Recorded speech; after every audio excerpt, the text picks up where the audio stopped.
Yep.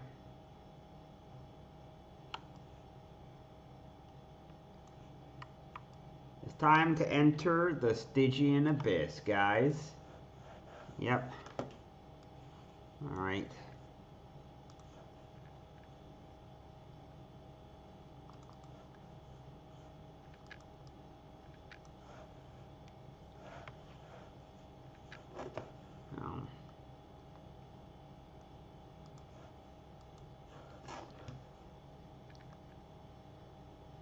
I am at a loss as to what else to do.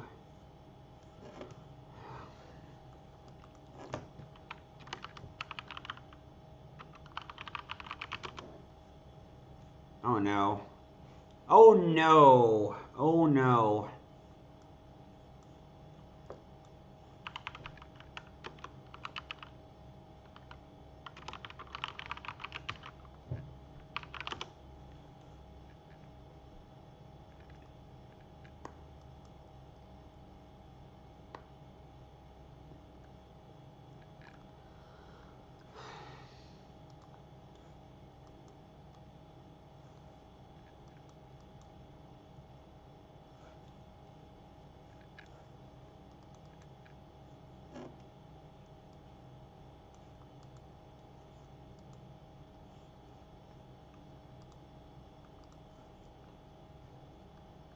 Alright, guys.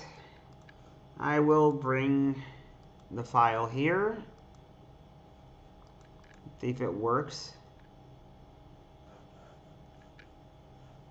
Hopefully things go well. I'm sorry that it's ends up like this, but I guess, you know, sometimes shit just goes terribly wrong.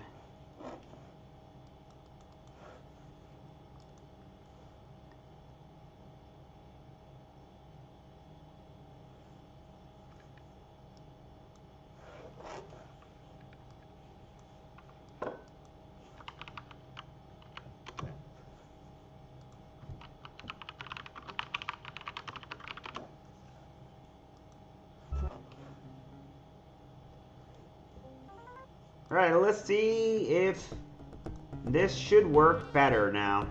Now, this game is old as fuck.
Alright, the file is wrong. And, I am back, of course. Where the heck? There's no file here.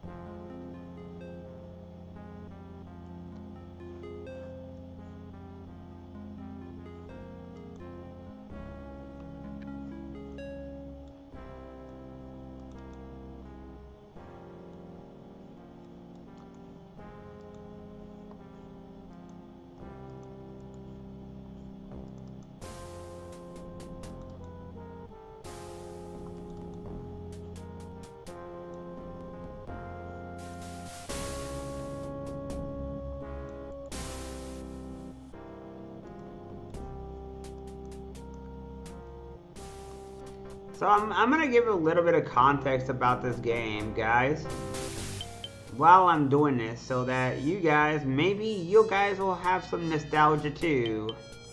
Oh, for frick's sakes, man. I don't have to deal with this horse shit. What is this fucking horse shit?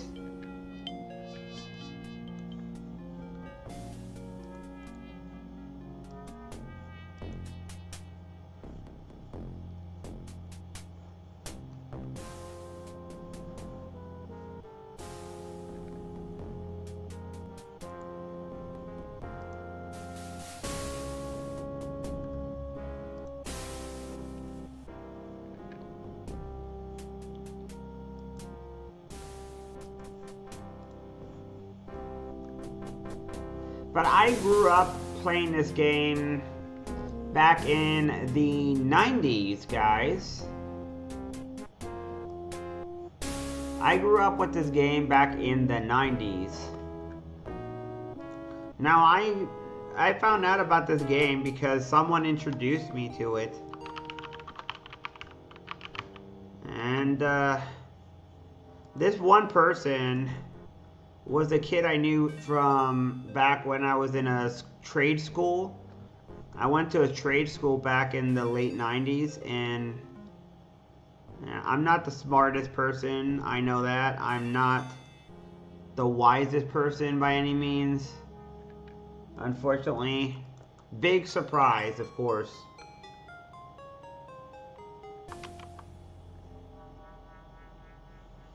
Big surprise.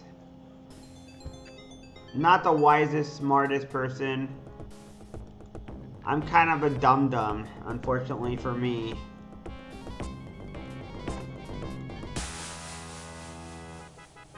That's right, I am me, At last, the retro. I am kind of a dum-dum. For 3 nights, each attempt to rest has brought you starting from your bed in fright, with no memory of what horrified you so. Doom and salvation. With a sickening sense of deja vu, you begin to dream. Treachery and doom. My brother would unleash a great evil. Britannia is in peril. Sure that the ghost can take you to Britannia, you allow yourself to be drawn to him. A visitor, and from far away indeed. Were he not dead, I'd suspect my brother sent thee. No matter, thou shalt serve to draw the hounds from the scent. Ha ha ha! Treachery and doom. The creature heads toward the dark woods, a thrashing sack slung over its massive shoulder. Down with our Lord's daughter Ariel. Dropped her below to an accomplice, I'll wager. Well, he'll now escape us, and when we bring him back, you'll both hang. Several tense hours later, you were dragged before Baron Ulmric. Ignoring you, Ulmric questioned his captain. What news, Corwin? Forgive us, my lord. The foul creature escaped. Only 3 of us survived.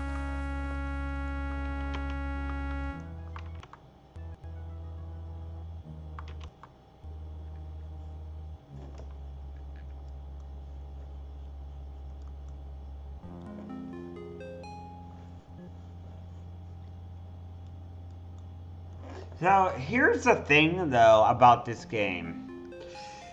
I have to think about how I'm going to do this, guys. Now, this is a really complex game, and I'm going to use a guide, because I have no way of beating this game without it. But first, I need to use the restroom.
Alright.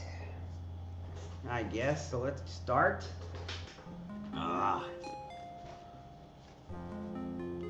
Alright, so I am back, guys. If there's anyone who even cares, but here I am. Alright, I guess I'll start. So there's multiple ways to play this game. Mages are extremely powerful. Fighters are also extremely powerful, but you want magic. You don't want to be a pure melee because you need to identify magic items. And there are some magical items in this game that give you really good powers.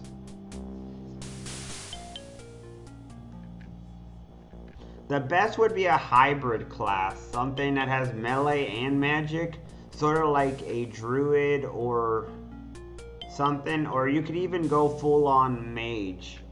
A paladin would also kind of work. That's kind of what what's his face is? Dupree. Sir Dupree is a paladin.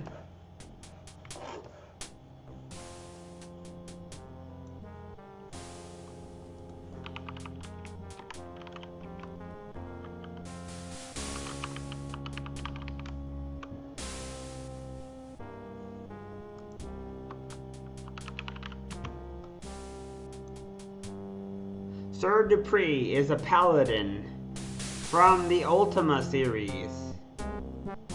You first meet him in Ultima 2, according to the wiki, if that is correct.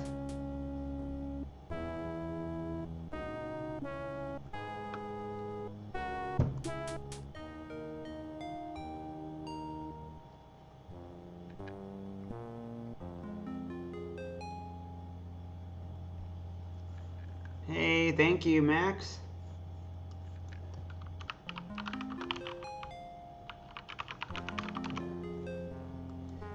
I'm using a guide, as I said, to do this because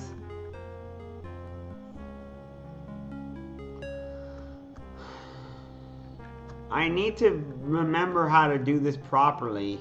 I'm no master in this game.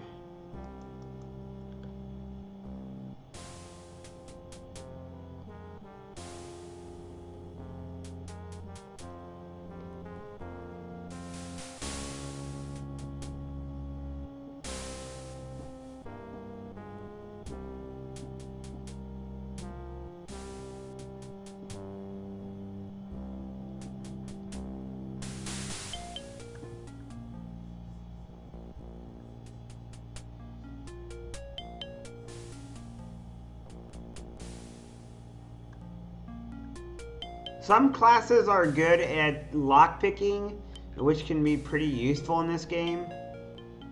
Some are useful at mage. If you're a person who's a full-on melee, I've done melee in this game, and what you tend to do when you have a door is you break it down. But you have to be really careful in this game. You cannot mess around. I cannot state this enough. But if you are in a place where there's enemies, and I mean not enemies, but NPCs, they might start out non-hostile, but if you open a door and you pick something up, they will turn hostile. So a rat can be aggressive. A rat can be non-aggressive. It could be mellow. Its temperament can change if you pick up a piece of cheese that belongs to that rat, and then after that it becomes aggressive. You can also lock it out of the room and prevent it from seeing what you're doing. You don't have to kill things in all instances, is what I mean.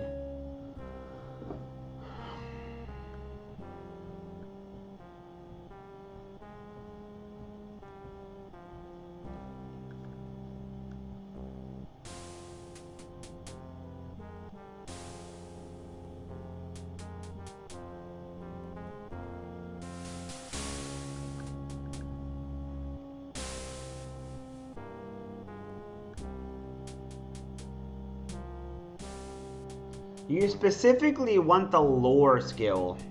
The lore skill specifically is something you want on every character.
I think Ranger is the best one to start with.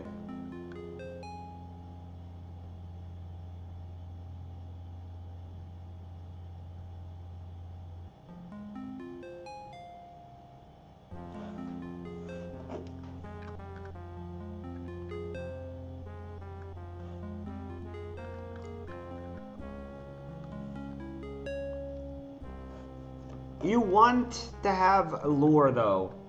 You really want to have lore. Lore is incredibly powerful. And magic is actually extremely weak in the beginning of the game, but it becomes stronger. The more time you have, the better your lore, more useful your lore becomes. I tend to choose fighter because of what the way it works, but maybe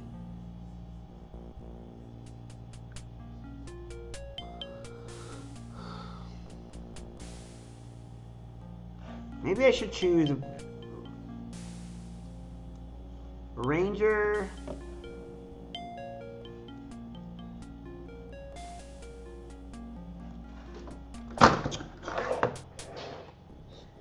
Thanks. Almost fell on the floor. A Ranger who can repair.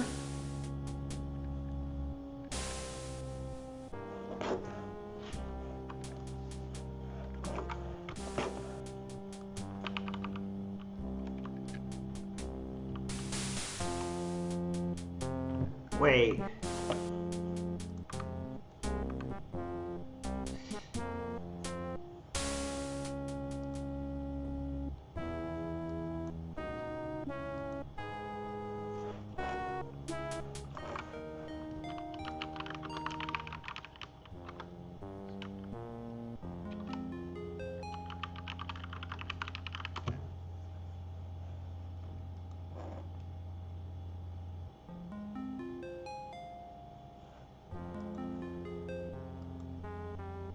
I need to consider also the skills.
Alright, what do I do?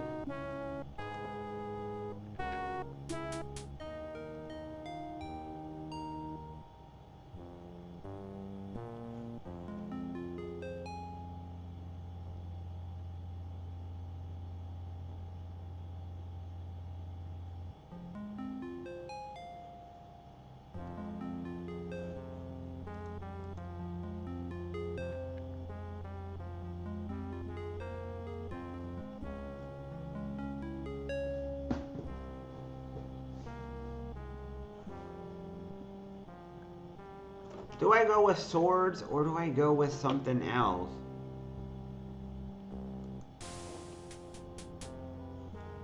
Mana or casting?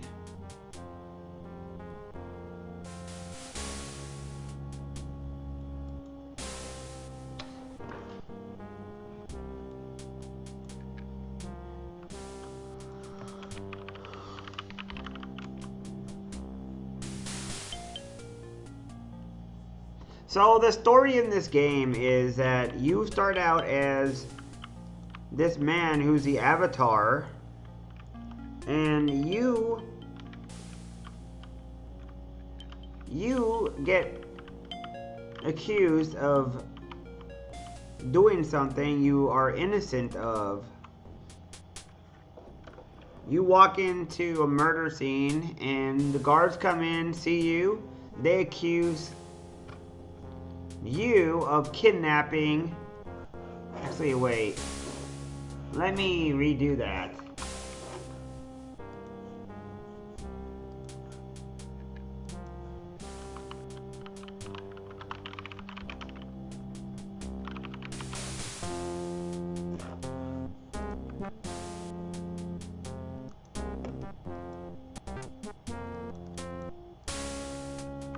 So you are... I need to go feed the cats now, I guess. Alright, let me do this again. You get accused of kidnapping the Baron's daughter, and you have to go and prove that you are innocent. The Baron's daughter gets taken into... At last, you are asleep.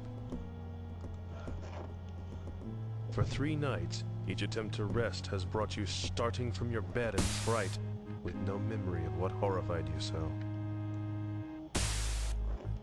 With a sickening sense of deja vu, you begin to dream.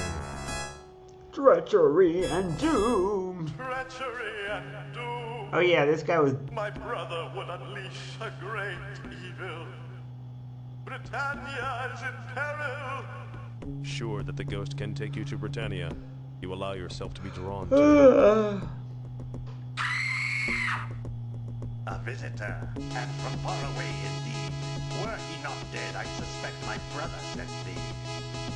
No matter, thou shalt serve to draw the hounds from the scent.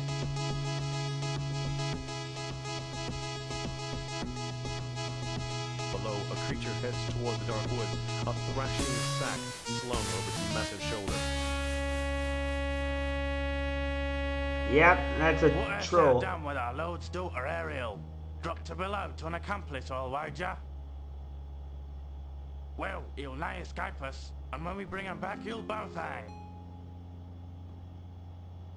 Yep, they Several think tense you... hours later, you are dragged before Baron Ulmric. You're sleeping. Ignoring you, Ulmric questions his captain. What news, Corwin? Forgive us, my lord. The foul creature escaped. A score of us gave chase, but it fled into the Stygian abyss with poor Ariel. We were attacked, goblins and worse, my lord. Only 3 of us survived. I see. The Baron turns his hard grey eyes upon you. I was warned of thy coming. Last fortnight, an apparition of an old, haggard man appeared in my dreams. Yep. Guard thy daughter well, it warned, for an evil one shall come to steal her away. I posted guards at Ariel's door, but still you took her from me. I didn't do it. I'm the Avatar. They say thou didst drop her to a troll waiting below. What sayest thou? This is the intro. You explain that you are the Avatar and that you are innocent. Whether thou speak truth or falsehood, I cannot I'm say. the motherfucking Avatar. Stories tell of the coming of the Avatar, but years have passed I'm since the he visited motherfucking here. Avatar. If thou art truly the Avatar, then perhaps thou canst offer hope. Yes. None here can survive the Stygian abyss and rescue Ariel. My mind is set. Corwin shall take thee to the abyss. Return here with my daughter, and thy innocence shall be proven. If thou dost not return, Avatar, then thy lies shall have brought thee low. Motherfucker, I'm the Avatar. Okay, so that's the story. You're sleeping. You're the Baron's daughter gets kidnapped The foul pit's only entrance. Once it and you get accused of kidnapping the daughter. This guy thinks that you and the troll, that you threw the daughter down and the trolls took her and then put her into the abyss. blocked, none can pass. I will shut thee in and stand guard till I hear Ariel's voice from within. Otherwise, 'twill remain shut forever. And that's the story. So that's what we look forward to. But be right back, guys.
Alright.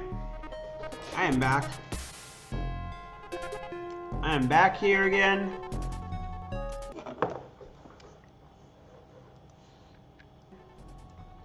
Testing. Testing.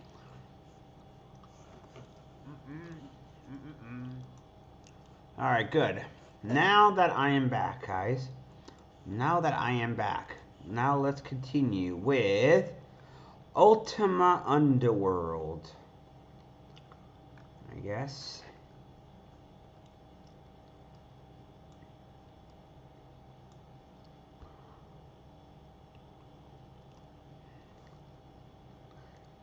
Where the heck is... Alright, that one.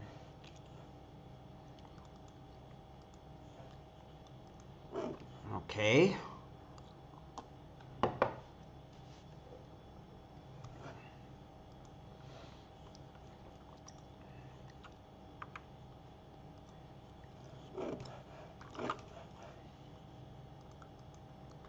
Now.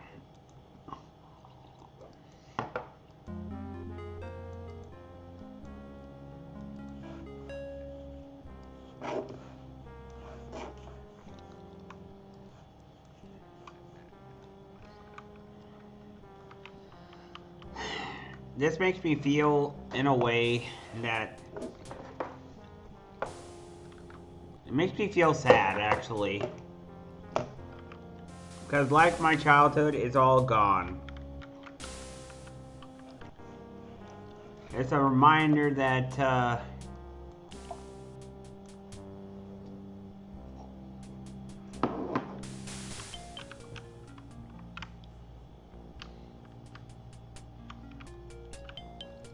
that even the stuff you love could soon become irrelevant. But this is a great game. Obviously, the controls are kind of wonky. The controls are very much wonky. You kind of need some stuff in order to get this game to work, and it's kind of not great.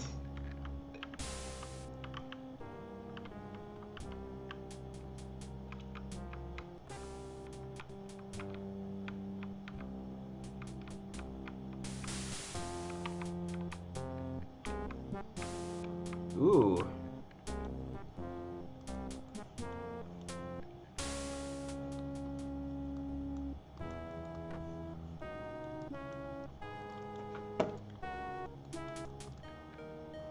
Oops.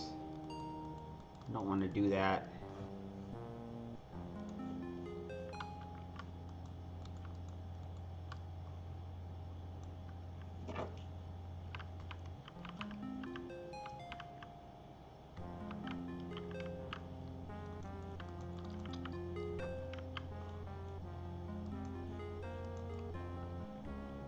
Writing reads, we attacked the entrance with all manner of tools, but it gave no hair.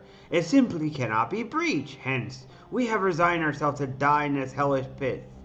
Elsmore. Who is Elsmore? Well, you will find out soon enough, guys.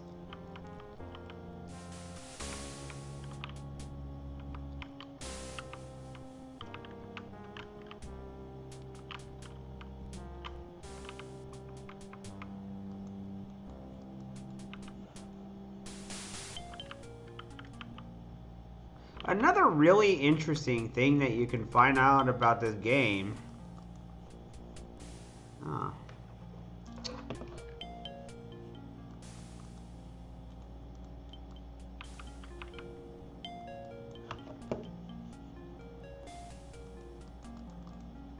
I know a very interesting cheat in this game, an exploit actually. I don't know if I want to do that exploit because it's kind of an exploit. It would make this game kind of too easy. But what's interesting is that this exploit is you take a scroll, any scroll, and what you do is you cast a spell on the scroll after laying it down on the floor, and you turn it into rubble. And then after that, you take it into your inventory, and then you can use it to click and cast an unlimited amount of spells. You can cast an unlimited amount of any spell you want, actually. It's a pretty nifty little cheat. Now, also, because it is a exploit, I'm not so sure I want to do it.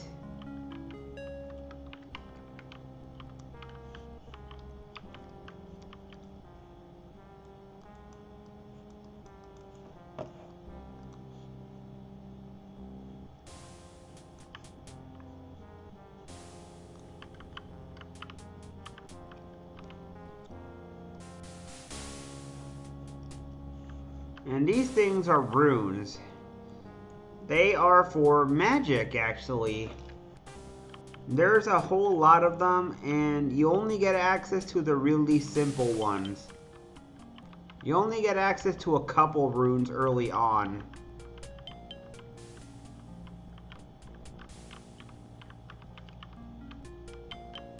The first early spell you can do is that 2 runes combine, this one and this one, which is a fireball rune.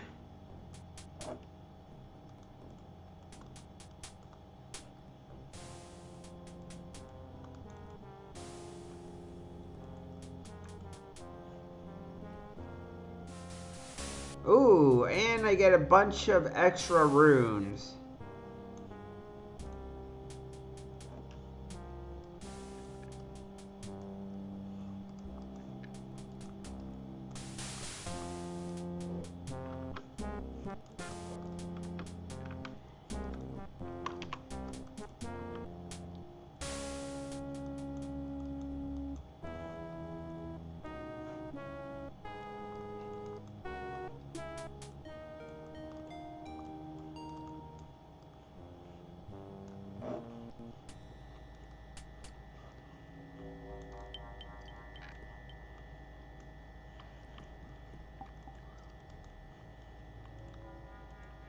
I'm gonna use this one for food. Yeah, I'm gonna use this one for food.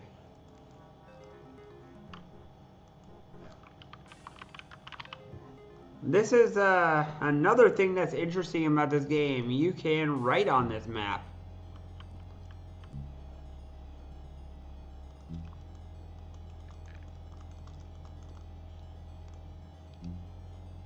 But sometimes you could use this.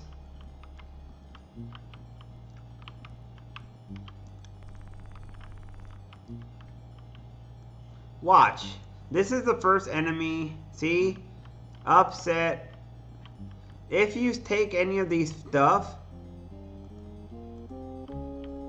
the rat will become angry at you.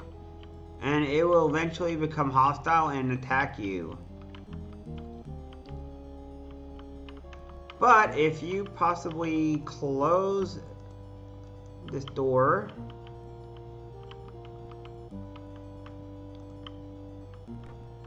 the rat cannot see you, and therefore it cannot get angry at you.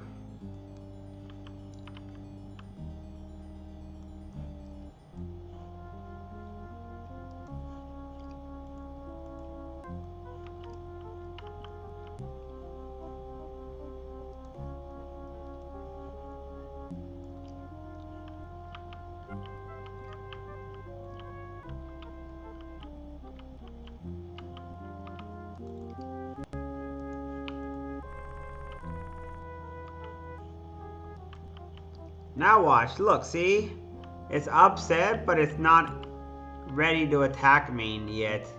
It's not aggressive now. It doesn't like me, but it's...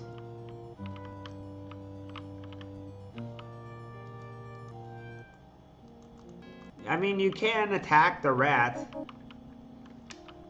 Like, obviously, you can kill...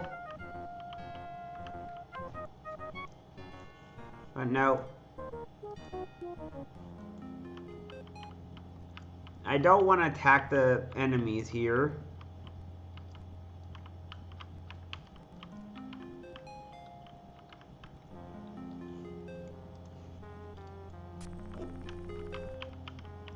That's another thing. There are secret doors around this in this game.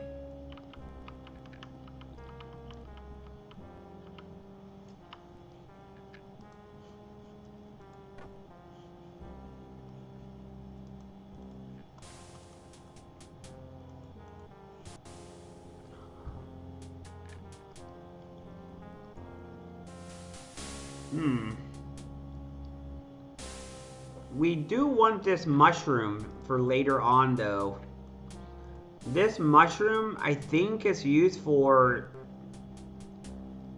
this kind of stuff, so we might want to use this mushroom.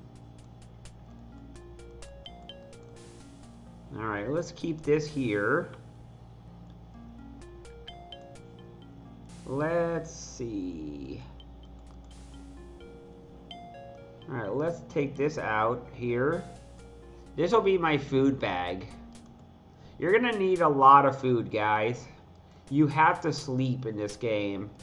And every time you sleep, you need to eat. I think you die in this game if you don't eat. In Ultima 3 Exodus, you could die from starvation. You have to go to the grocer and buy groceries. If you don't buy groceries, you die of starvation. Game over. It's one of the earliest ways to die in the game.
This is one of the things you have to look out for in all these old games is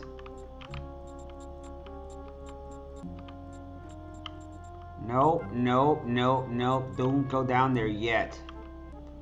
I'm not ready with these controls just yet.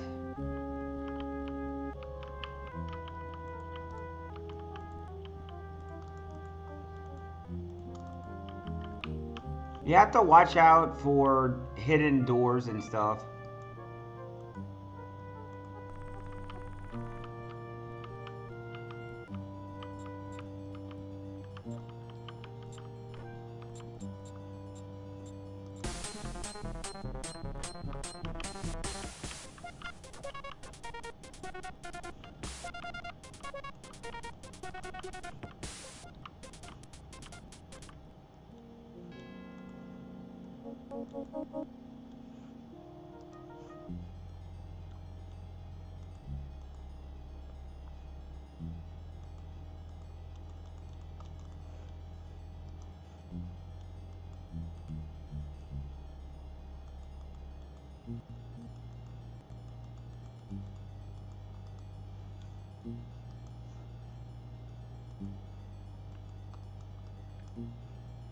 Oh, there it is.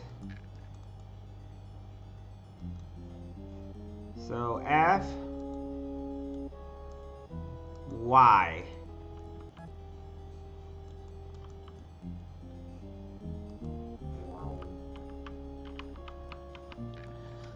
And fireball.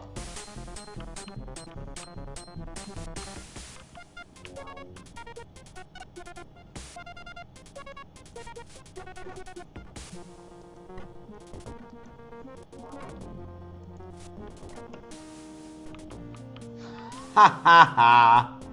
You died. You got wrecked, motherfucker.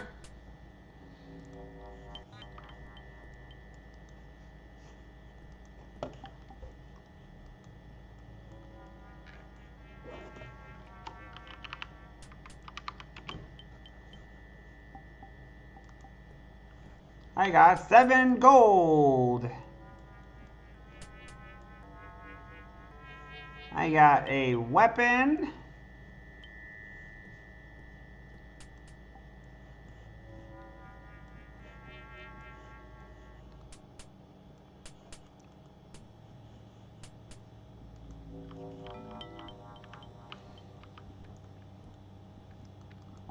One thing you do want to do in this game, of course, is you want to kill enemies.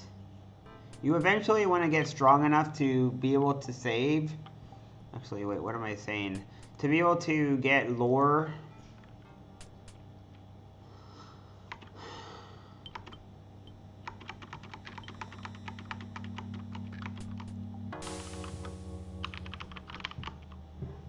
Alright, be right back.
Alright, here we go again.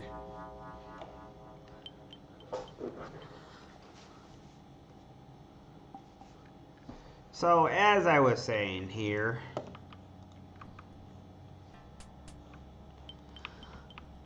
you want to level up in this game because you want to be able to get skills. You need points into skills. Leveling up is very, very important in this game. Being that it's an RPG,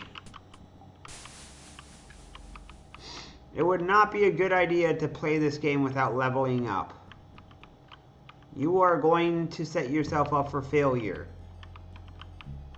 I don't know what level you can beat this game in, but you have to kill things anyways because there are certain areas where there are hostile enemies. I don't know if it's possible to even do that. without leveling up.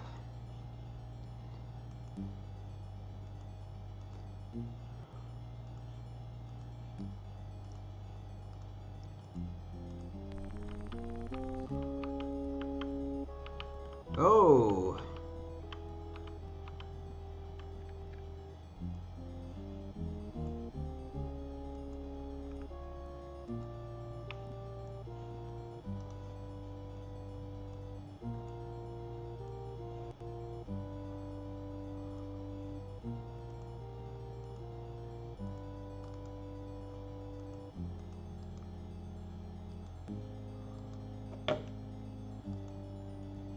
Some enemies, like I said, are naturally hostile, others are not.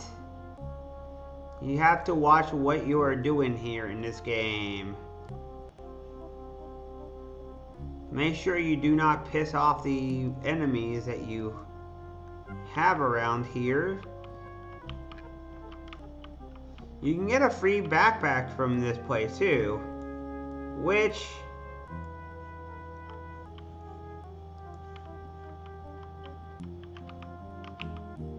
where is he? This guy is a mellow, meaning that he is happy.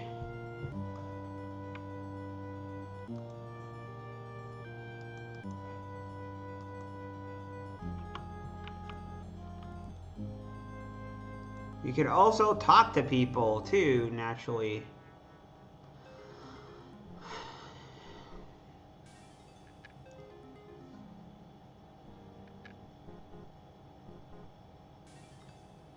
I'm gonna tell the truth.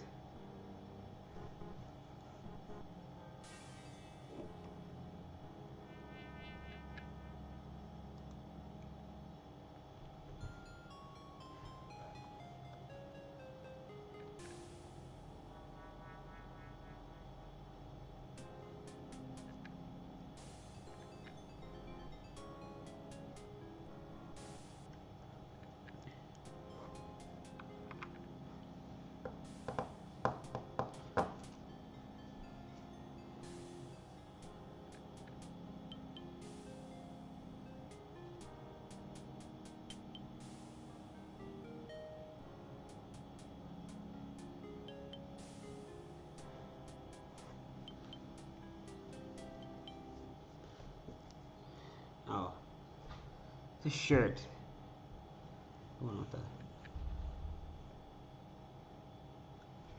Alright, first off, I would suggest picking up anything thou dost find that seems of use. Items here are scarce enough, thou wouldst be well advised to take what thou can.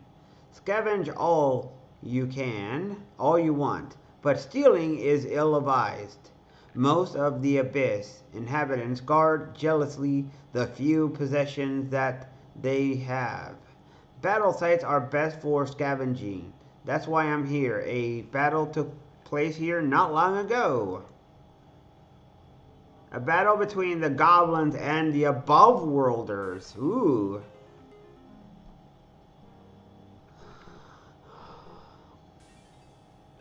What was the cause of this battle? I do not know. It is rare that the Baron sends his men into the Abyss. It must have been important, though. By the looks of it, the goblins defeated them handily.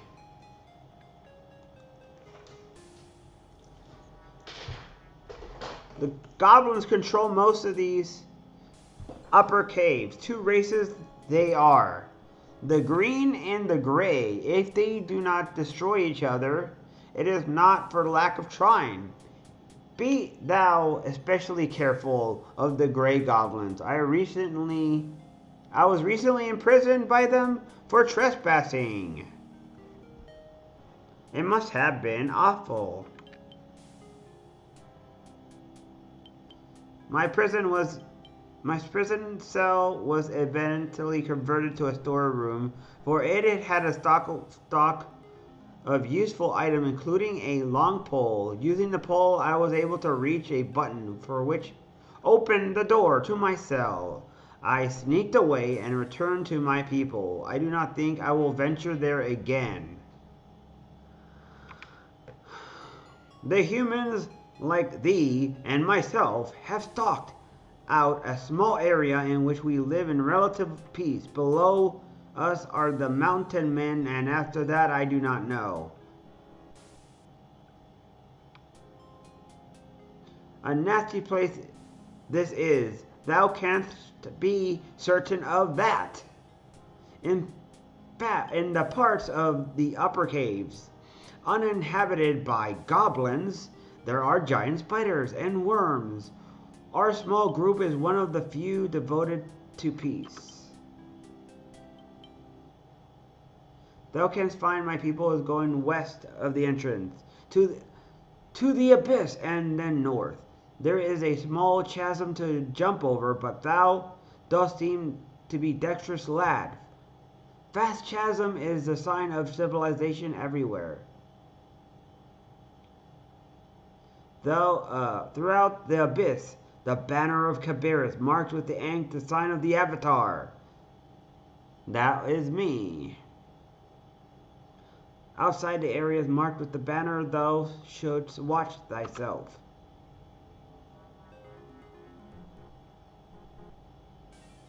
Most carefully. Most creatures who do not respect Cabarrus' legacy are not in particularly friendly. I will seek out these errands. Thank thee for thy help. Good luck in thy travels. Okay, thank you, Mr. Guy. What was his name?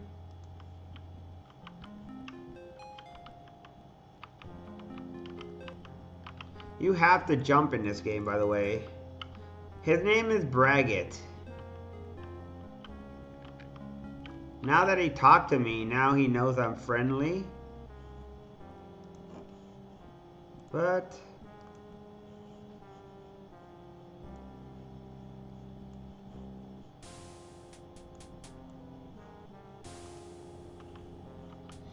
so you need mushrooms for a worm stew. You need to kill one of the worm enemies in this game in order to do something. It's kind of required. Although the game doesn't tell you outright. You need to find some hints and stuff. And then after that, because it's such an old game, and then after that you have to make something for the trolls below, and after that they give you an item.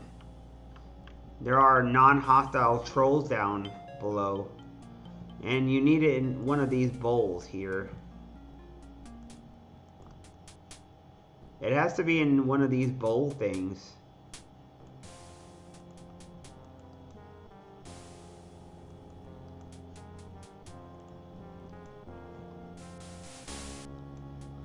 No, I didn't want to do that, you idiot. Stupid.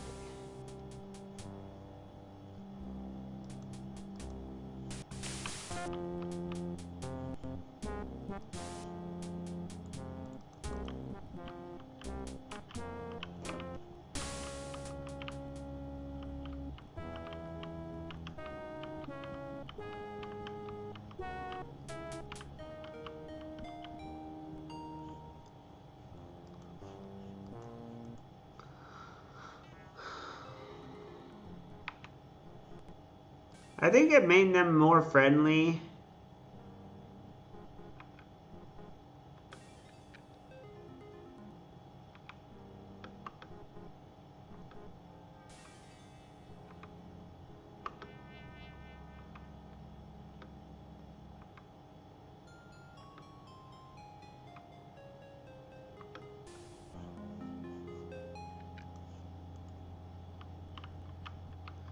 See how I think also what you say also obviously affects the personality of the people in this game.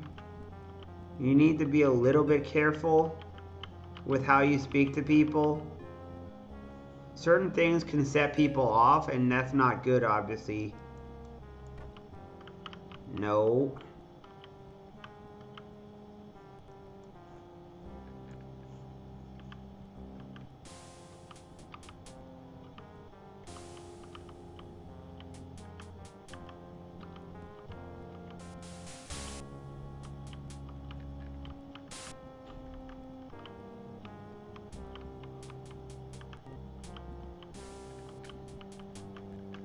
But anyways, I grew up with this game. Well, I found out about this game back in the 90s because I had a CD of this game that was pirated. And then after that, I played this game, and I obviously cared about this game a lot. I thought it was a great game. And then after that, I came to where I am today. Here we are.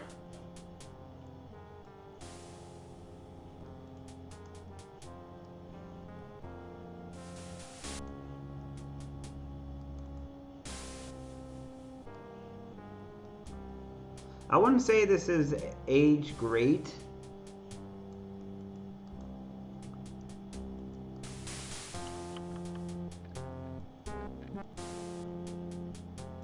But that's kind of the nature of playing old games like this that are this old. Now, this game is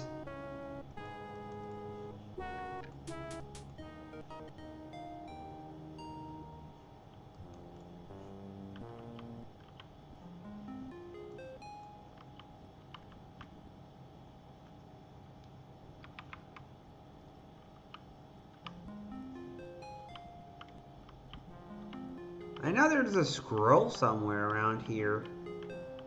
Can't remember where it is though.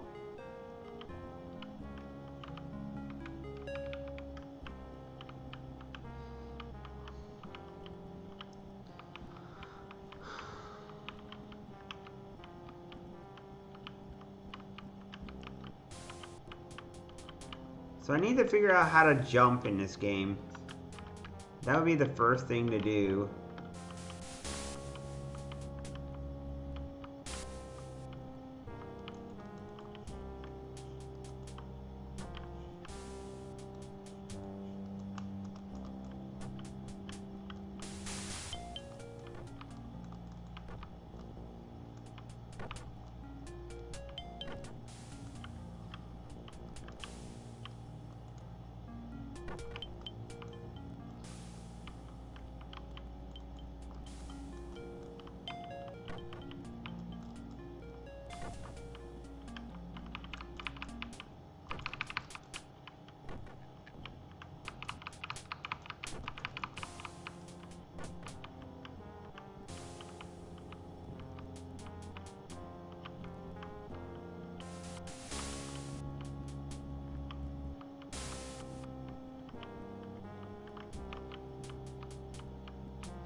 This is going to be really hard too with these controls.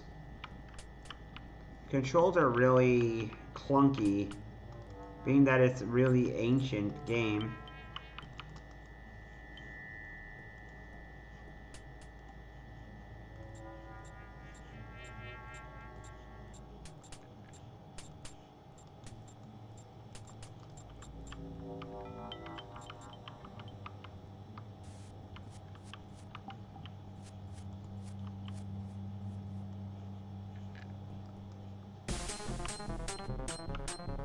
There you are.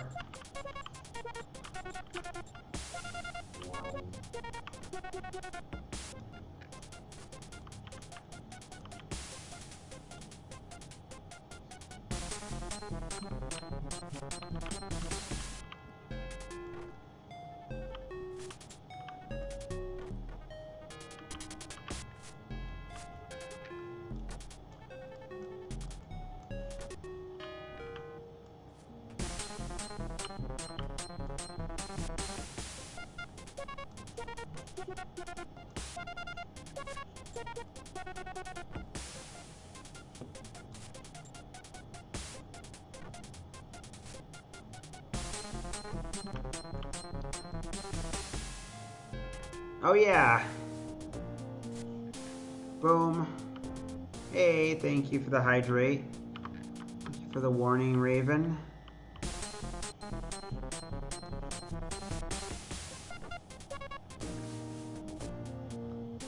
This is the enemy that I was talking about. Hey, thank you for the lurk. Yep. Appreciate it.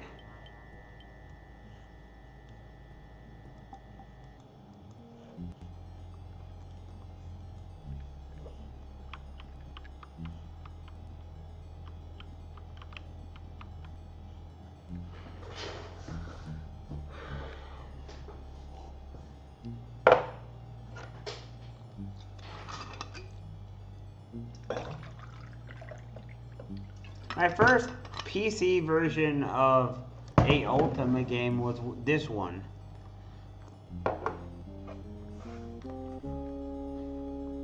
Followed by it's either this one or Ultima 7. This one is obviously older, so it would. This is the first one that I actually got to play through the whole time, and I don't remember how to play anymore.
Oh no, I got poison!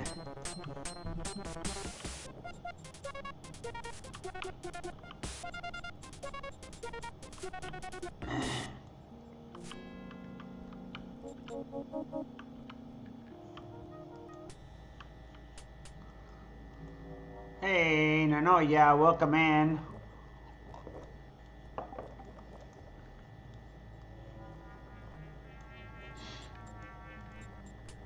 It's good to see you, man.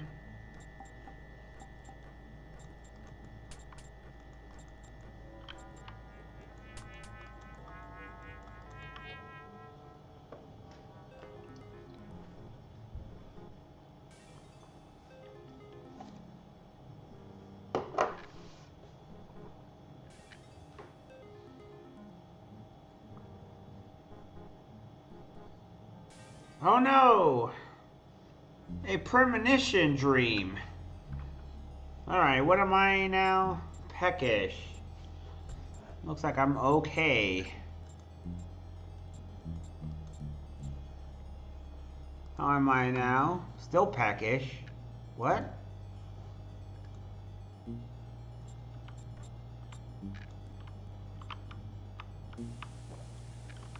Good to see you, of course. I had a little bit of an issue here, and I ended up having to close the game and stop streaming because I couldn't figure out how to solve the issue. The save file kept on corrupting and forcing me to delete it, and I didn't want to play a game where I had to keep on deleting the save file and starting all over. That kind of thing is not good for me at all. Obviously. Oh, it's one of these creatures.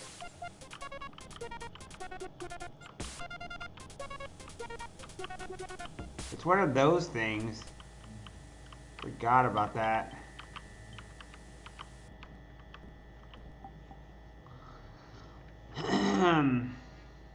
No problem.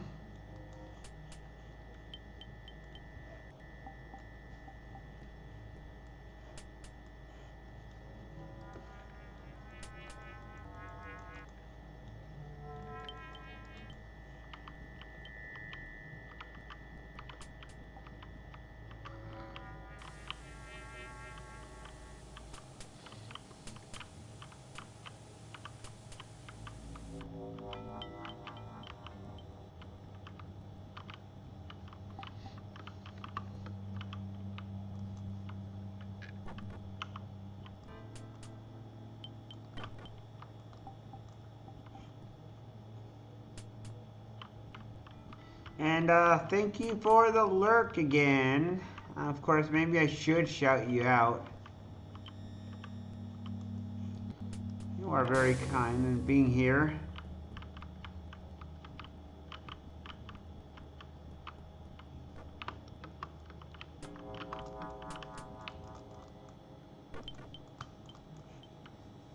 You are too kind. Of course.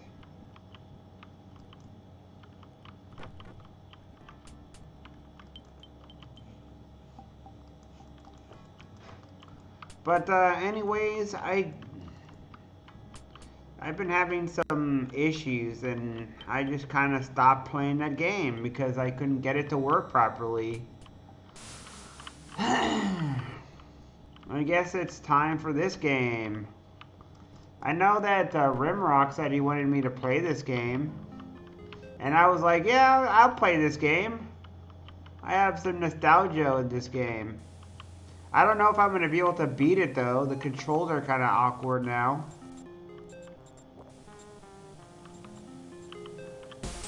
That's mainly just because it's an ancient game. It's so old that it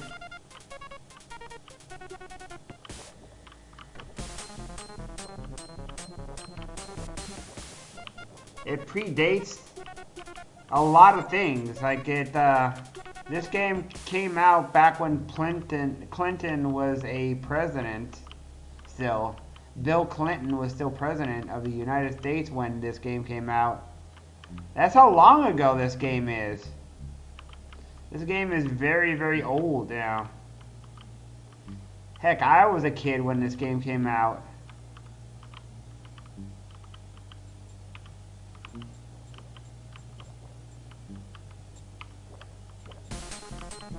Shit.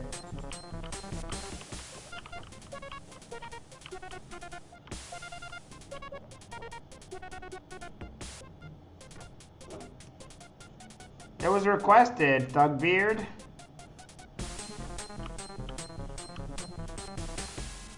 No! Oh my god, what have I done? You don't like this game, Thugbeard?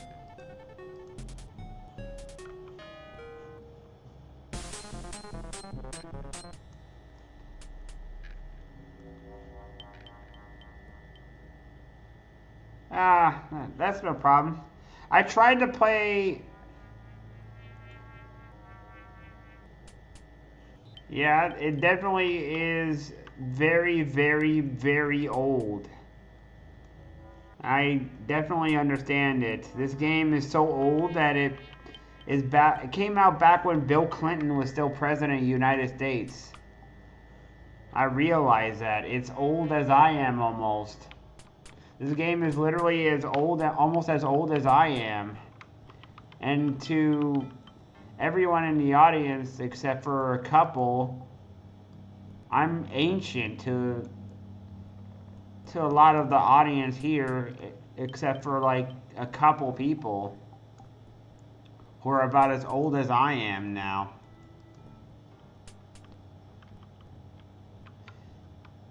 I wanted some closure in this game as well. That's why I agreed to it.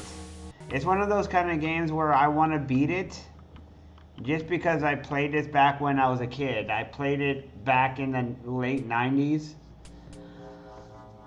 This game got pirated on a CD and I played this game. Unfortunately, though, you can't change the controls, and I would love to be able to do that because the controls are not exactly great. Like, you can jump, but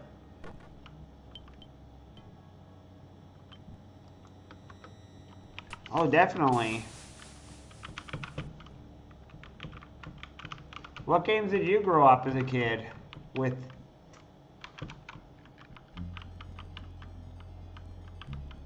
I think for me, the biggest one was Ultima 3 Exodus, which I grew up playing when I was really young. When I was 5 to 8 years old, I played Ultima 3 Exodus when I was like 8 years old. And I remember having I remember the song, the main theme of Ultima 3 Exodus giving me bad memories.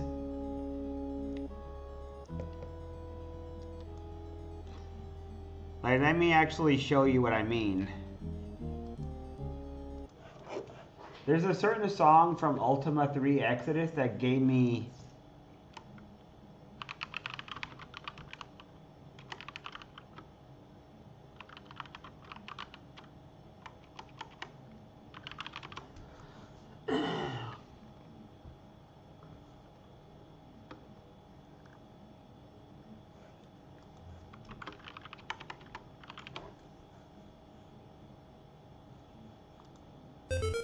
this song right here. This song right here has been trapped in my brain.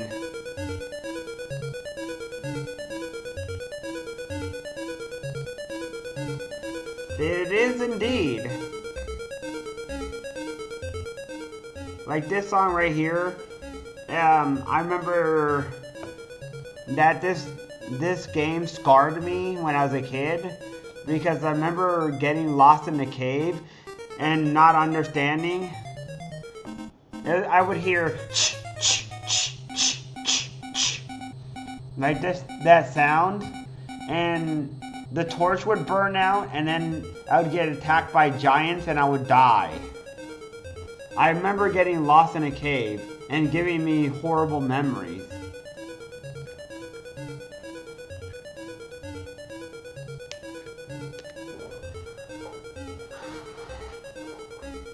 It is kind of creepy. But it just gives me that memory of getting lost in a cave. Yeah, little kid me definitely did that. And yet somehow, in the Cave of Fire, I ran around in the Cave of Fire in Ultima 3 Exodus, and I found the mark of fire, and I didn't understand, so I kept pressing it until I died. And then I reloaded. I was like, wait, what the fuck? Why did I die there? What was that thing? I tried doing that. I remember finding out, going outside, and there's a lava pit in the middle in the town. And after that, I went in there, walked around. I could walk around. I was like, huh, you can walk on lava if you get this mark of fire thing on every character. Like, I remember that memory in my brain. It's one of those kind of memories that was ingrained.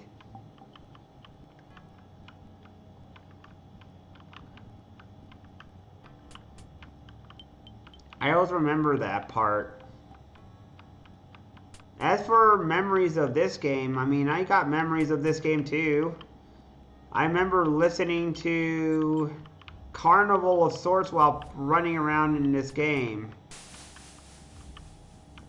I got good memories of this game. Hey, big man, welcome in.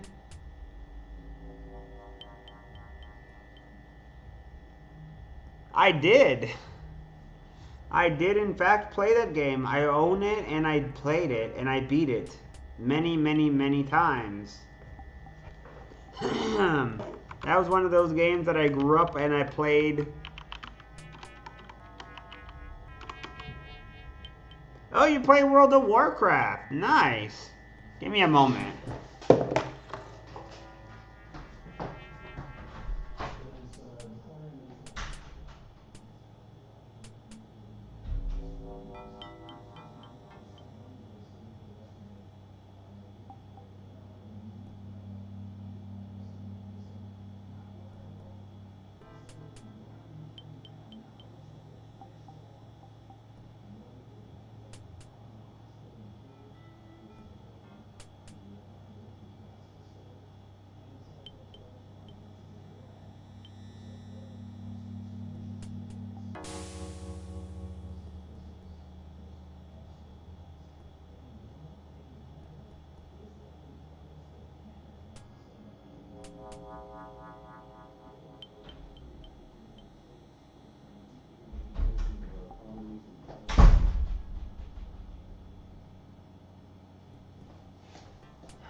First game.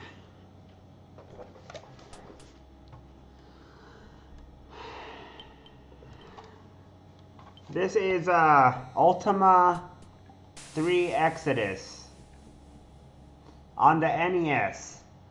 This is the version I got. The game that I'm talking about, I grew up and it scarred me when I was a kid. NES Final Fantasy 1. The Black Label.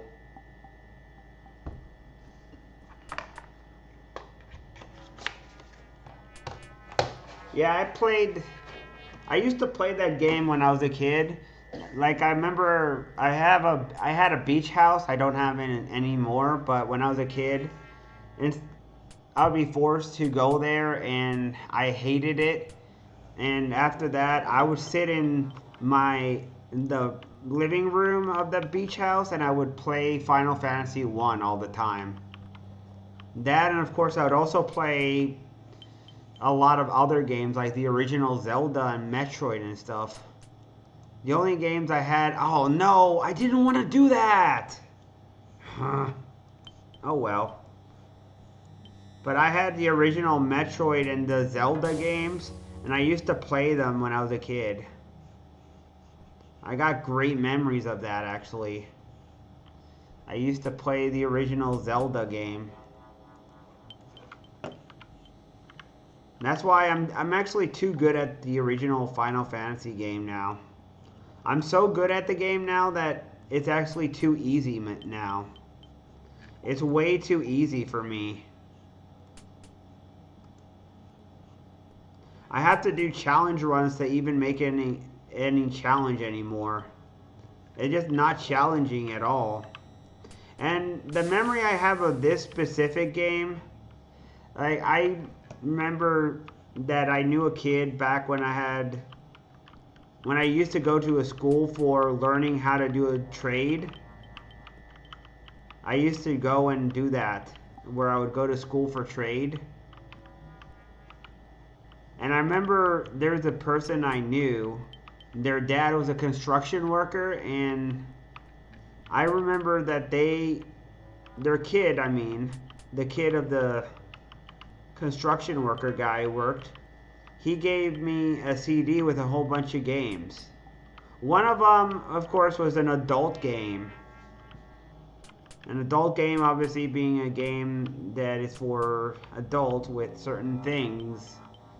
And I know that you all know what it means, because I know that all of you are smart enough to know that. But anyways, I had that. I had Ultima 7, Ultima Underworld on the CD. There was also one of the Heroes in Might and Magic. I can't remember which one it was, but there was a Heroes of Might and Magic. There was a whole bunch of different games that I can't even remember now. I used to play them. Ultima Underworld was also on that CD. Fester Quest is on the NES. That one was not on there.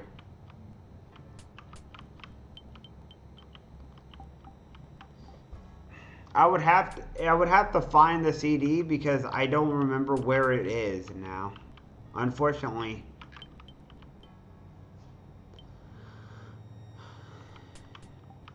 Yeah, Fester Quest is NES era. That one is very, very old.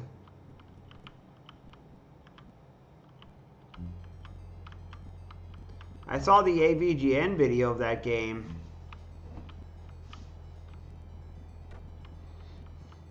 It's one of those games that AVGN gave a bad review to. I don't know if it's actually as bad as it's said to be.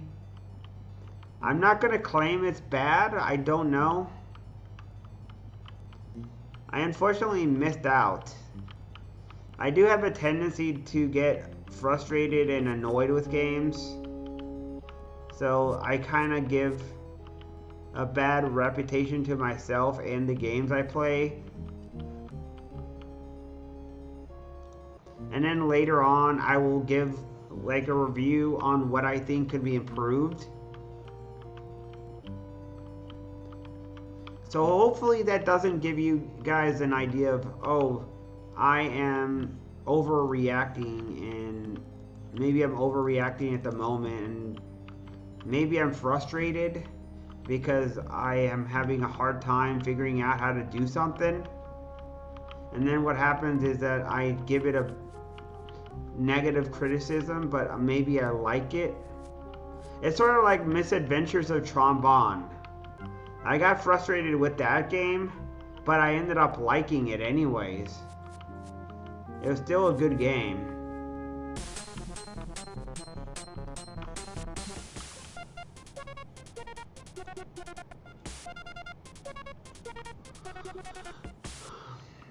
If that makes any sense.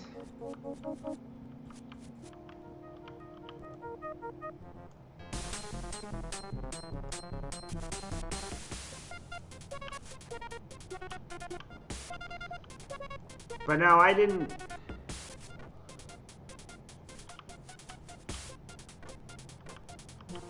I get told that I get too frustrated with games. And part of the thing is that I have a certain type of personality where at certain times I get very frustrated and extremely impatient. I get really impatient sometimes, and I start wanting things to change, and I keep on going like and screaming and wanting to just get over with on certain things. And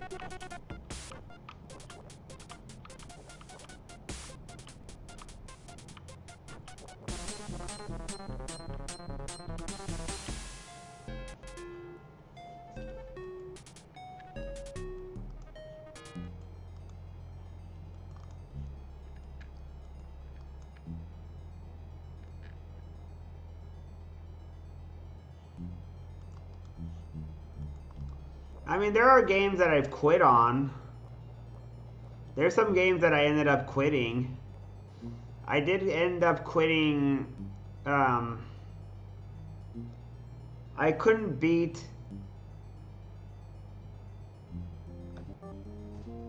I'm trying to think as I go. I'm trying to think.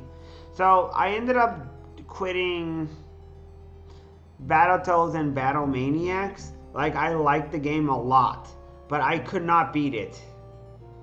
The game was too hard.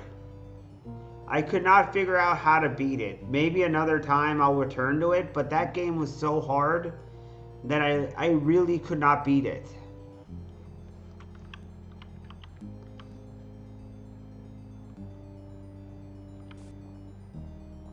Actually, that's quite the opposite.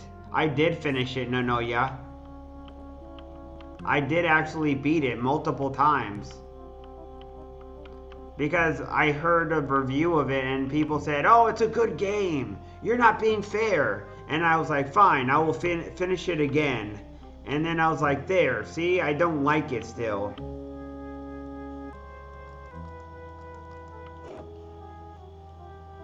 I got accused of not finishing the game because I criticized it. I said, this game sucks. It's terrible. And they were like, oh, you didn't beat the game. You don't know what you're talking about. Yes, exactly. I beat it a couple times and I don't like it. Not just don't like it, I hate it. I think it's a terrible Final Fantasy game. I think it's easily one of the worst Final Fantasy games I've ever played in my life.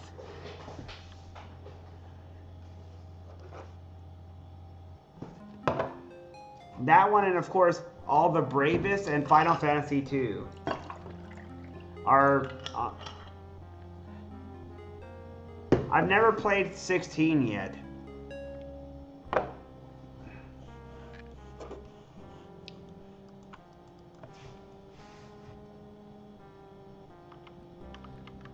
I'm very, very sad to hear that, Thug. I'm very, very sad to hear that one. Because I was hoping that Final Fantasy would really start to...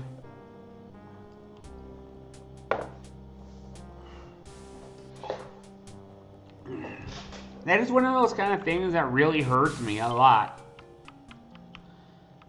And I think maybe it has to do with maybe my style of gaming is just not what it is anymore. I think maybe Final Fantasy isn't just for me anymore.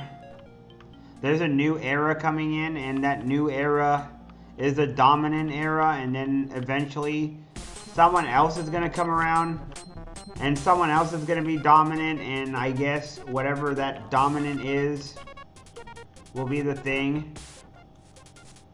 It's sort of like I don't like Lady Gaga, but that's what people like, I guess.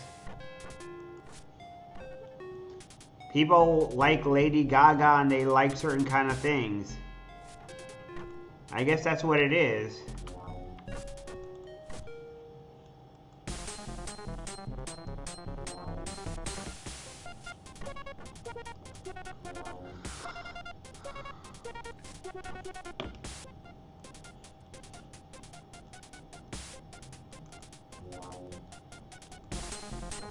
I mean, it hurts a lot, but what are we gonna do, I guess, you know?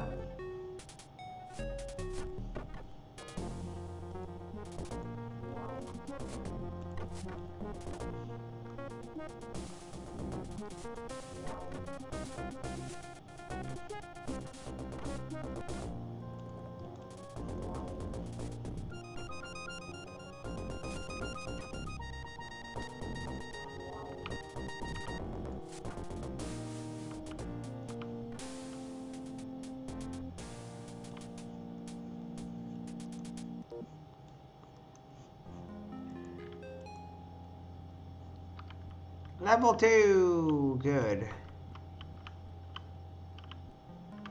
So that's just the thing though. I think that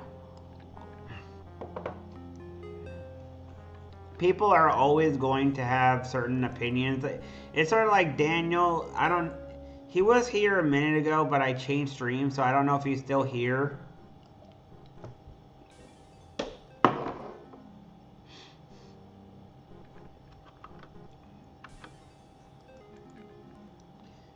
Everybody has certain things that they're used to, and they get used to certain things, and then after that, that becomes the new norm. I'm used to certain kind of music, and people don't care for the music that I like now. For example, I listen to Harry Nilsson and a bunch of other older music, and there's a lot of people, they just listen to whatever's on the radio. They don't care about the old stuff. They want whatever's on the radio. They listen to it. There's plenty of people who don't care about music. All they want is whatever is popular on the radio. They don't care. They really don't care. And it's unfortunate, but that's the new generation.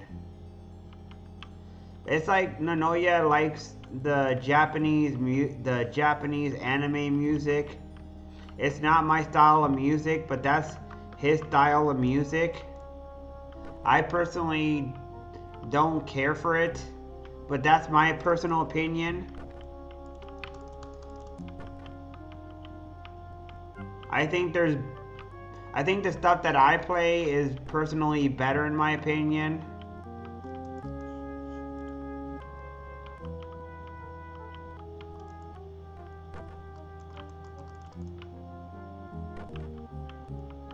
But I guess each to his own, you know? But that's just the thing. It's the same with Final Fantasy too. There's a lot of people who seem to love Final Fantasy 6. And then there's a lot of people who seem to love 10 and up. There seems to be people who love 13.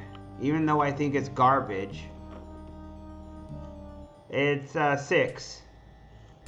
Final Fantasy 6 is my favorite one. I absolutely adore Final Fantasy 6. Part of it is nostalgia, but part of it is also because I think it was also the right time and the right place, because it was when I was I felt something for the characters, because at the time of my life I was a mess, and I was an absolute mess. I was a kid who was not particularly popular. I was a bit of an outcast, mainly because I'm in Europe and Americans were hated back in the 90s. Like back in the early 90s, people hated Americans. They absolutely despised us. They didn't like us at all because of that. And the characters kind of just did something for me that other people didn't care for. And before that, I was used to other type of games from a 8-bit era, and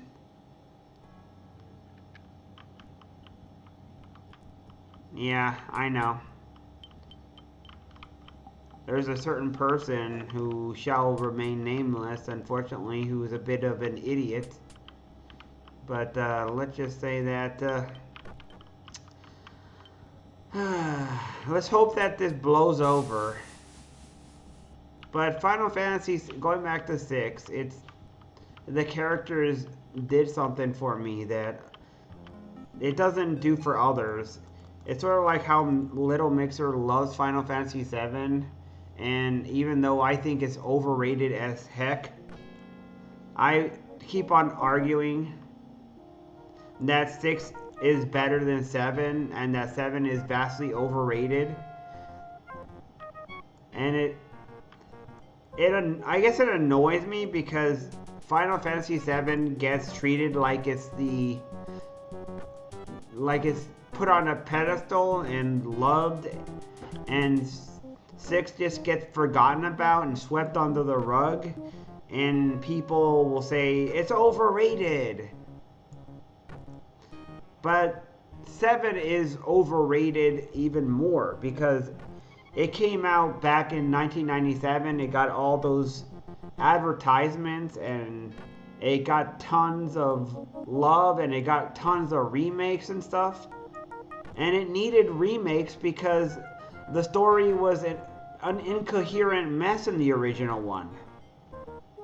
I always thought that 7 was incoherent because Cloud came off as this brooding, loner, emo kid. Emo guy. Well, he's not a kid, he's an emo guy.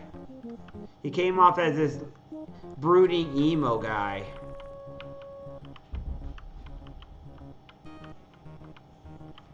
So I thought he was overrated for that reason.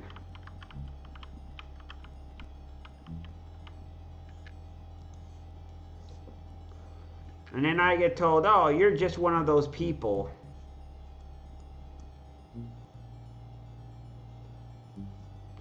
But that's generally why people do that.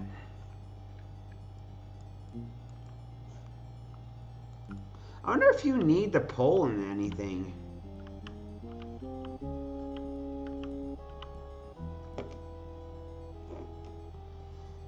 Um, I think 8 didn't age well, unfortunately. 8 is not that good either.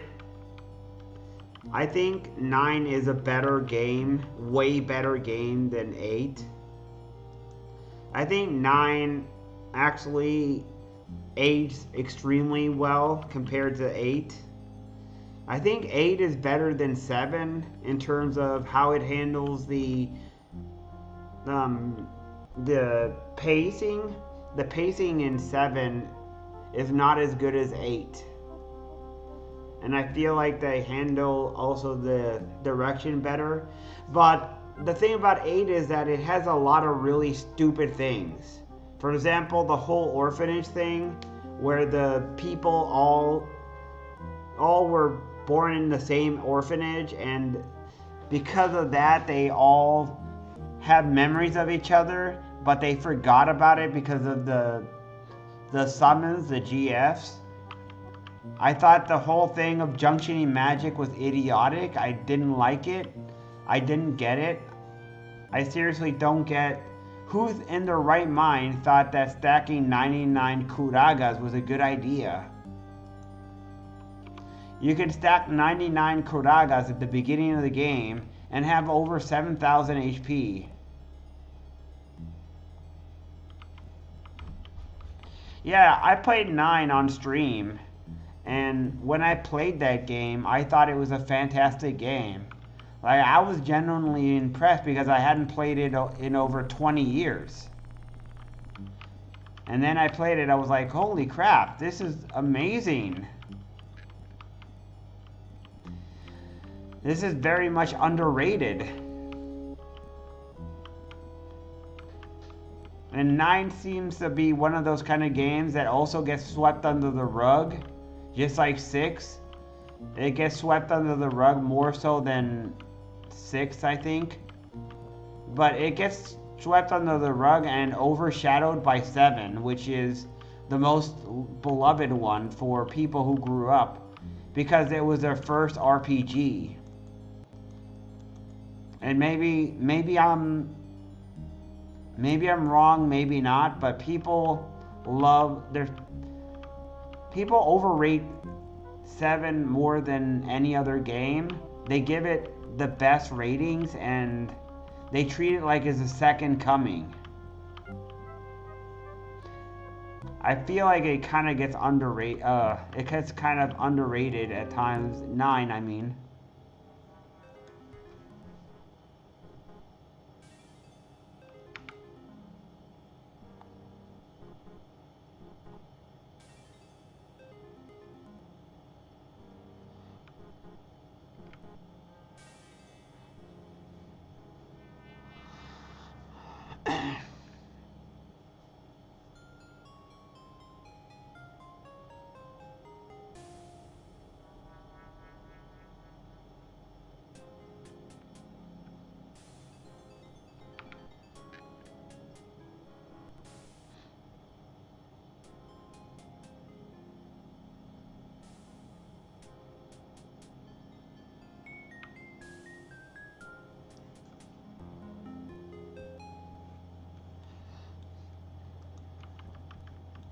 What about Suikoden?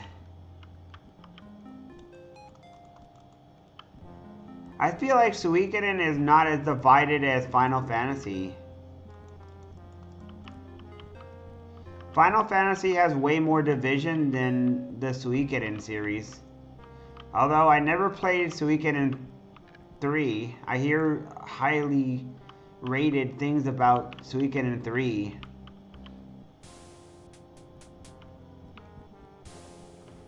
Well, well, well. Looks like I'm not the only one who thought that. I mean, then again, I've only ever played Suikoden 1, 2, and... I played 1, 2, 4, and 5.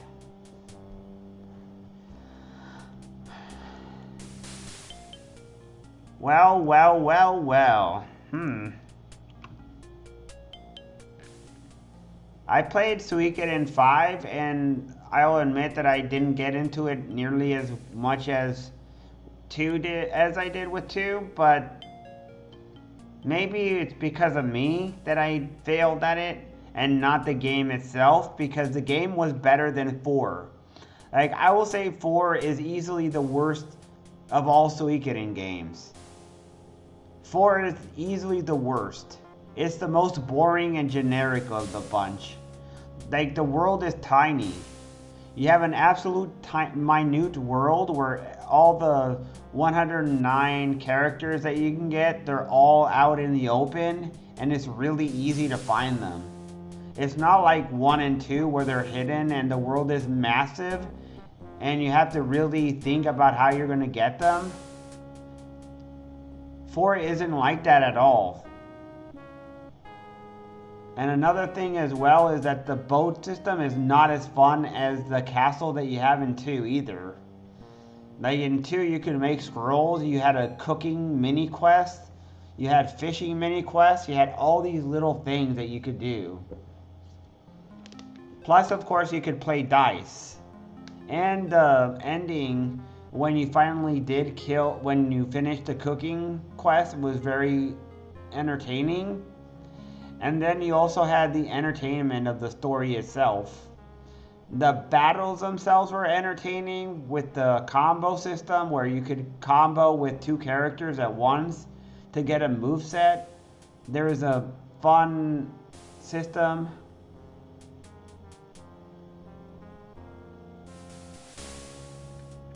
I never did get the special ending.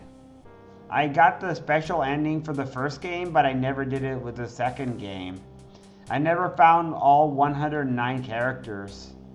That's something I want to go back to and do.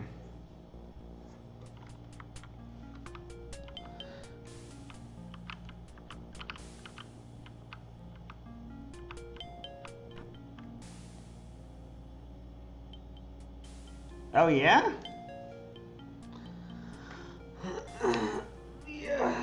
I'm gonna get the soup out. And I'll be right back, guys.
Alright. I'm back again. Alright, so let's continue with Ultima Underworld. So as I was going on, what did I miss, huh? Hey, yep. I hope Retro does not fall asleep on the toilet.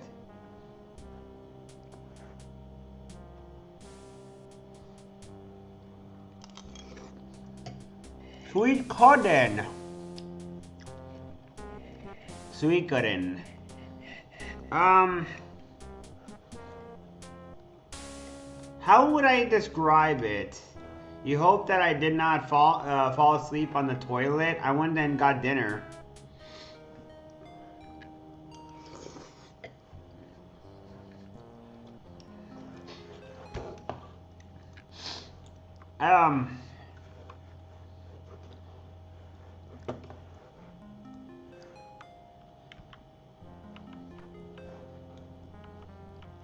I took out the soup.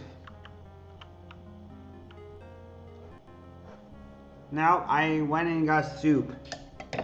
I said I was gonna get dinner.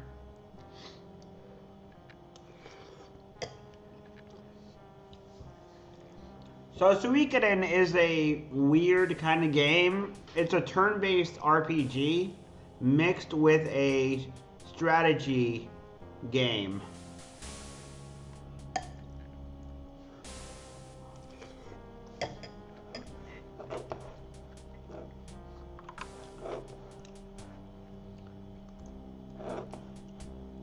Let me show you.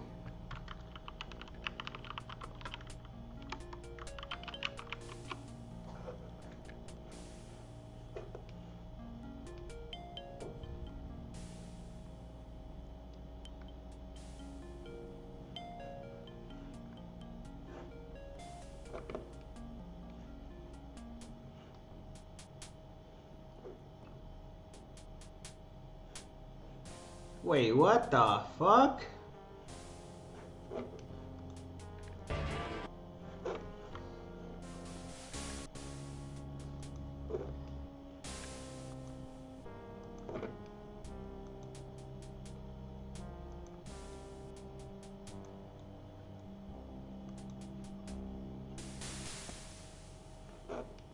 Alright, let me show you. Suikoden is a mixture between turn-based RPG and an RTS. Or not RTS, sorry. A turn-based strategy game. TPS. TBS.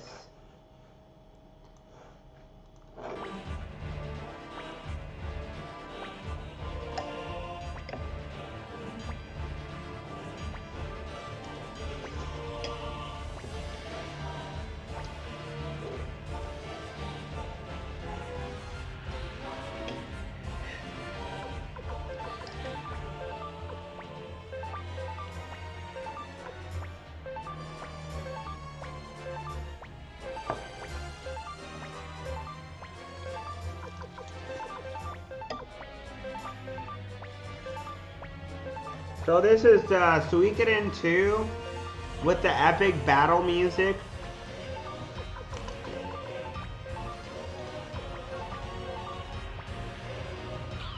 I really like this song, actually.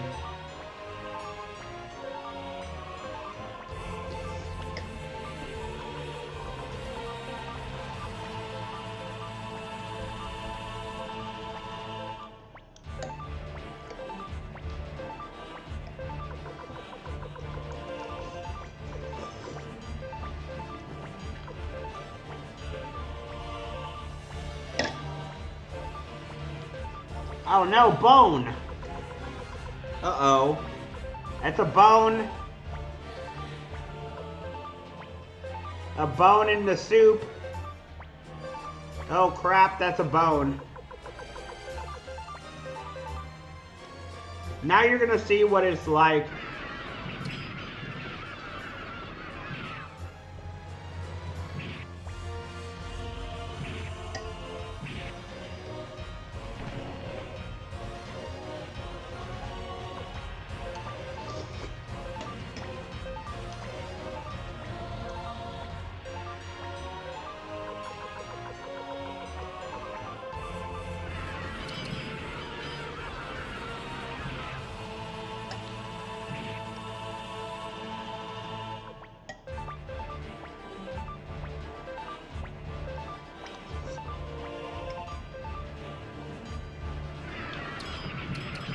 I think this one has a good story.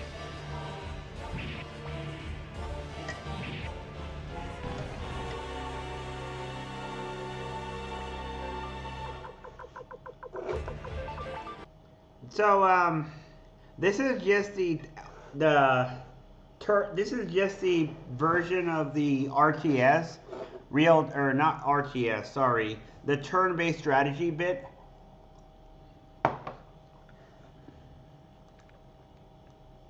Let's see, what else?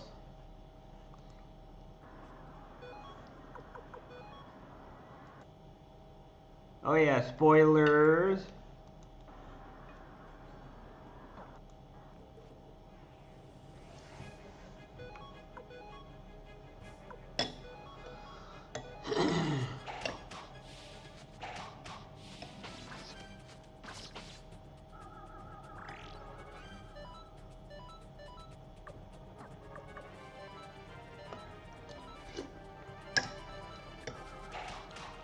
So this is the combat itself.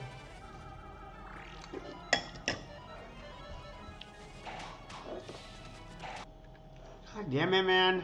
There's gristle in here. So there's that part. There's like the combat bit where you fight enemies. Like there's a bunch of move sets and stuff. Like you have runes and shit. So there's these things called runes where you can cast magic, but they have charges, sort of like D&D.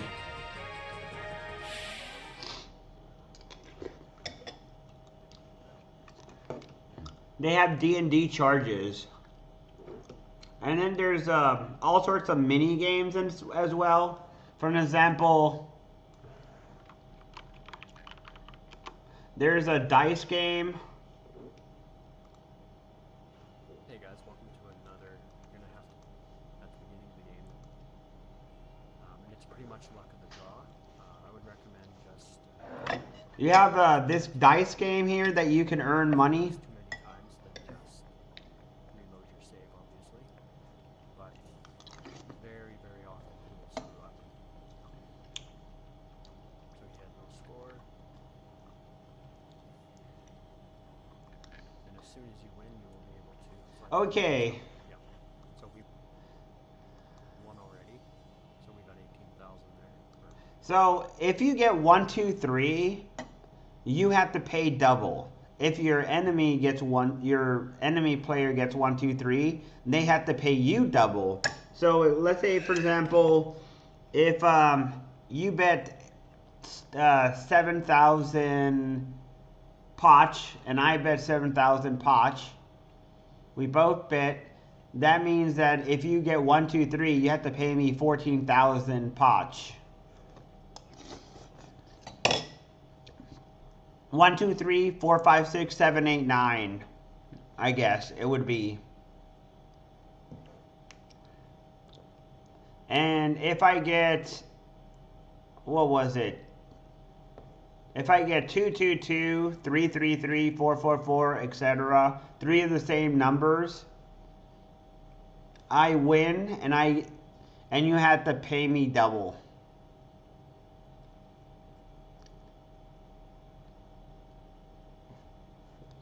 It has very nice art style for sure.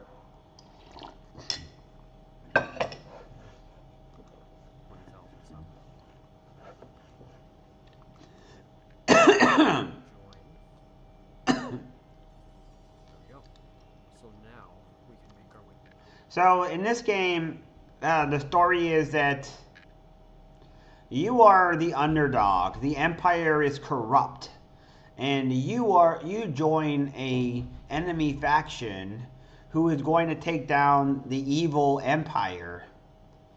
You're a new empire, and you have to take down the corrupt Empire, and then eventually overthrow them completely and become the new ruler.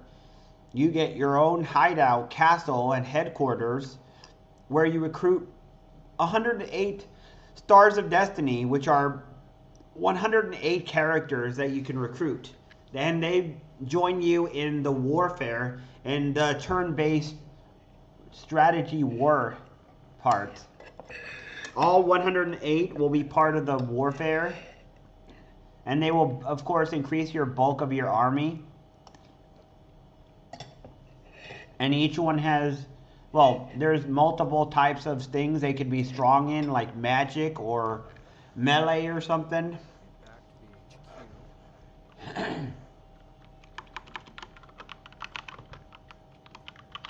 Let me show you more of the mini game. This is one of the mini games.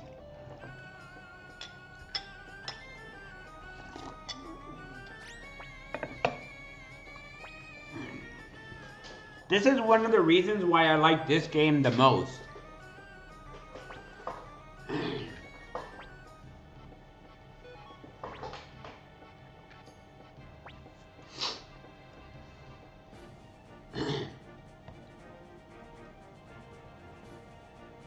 You got to go on a cook-off to save this guy's reputation and win by making a fantastic recipe.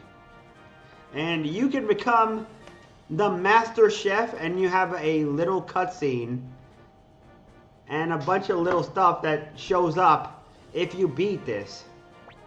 But it doesn't get seen at the end of the game. It's only just like a little thing inside the game. Master Chef.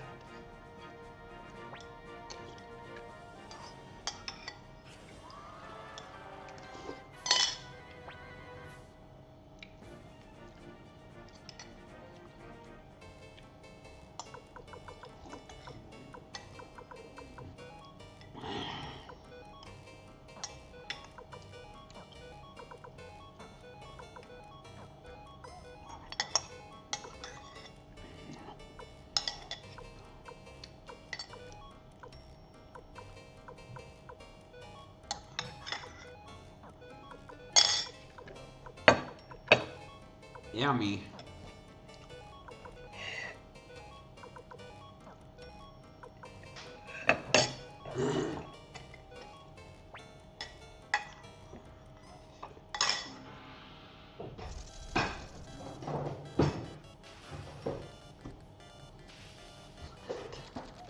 I really like this part a lot.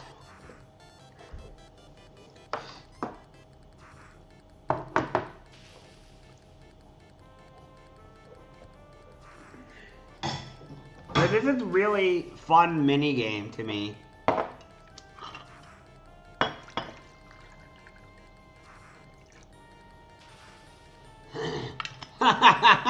It's so fun.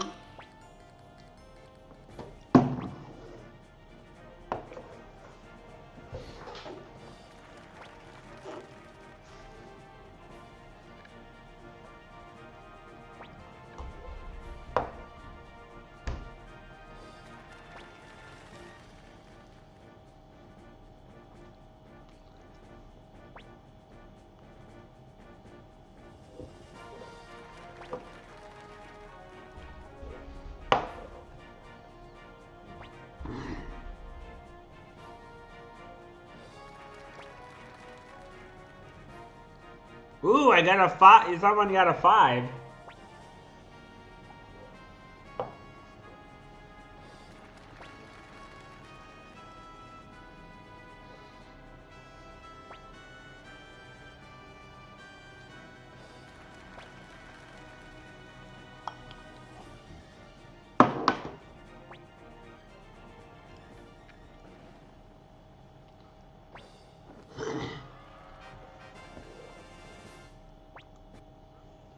And that is how you play this game. There's more mini games, of course. Let me see if there's anything else. There's more mini games than this as well. There's more different type of mini games. For example, there's this mini game here. There's a rock climbing thing. There's a whole bunch of mini games.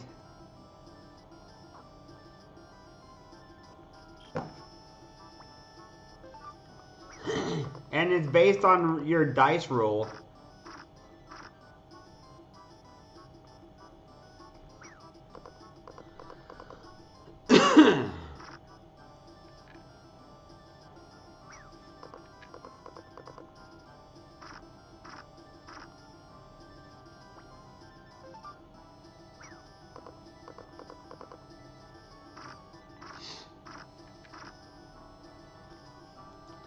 So that's what you can do. You got some of the stuff. Of course, there's story moments and stuff, but I don't want to spoil the story moment because you might play the game in the future. I'm going to hold off on showing more just because I think that it could ruin your experience.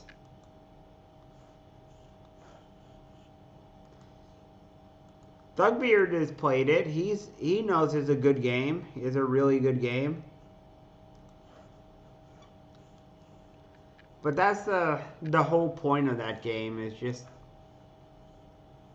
you got to do some stuff. You got to play. You got to beat the really bad guy, and there's a bunch of mini games, of course, an RTS part. Do whatever you feel comfortable, man. You do you. You do you. You be doing when you feel comfortable. You don't have to rush and do things when you don't feel like it.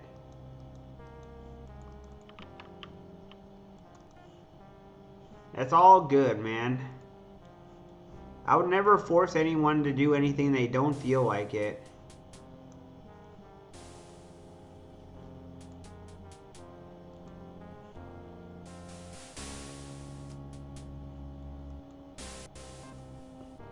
Not that I could do it anyways, because I have absolutely zero power over you anyways.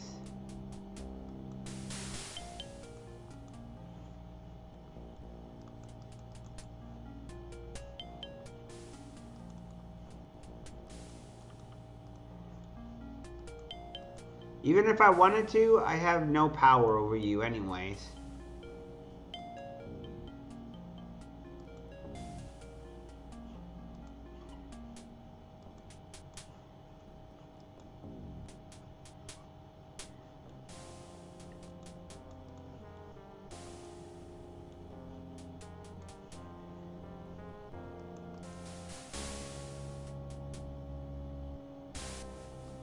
I only watch it when I'm with you, man.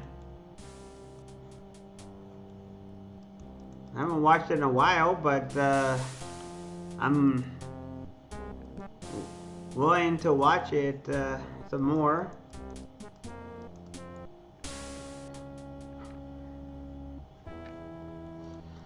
After I'm done streaming, we can watch some Garrow.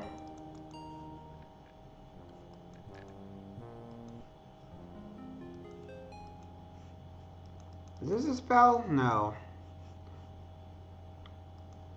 There's a bunch of spells in this game. I don't remember all the spells.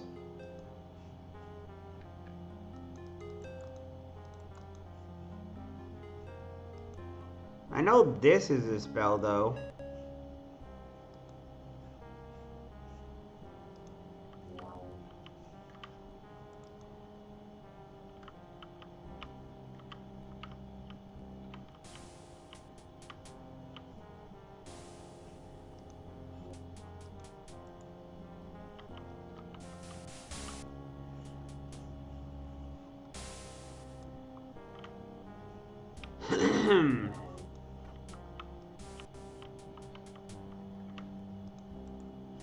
Lately, like I said, I've been watching Dragon Ball Daima, or Daima.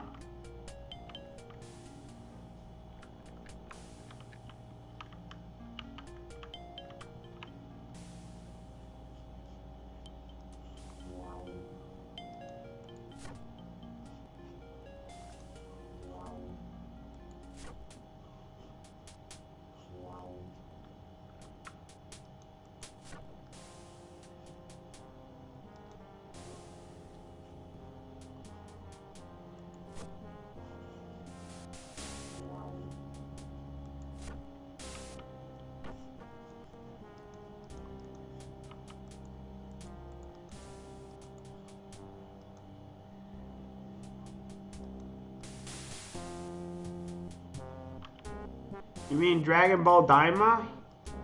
So far, I'm enjoying the story. I'm enjoying the story of Dragon Ball Daima. It's an interesting idea. The whole idea of being able to everyone turning the kids and having everybody just do.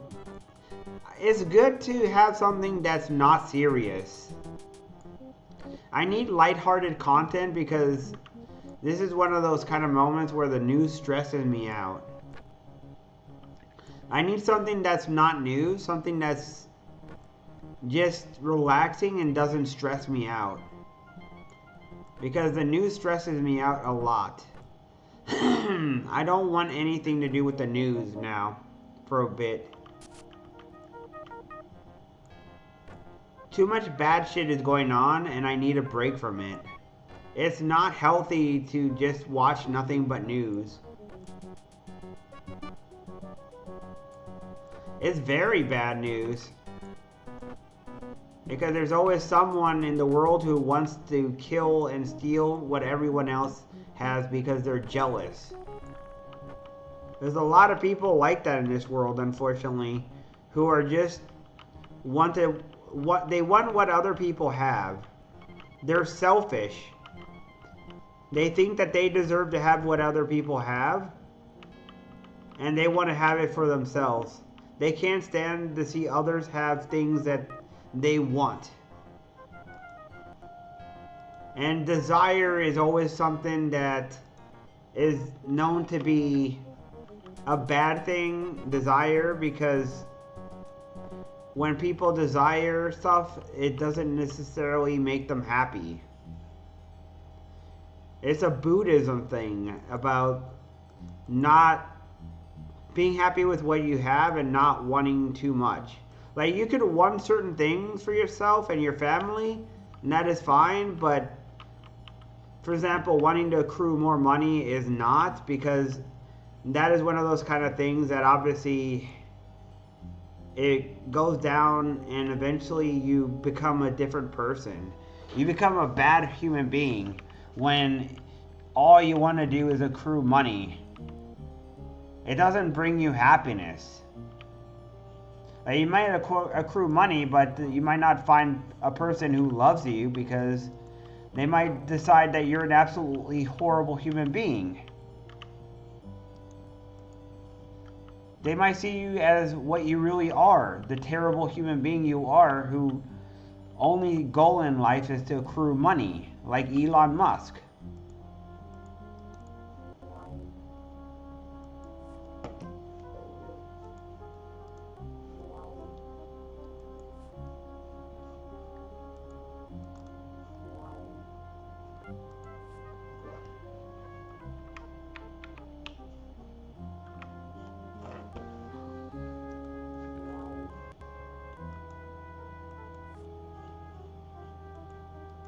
I mean, it's about time.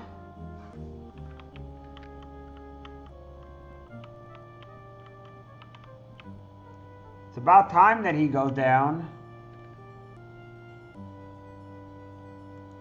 If there's anyone who deserves to get what he wants, yeah, I mean, if there's anyone who deserves to get what he's getting, it's him. Him and Trump deserve the downfall they have because they're terrible human beings.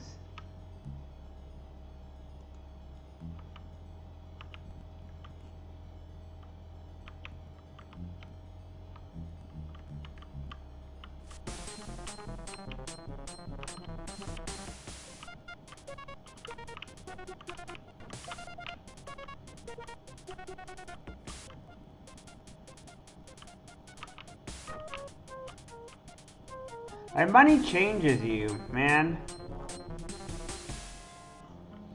You think these people are happy with all the money they have? No.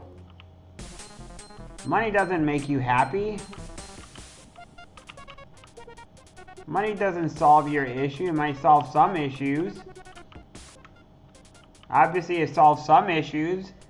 You need money to buy food and water. But it doesn't make you happy. once you have a certain amount, and once you got enough to survive on, it doesn't change much after that.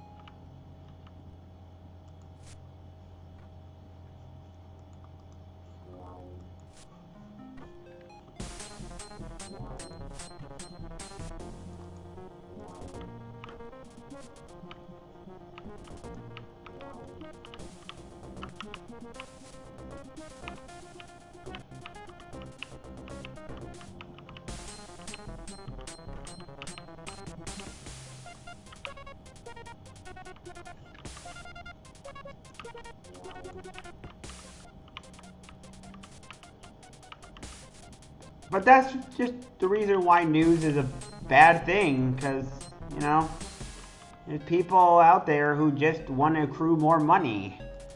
They just want to accrue more and more wealth at the detriment of everyone else.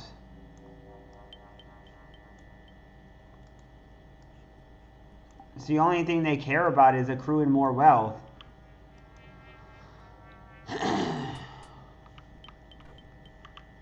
Yeah, well, these people are, and they're going to get what they want. And that's the bad thing, is that they're going to get what they want.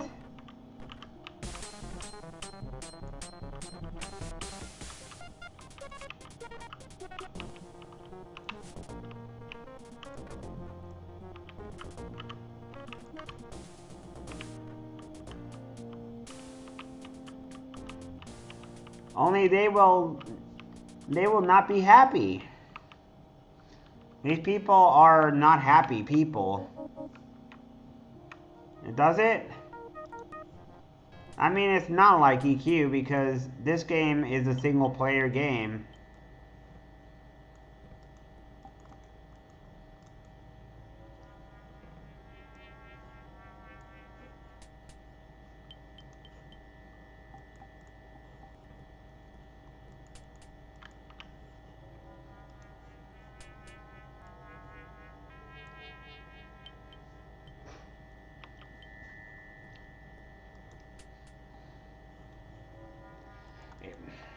I mean, it is slow because it's an old game now, though.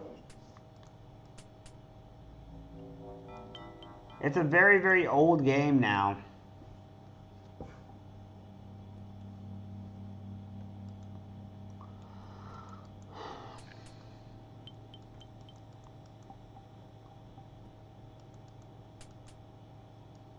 So I want 1 point into lore.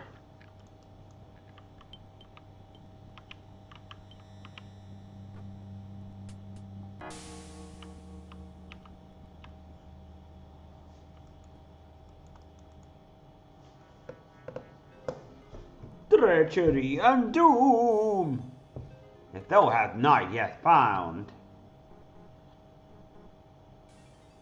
Hope thou did not forget thy quest. Must double F. I see. Yep, I understand. Very, very hungry. Ooh.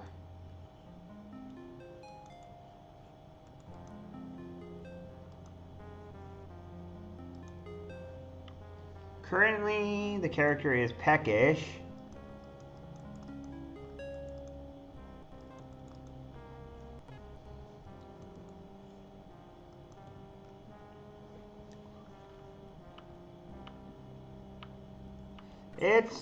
It's a good game, although it is really difficult to play because the controls are kind of old. It is a fun game, though. It's kind of expected with a game this old, though. This game is even older than EverQuest is. EverQuest is from 1999, and this game is from 1992. So this game is a couple years older than EverQuest. And it's also a single player game.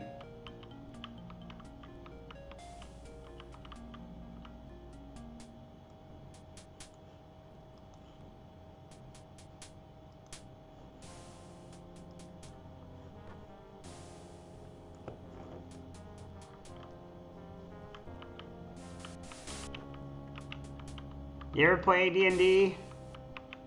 No, yeah? You ever play any of the D&D games? I mean, the old games are based on D&D, so you're not wrong. Well, you're not wrong because this is based on D&D, actually.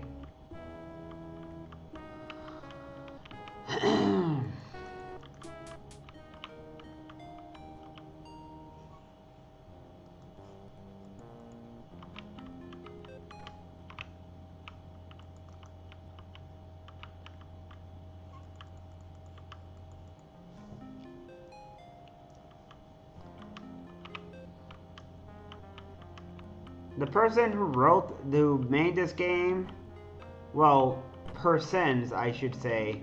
There's more than one person, but persons. One of the people involved is, what's his name? The guy who uses the name Lord British. Well, that guy, he made RPGs back in the early 80s. Before RPGs even had graphics.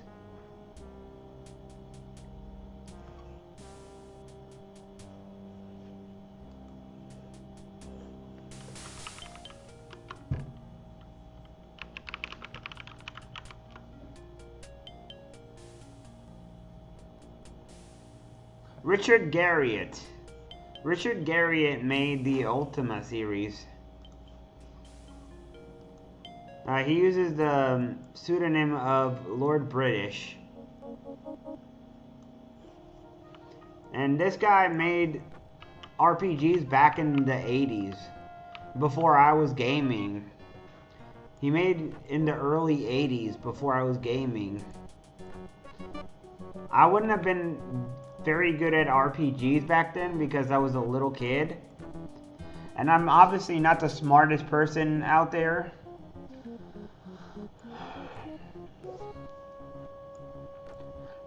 But I know that some of the RPGs he made, I played some of them. I played Ultima 3 Exodus, obviously.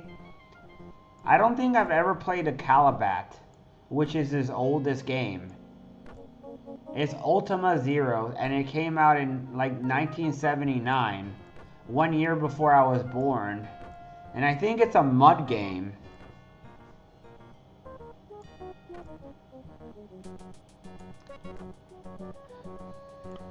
You might not enjoy it because it's too old. You're kind of used to JRPGs, and this one is kind of different. I think maybe this one would be a little bit too slow for you. You probably wouldn't enjoy it that much.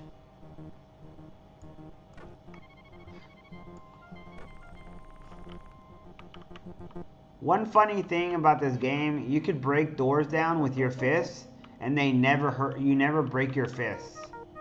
You could just keep punching doorways until they break.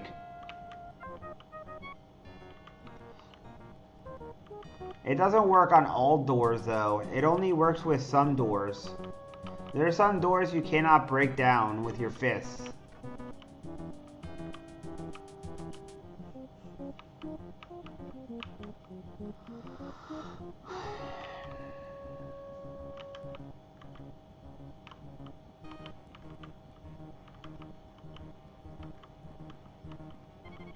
I think part of the things with these games that are so old is that some of them, they become unfavorable to people who are younger generation because they're too old.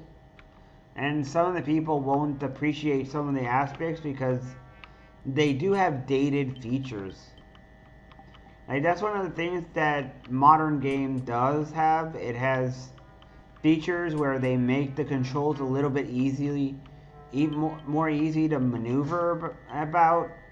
For example, this game controls the jumping and all that is a little bit harsh.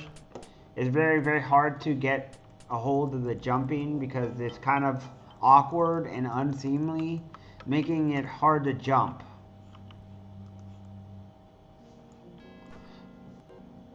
That does kind of make it hard to do.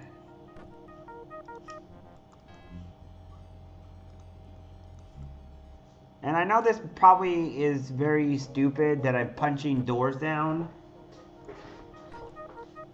There are other games where you can punch doors down and stuff. For example, in Neverwinter Nights, you can break down doors. Not with your fist, but with your sword. And this game is also about puzzles as well. There's a lot of puzzles in this game. The Ultima games have a lot of puzzles in them. So I hope you like puzzles. Do you like puzzles, Nanoya? If Thugbeard is here, he knows that there's puzzles in this game. I don't know if he's still here or not, though. I always presume that people are not around anymore. Even when they're lurking.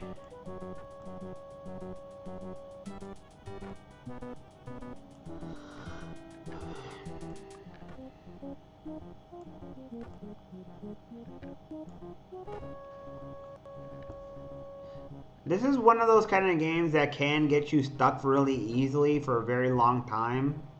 Trying to figure out what you're supposed to do. Because there's a bunch of stuff you have to do in order to get all the items and get out of this dungeon. There's hints though, where if you talk to certain people and you read certain notes and stuff, you can figure out what to do.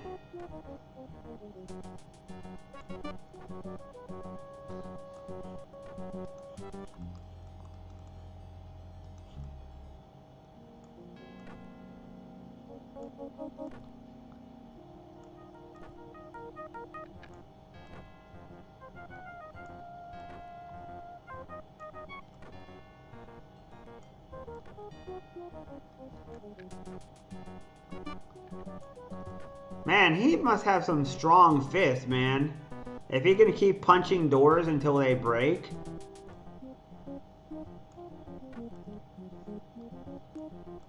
And not break his hand, he must have some hard fists, man. This guy and Shatterhand should get together. Who would win a fight? Shatterhand or the Avatar?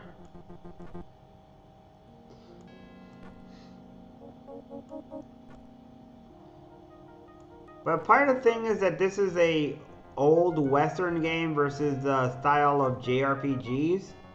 They have very different styles of gaming. JRPGs a lot of time want to tell you a story and have a very linear fashion, while Western RPGs focus. There's some that do have more linear gameplay. Let's not pretend that that's not true. There are games. Like, there's very few areas you can go in Dragon Age Origins. The world is not huge.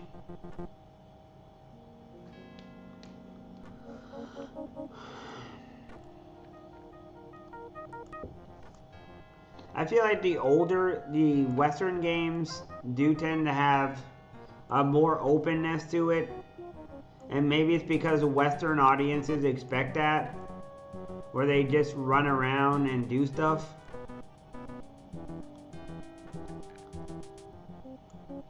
I would argue that even The Witcher is kind of like that too. It has kind of an open style of gaming where you run around aimlessly trying to figure out where you're going and what to do.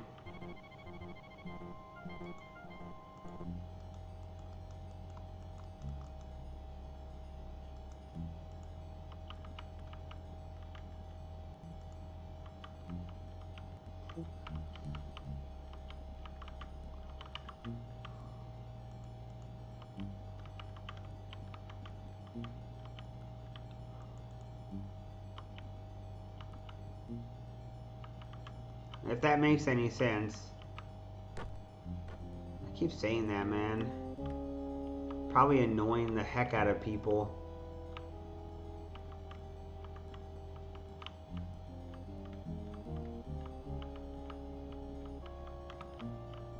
I'm probably annoying the heck out of people here.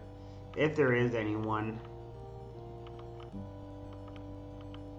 For example, this right here is a puzzle. There's a treasure here. If you figure out how to do this, there's a nice treasure you can get here.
The minute I get a magical scroll, I'm going to show you something.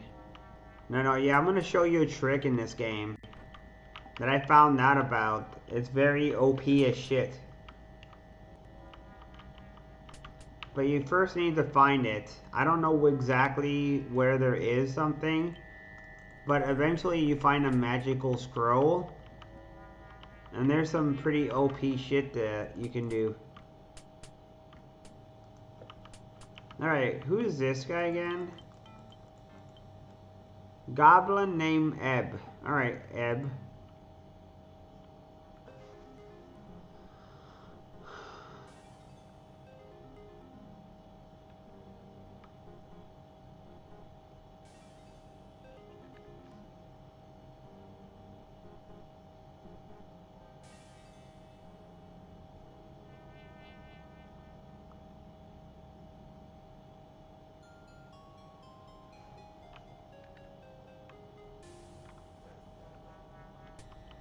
Obviously, don't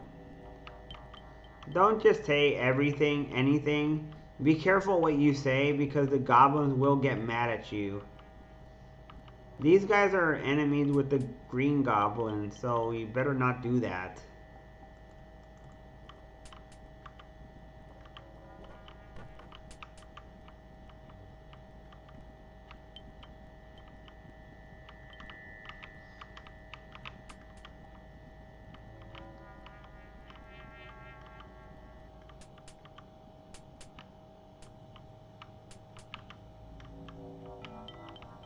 But there is items in this game.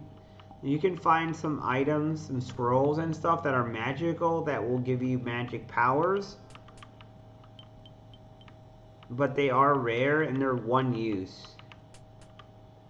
When you find these scrolls, of course, if you use it, it gets used up. But if you burn it, and I will show you what it does if I find one.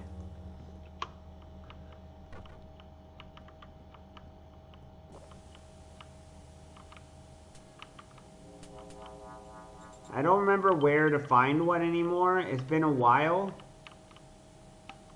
Oh shit. There's a spider here. Wait, what? What is the spider doing here, man? Excuse me, game. What's that spider doing here?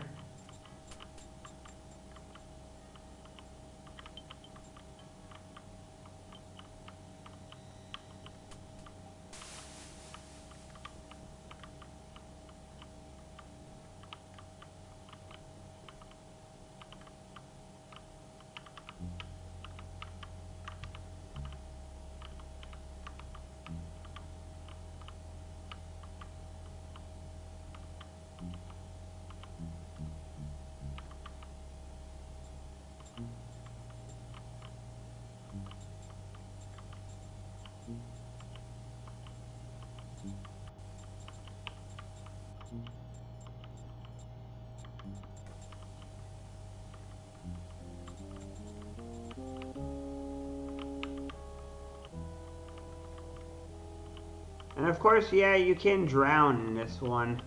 You need swimming. You need points in the swimming in this game, but swimming is not that useful. There's not that many places where you actually have to swim.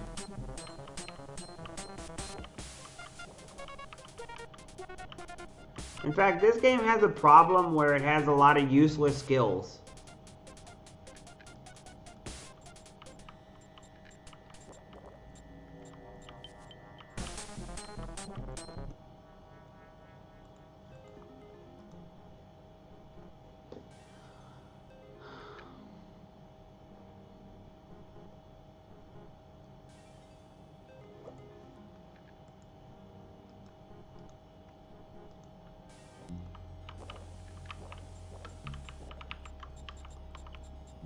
And part of the reason why this has so many... Unfortunately, there's a lot of skills, but they didn't put a lot of thought into some of the stuff. So for example, swimming and some other skills are completely useless. Tracking is another one that for some reason was put in the game, but it didn't get enough forethought about it. The people who designed the game didn't think enough about the skills themselves.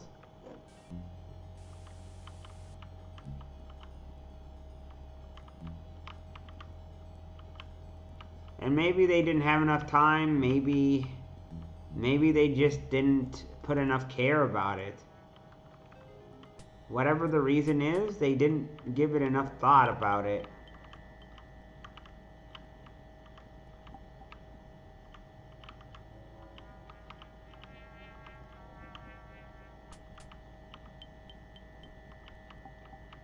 It's kind of sad because this game does have a lot of cool things.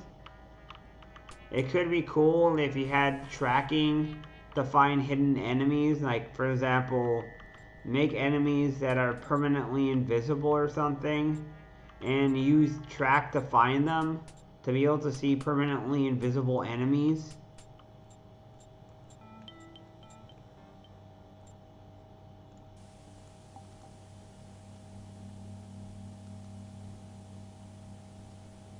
Or maybe enemies can run away from you and use track to find them. Maybe enemies respawn.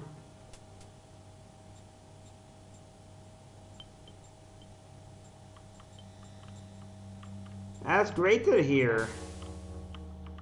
I wish him good luck. I hope Commander Bacon is successful in his mission to stay sober. The difference is that I've never been an alcoholic. I was never an alcoholic in my life.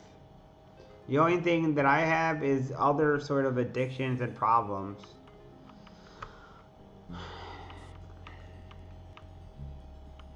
Obviously, I was accused of being an addict to video games, but I don't know if I am or not. Maybe.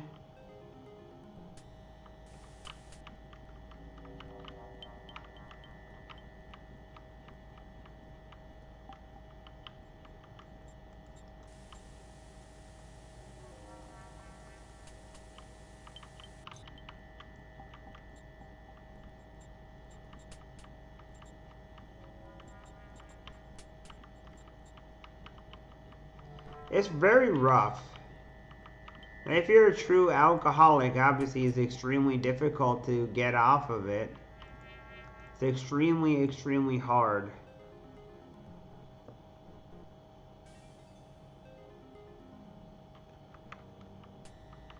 We humans have certain tendencies. For me, it's no big deal because I don't care about alcohol. But if you had said, if you had traded places with us, let's say for example, if I were in, hey Toya, welcome in. If you had traded, for example, me and Bacon's place, my tendencies would be difficult for me, but not for Bacon, and Bacon would have an easy time with what I do, because obviously that's just the way it works, unfortunately.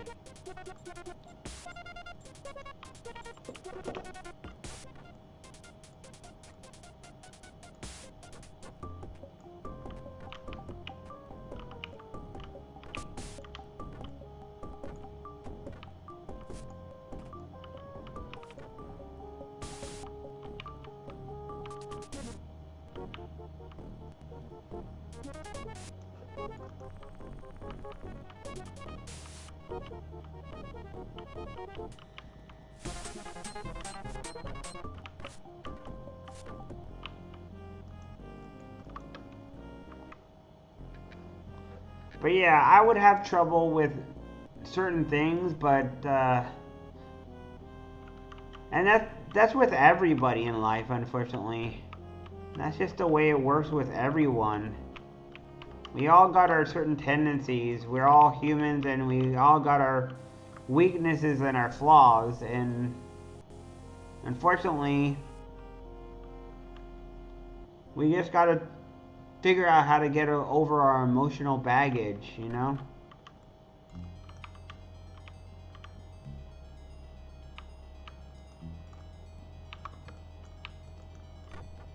We just gotta figure out how to deal with our stuff.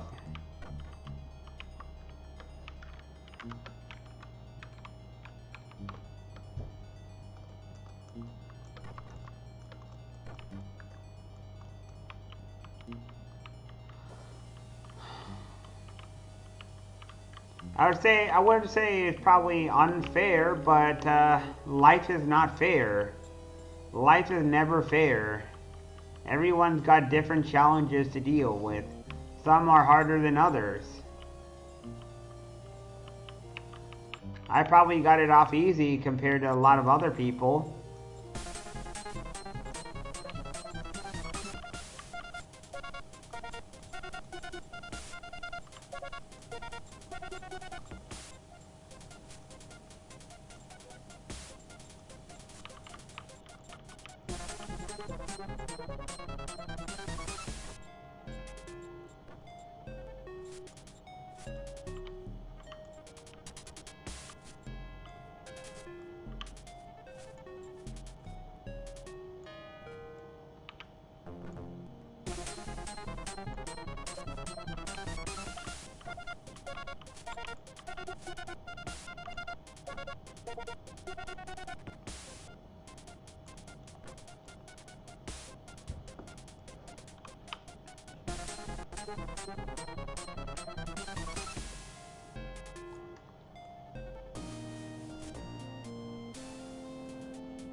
And welcome in. Oh yeah, you already. Nice to see you, Toya Hachijo. I'm sure there's some people out there who would say it's not fair, but I didn't choose this life. I didn't choose what it's gonna. I can only choose what events I can control. I don't have control over all the events that happen in life. There's a lot of things I have zero control on.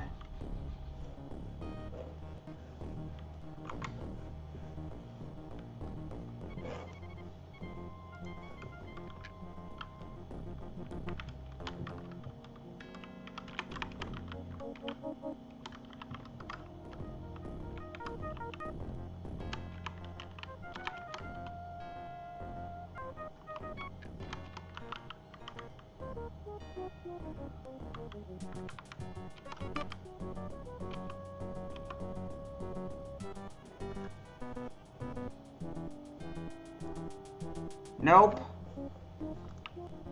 I don't want any of you bots, man. Go away, body. Bing bong. Goodbye, body. No problem.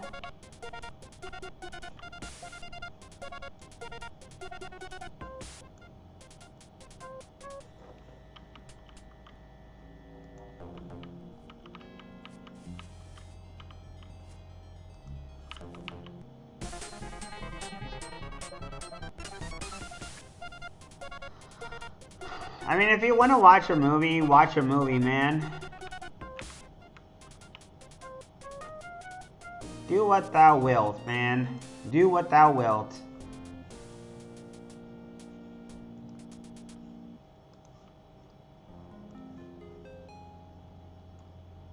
I want you to be happy.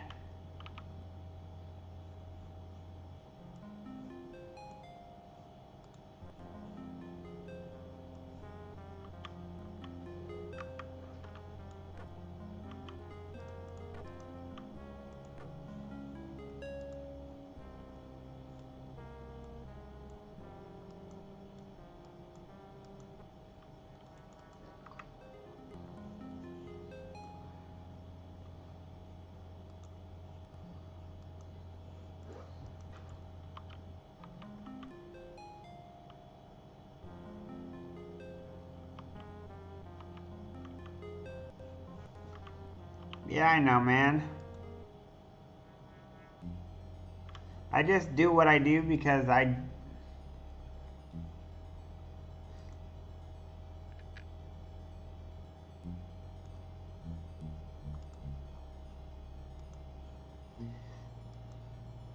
just don't want to tell people what to do or anything, you know? I don't like telling people what to do. I want people to be happy. I mean, obviously, does it make me sad to see when people leave? Obviously, sure, yeah. But I'm not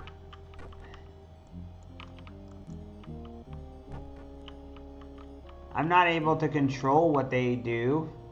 And therefore, I don't want to steal their free will.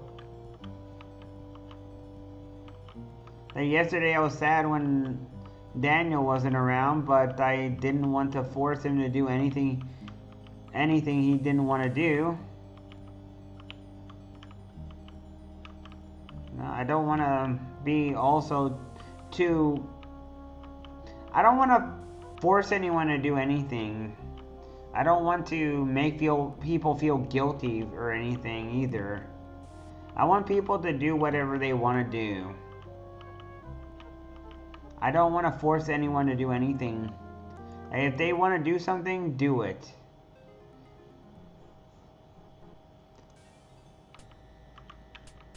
If someone wants to do something, do it, man. If you worry about my feelings, well, I'm a grown man. I can get over it. I'm a grown-ass man.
There's a guy who did that exact thing, but he never did that.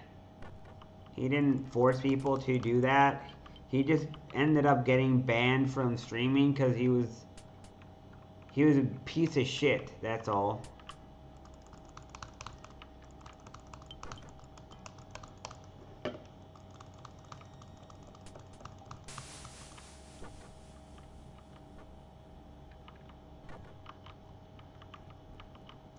There's a guy who begged for money and shit. I thought that was kind of embarrassing, personally.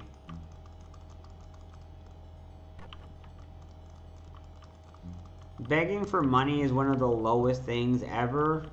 E-begging for money, that's kind of lame.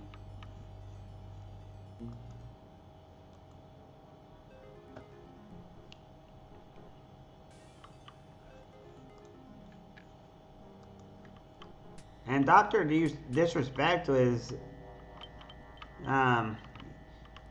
is a real piece of work too. He uses his fame and all that to get a minor, which is kind of wrong. It's kind of reprehensible. Well, not kind of, is. And welcome in there, Rin. Welcome in. How you doing? It's great to see you, Rin.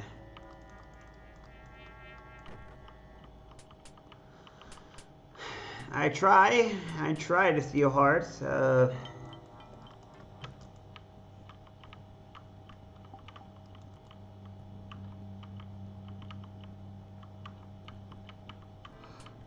I do what I can.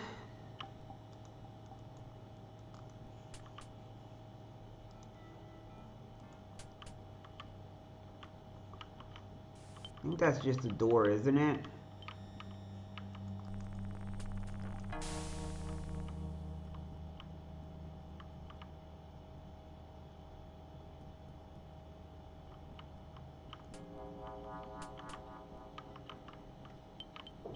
Yeah, Rin is a very cool person. He's a cool guy. He doesn't ever complain. He doesn't do anything that would do any... He doesn't hurt anyone's feeling. He doesn't annoy people. He mostly keeps himself. I told the Lady A that I am a bit of a solitary person after I'm done streaming. After I finish streaming, I usually am very solitary. I spend my time alone. I spend my time just doing my own thing. I'm not much of a... I don't like parties and anything like that.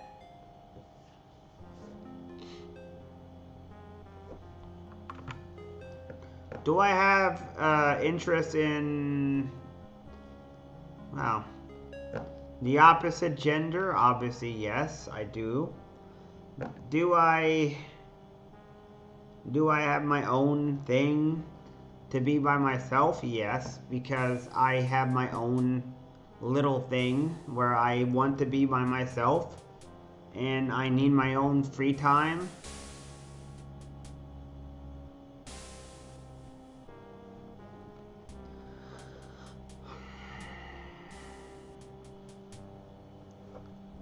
After I'm done streaming, I tend to... I mean, I do play a lot of EverQuest. So, that in itself is not interesting, but I am boring as a person. I'm extremely boring and very predictable.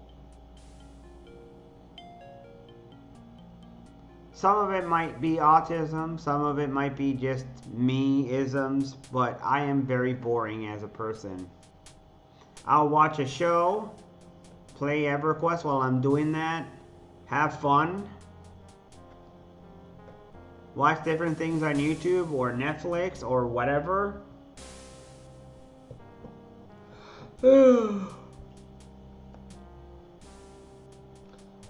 Or maybe I'm watching Dragon Ball Daima or whatever. And that's what I tend to do.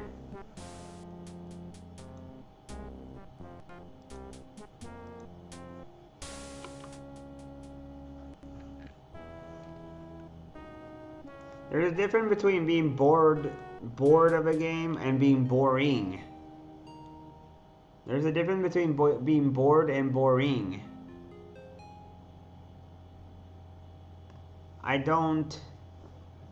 mean, yeah, I do hang around in people's streams. I don't do it 100% all the time.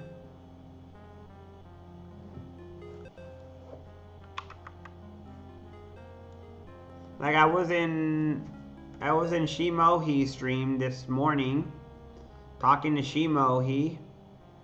I was in a couple other people's stream too. And then I lurked and I was watching a video. I was watching something else.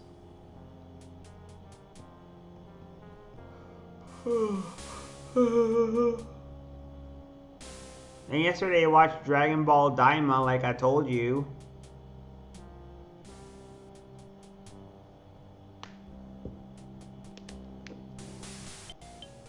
I'm gonna get water and I'll be right back.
I'm back. Yep. I was gonna say, I got certain proclivities, certain tendencies, where there's obviously some stuff that we both, agree with and we like. We both like JRPGs. I played plenty of JRPGs.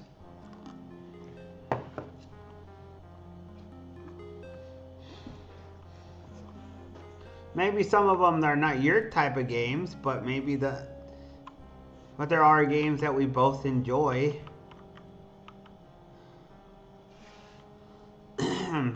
Magic of Scheherazade is a JRPG.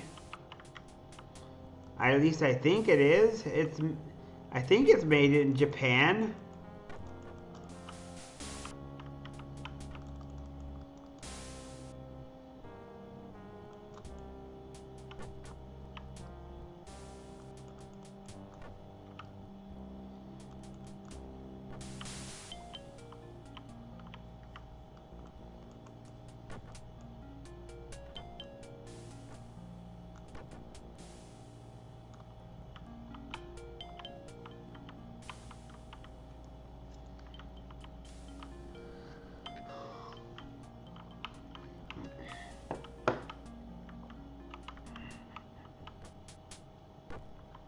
Yeah, if you like Magic of Scheherazade or Scheherazade or however you call it, then that's a JRPG, I think.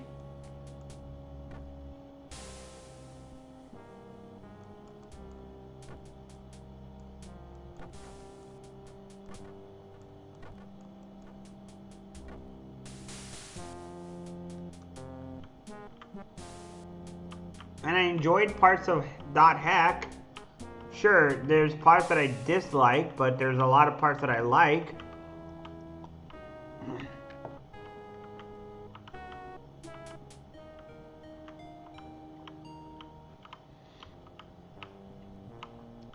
I am also older than you, at least by a good amount of years. I'm a good amount of years older than you as well, Nanoya, so...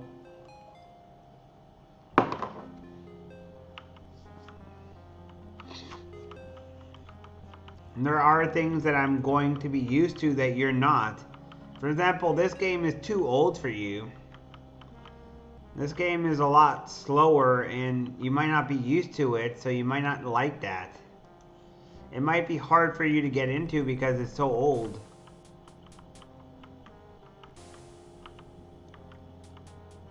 With all due respect, of course, I say that. Due to the fact that I am, of course, stereotyping you, and I know that stereotyping people can be kind of dangerous. Sometimes you might put someone in a box and you may get some parts wrong.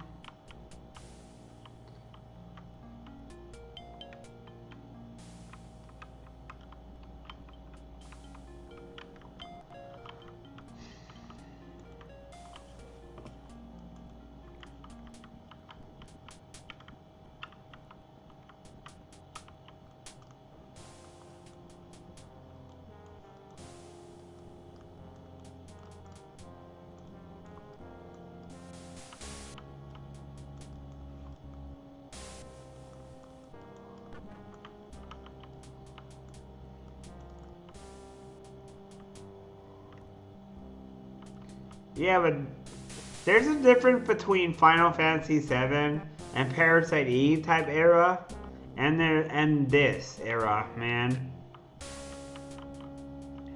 The older the game, the clunkier it becomes, man. And this is a PC RPG. And PC RPGs have its own can of worms that has its own different issues. Hey, Cassette. I'm in my 40s. let's just say around mid-40s range.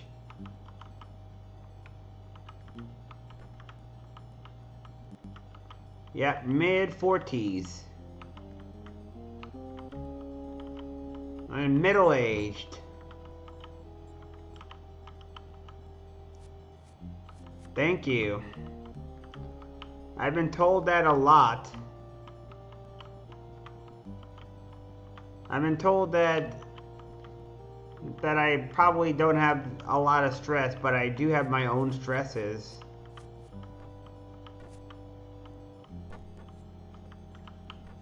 Maybe there's different kind of stresses, so maybe it was a different kind of stress, I don't know.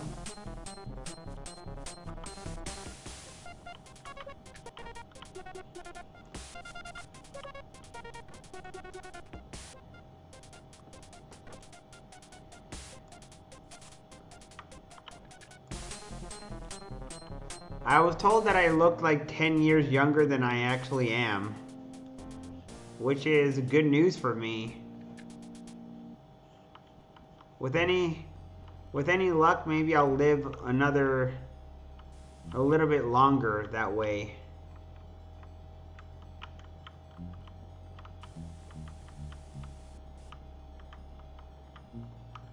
At least I hope so. But yeah, I'm older than Nanoya is, and by at least a decent amount of years. Not massive amount of years. Nanoya is in his 30s. He's in his mid-30s. He's already middle-aged. Like middle-aged, 35 is already considered middle-aged. And he's got to be at least that or more.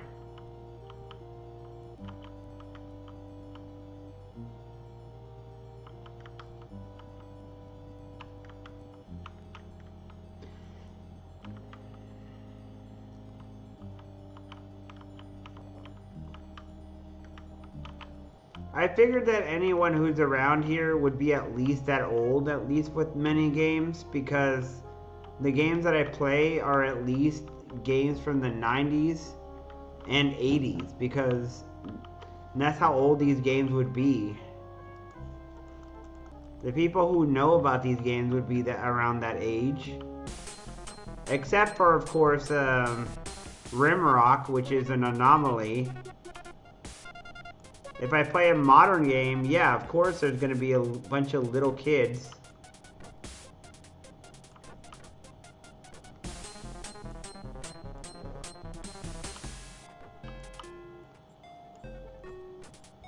If I play Call of Duty, there's going to be a bunch of little squeakers and stuff.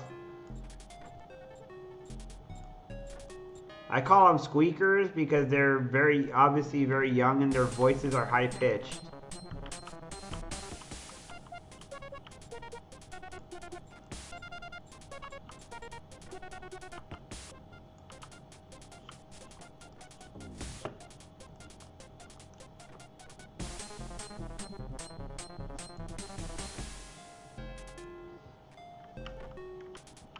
How old is that game?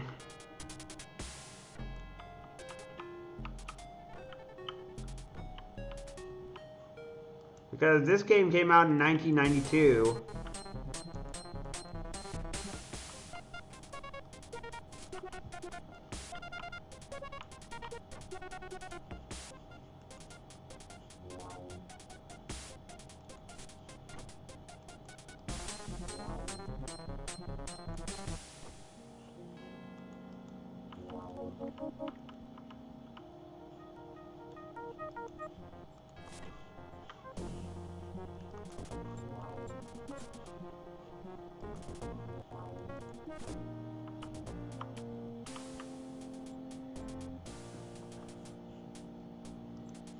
$1991? That's about a year before this game came out then. This game came out in 1992. This game is pre-Doom era. Yeah, Doom I think came out a year after this or something. Hey, this was before Doom even.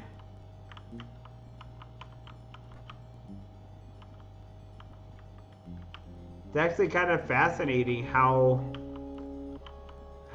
these games came out and evolved and all that.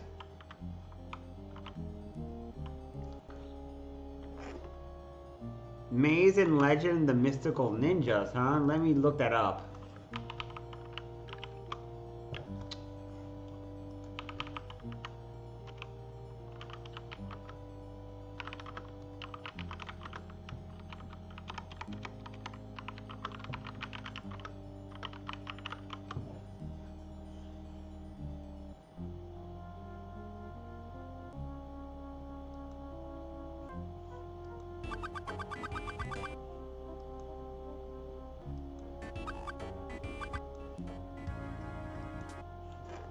Oh, really?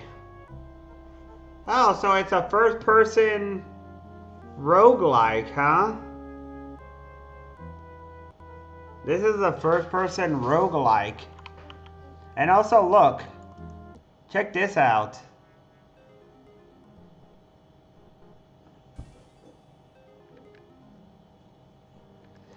In this one, you can write on the map. Like, for example, let's say I drop cudgels here. I could write cudgels. Or something like that. Worn cudgels. See? You can write on the map right there.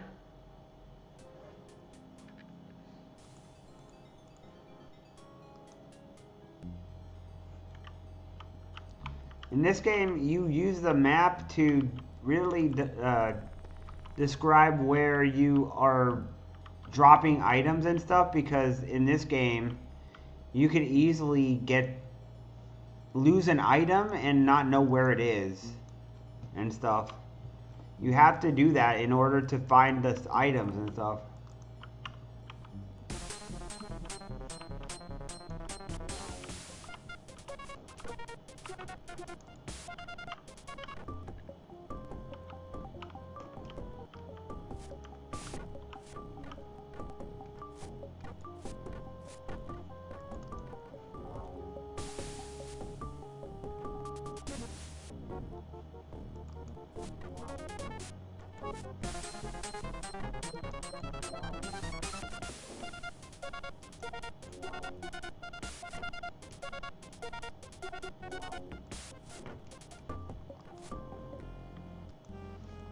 And of course, that's what happens when you die in this game.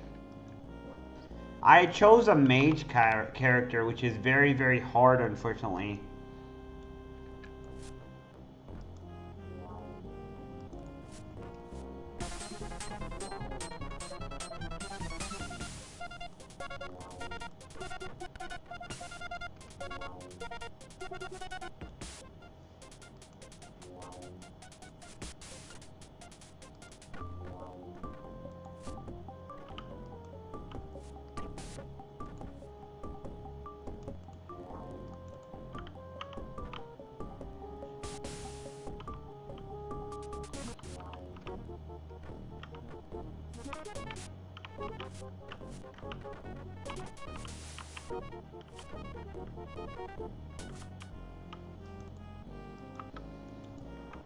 But this game is very unforgiving. This game is extremely, extremely unforgiving and difficult.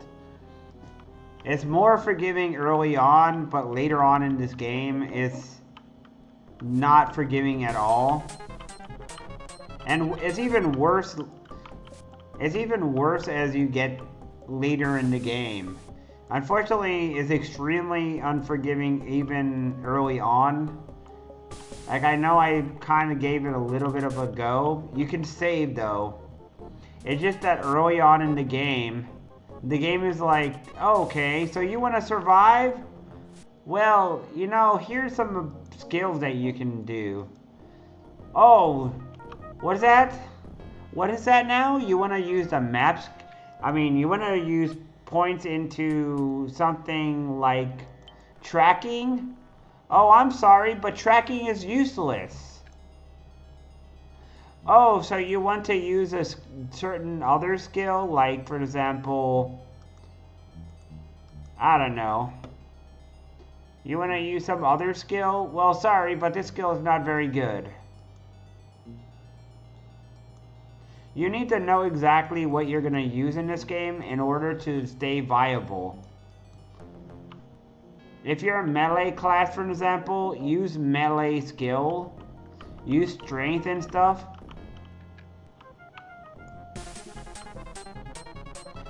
I am a mage, for example, so my main skill is magic.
But as you can see, that's what this game is like. This game is like, oh, so you want to do that, huh?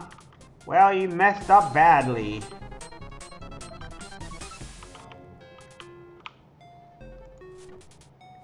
It's probably better to use a guide early on in this game. You probably want to use a guide just to get an idea of what you want to do, because if you don't know what you're doing, you're going to waste your run.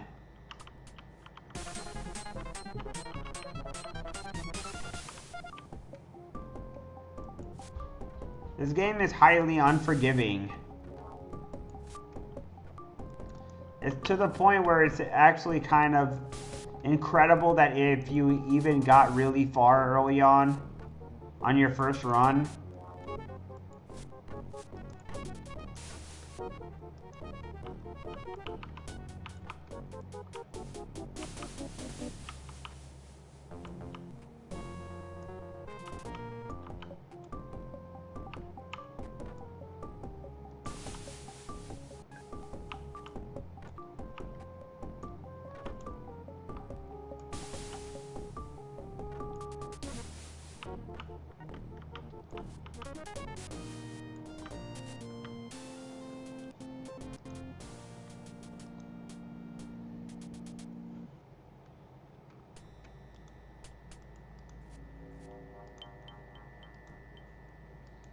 But that's generally why you want to know what you're doing and have a guide possibly early on.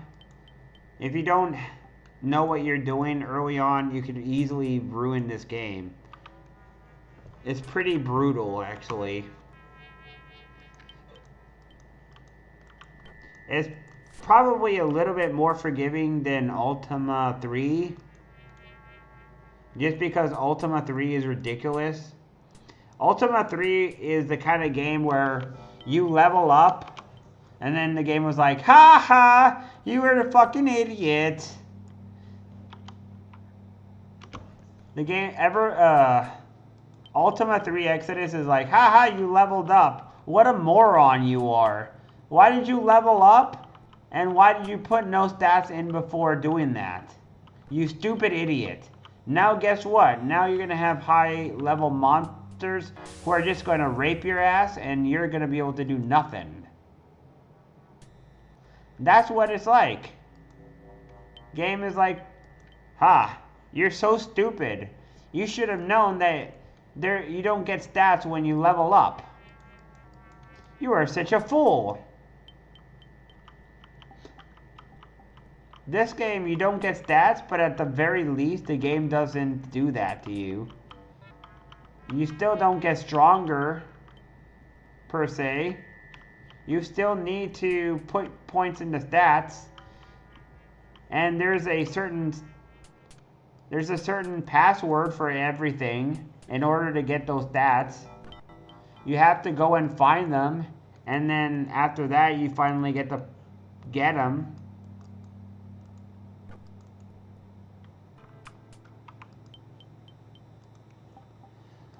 But at least the game is more forgiving because there's areas where you can find those said passwords and get the stats you want of certain things, or you could look at them up. You could look them up online too, in order to know what the password is for each power up. For example, knowing what the password is for leveling up weapons or magic or whatever.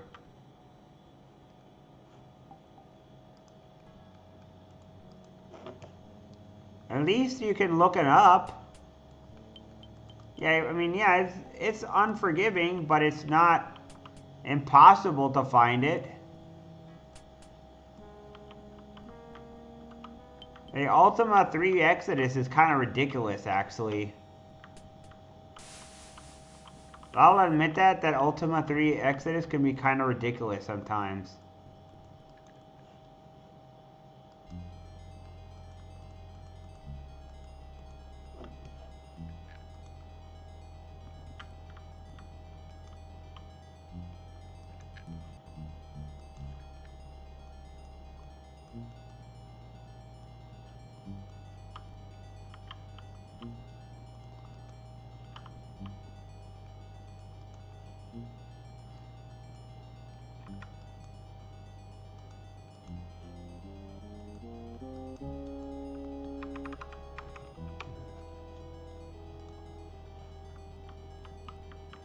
Ooh, money. Oh yeah, money. Give me all that money. Oh baby. Give me that money.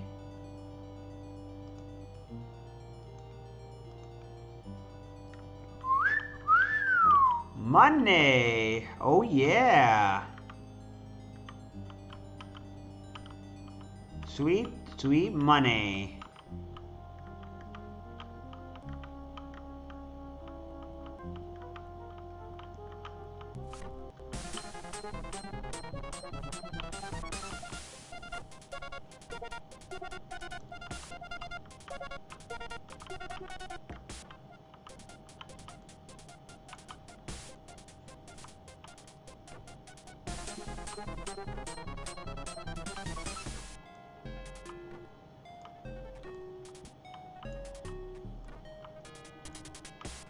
Eventually, if you get magic really high level in this game, you can start casting in spells that summon food and shit.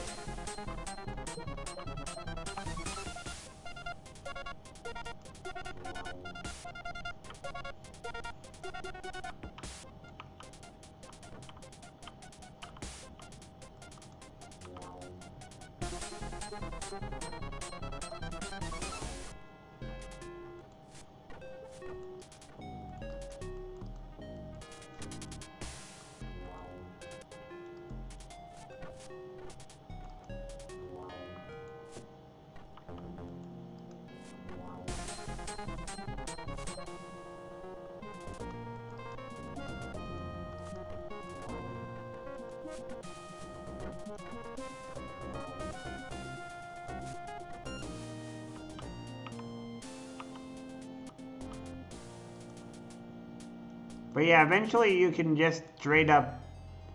Oh crap. Rat. Ratty, ratty, McRat rat.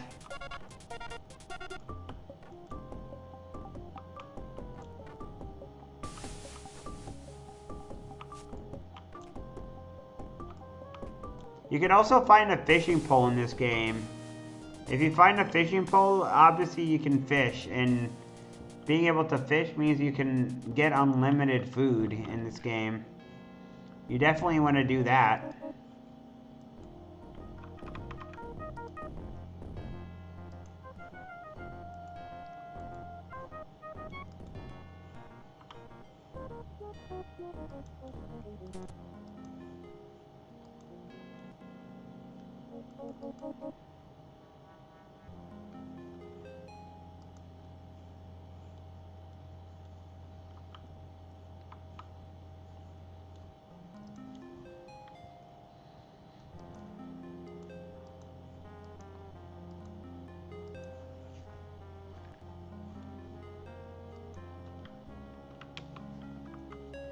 So what do you think your chances of liking this game, Nonoya?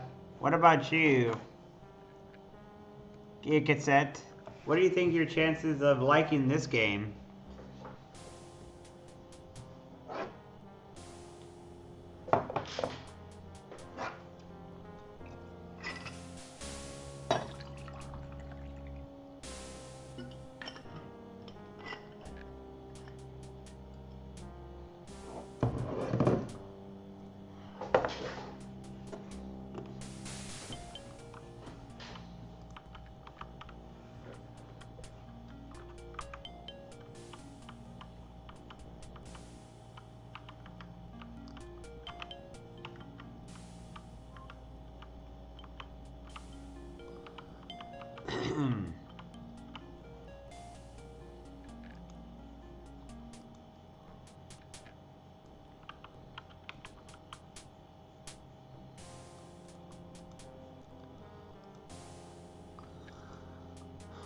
And there are certain items in this game too that maybe I'm hoarding them and they're not really necessary.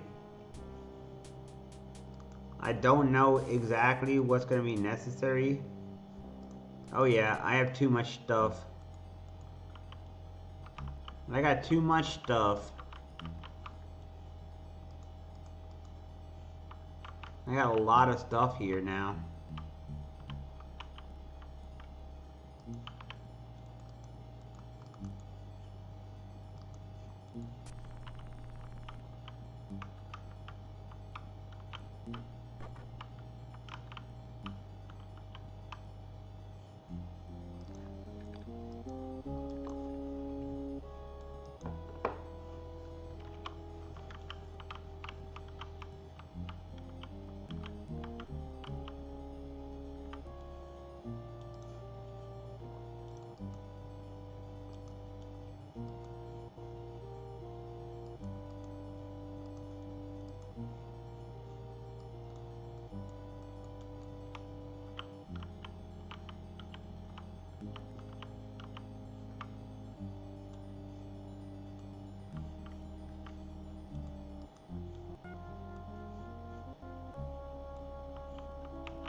Oh, second floor.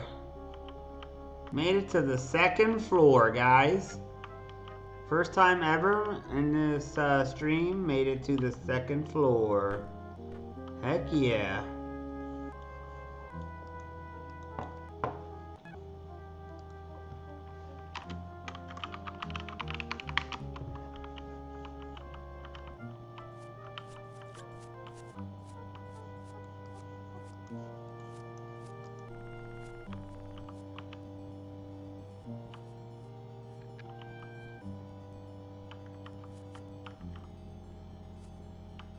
I still haven't leveled up my stats yet, by the way.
I'm in trouble. I'm in a bit of trouble. I need to heal up, and I'm running out of food now.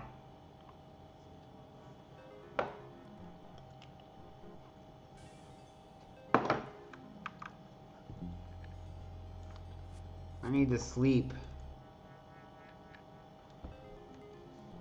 Yeah?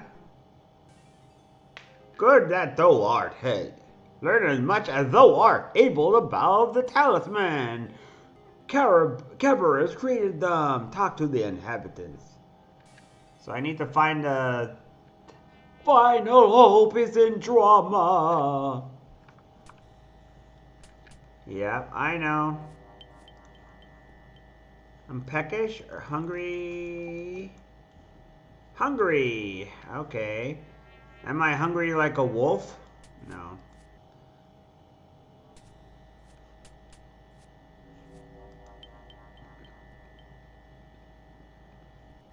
Day 4.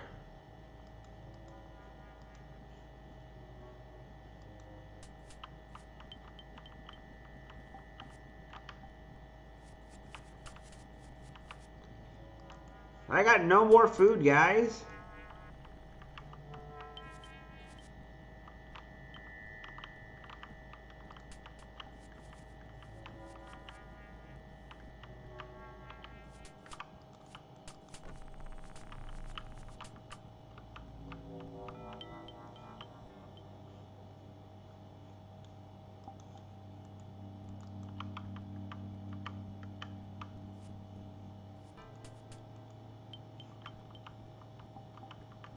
Ooh, an oil flask.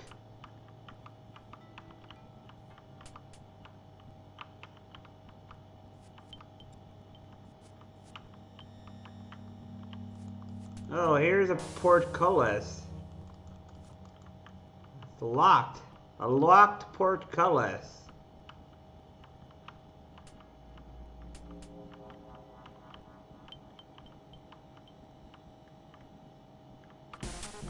Okay, nope.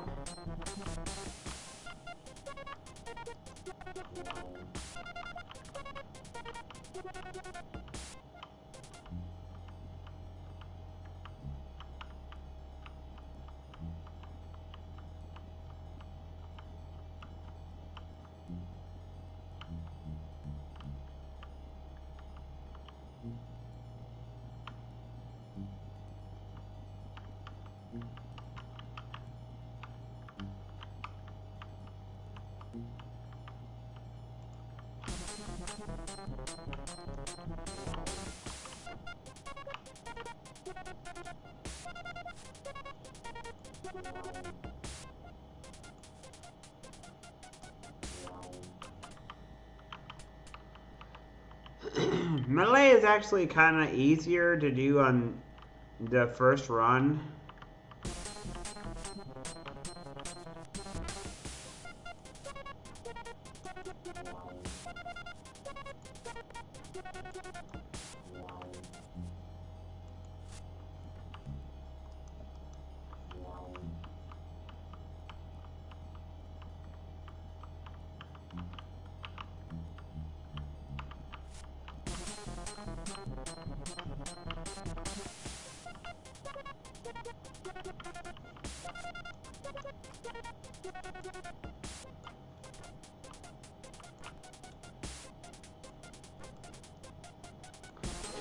Like, one of the things about melee is that, of course, you can just spam attack, and that makes it a little bit easier to just do things.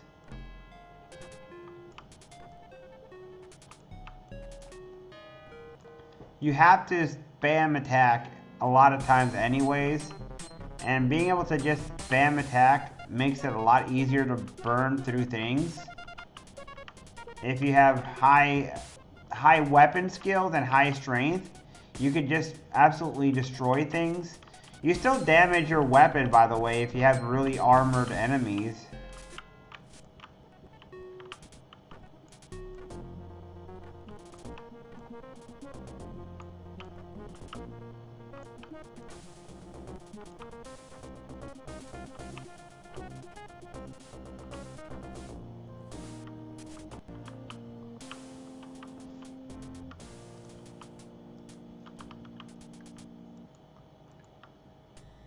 Entrance to mines. Okay. So yeah, there's still some stuff that is obviously... You need to know what you're doing in this game, even if you're melee. Being full melee is not completely 100% foolproof. This game will still even then destroy you if you have full melee in this game. If you're stupid enough to go full melee and then expect this game to be fair to you, you're gonna get absolutely wiped out.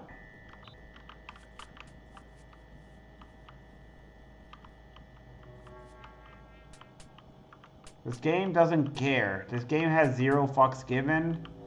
If you are stupid enough to go full melee and not put a single skill into lore or whatever, you're not gonna win. Obviously, the game is a little bit lenient. It gives you time to do stuff. But down the road, you need to worry about fishing and stuff. You need some skills in fishing because you need fish. You need food in order to survive.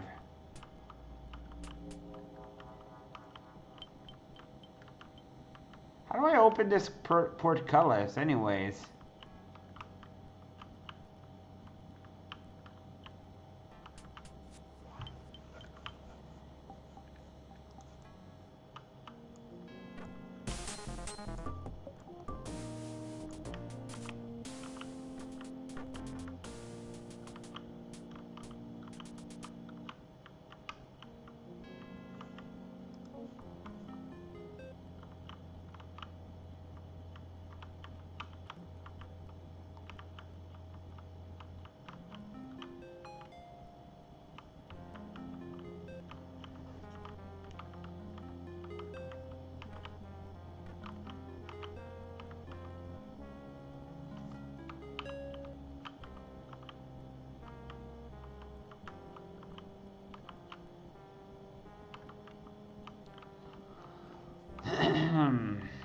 I need to figure out where to get a fishing rod in this game. I don't remember if you could get a fishing rod.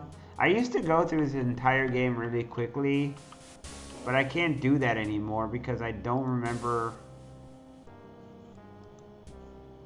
I don't remember by heart where things are.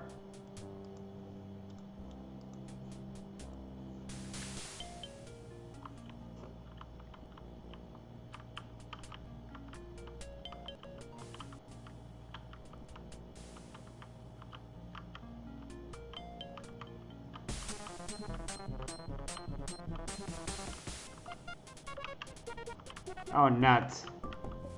Ah, nuts. Ah, crap. I walked into a trap. The spider den. Shoot.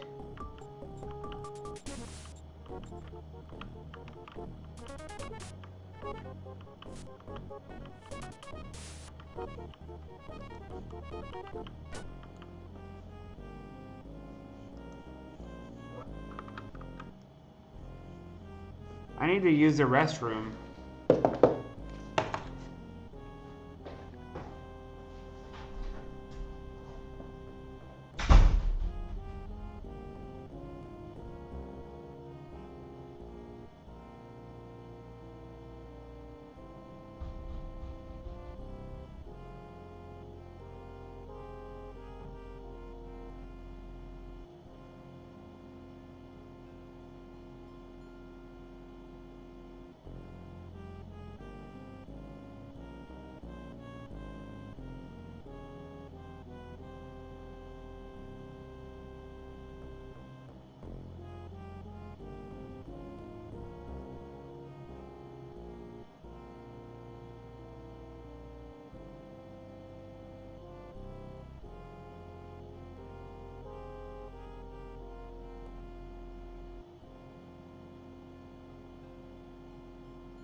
Welcome back.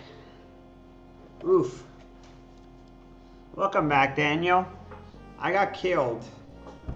Big surprise. This game is pretty hard, man.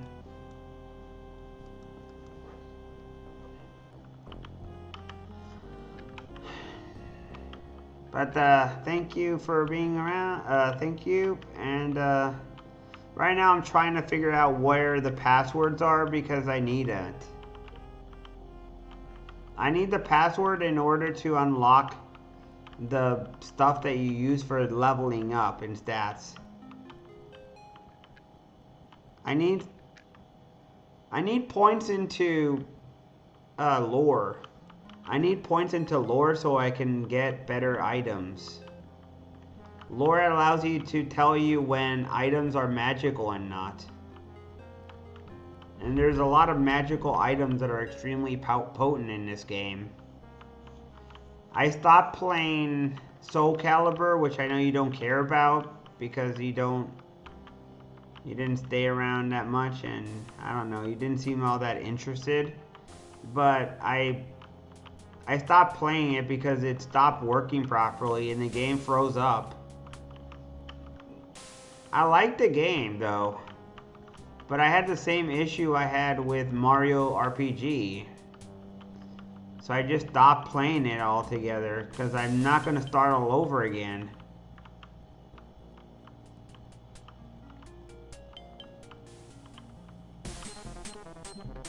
I'm not going to start playing a game only to have to start all over and do all the stuff all over again to make progress.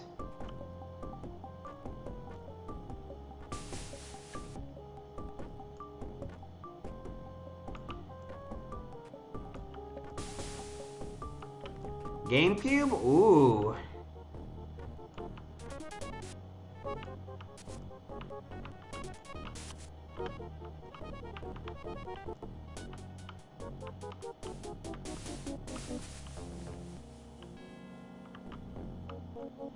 What's Flycast? Is it the same thing?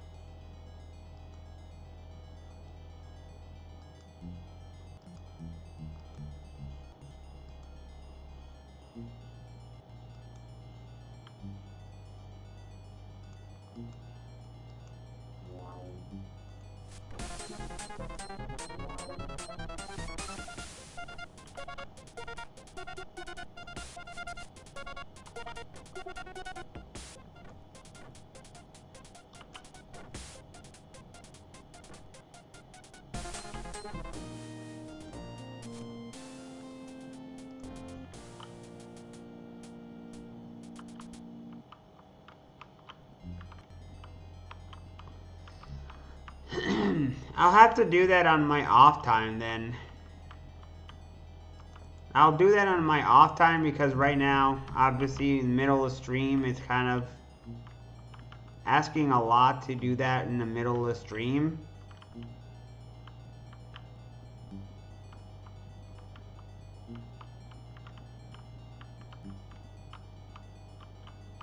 If I were to play it again though, I would play on the other characters. I would like to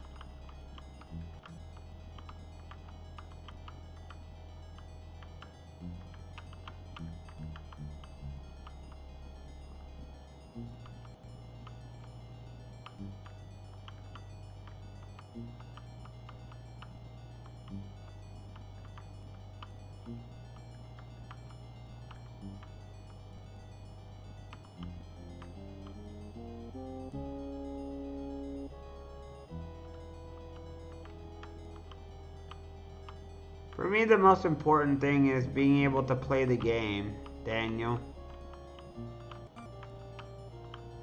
I do like some parts about Redream. It's just that It seems like the ROM itself, either the ROM or it's the emulator, I don't know which, keeps corrupting the file.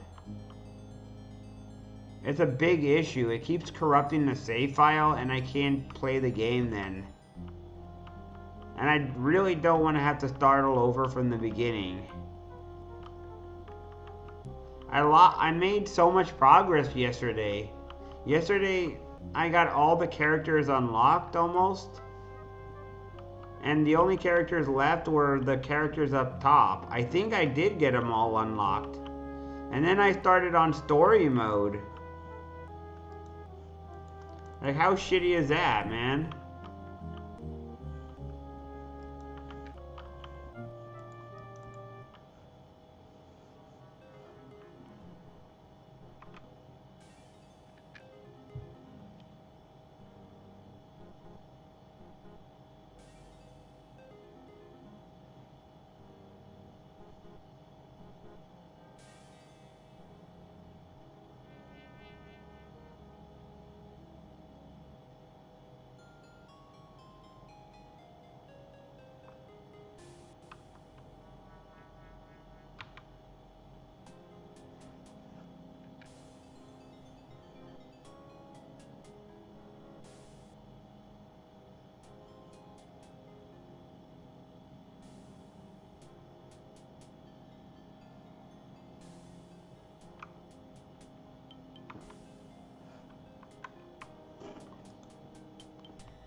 Alright. So you got a gem. Okay.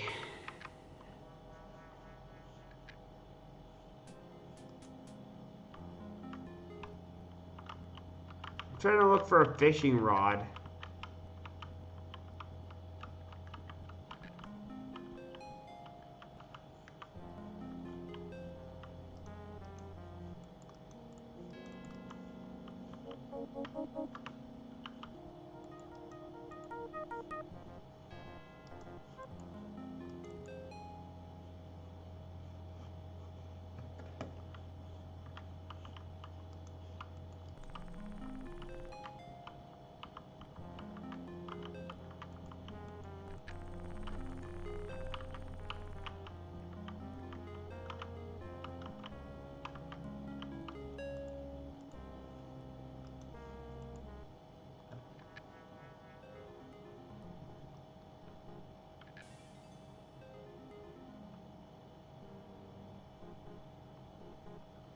No, sir.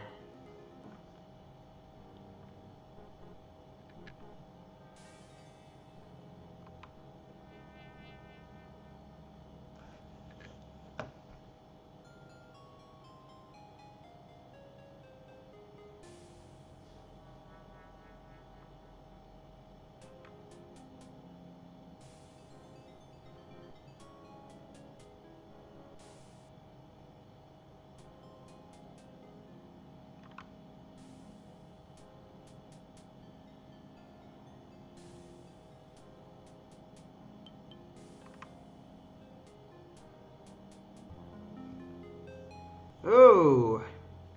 Oh, well, well, well. Look at that.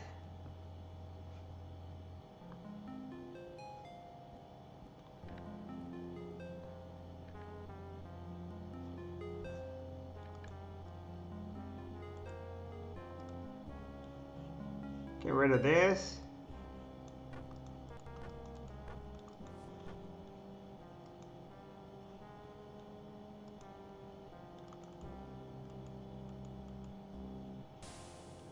Where is it? There it is.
I messed up there. Oh no.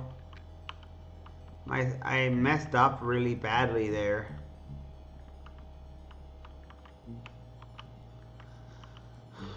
I was trying to make that worm stew thing so I could give it to a later area. You need it for a quest. And I think you get some boots that make you able to walk on lava or something. You get some fireproof boots if you do that. I think.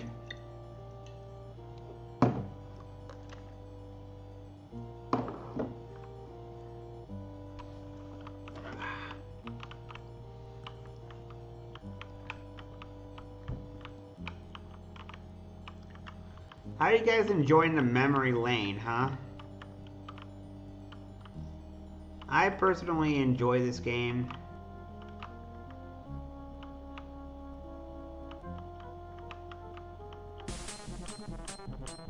It is a hard game, obviously, to get into for people who are not nostalgic. Such as Daniel, obviously.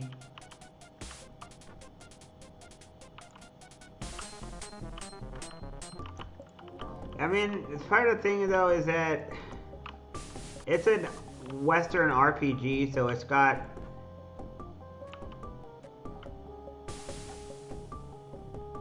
Western RPGs got certain style to them that doesn't do the same stuff as the Japanese RPGs. Yeah, I knew it, man. Like I said, it's very, very old, man. And it's a different kind of genre.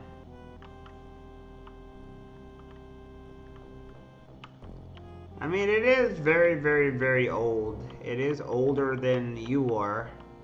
By a lot. This game is way older than you are, Daniel. This game came out long before you were born.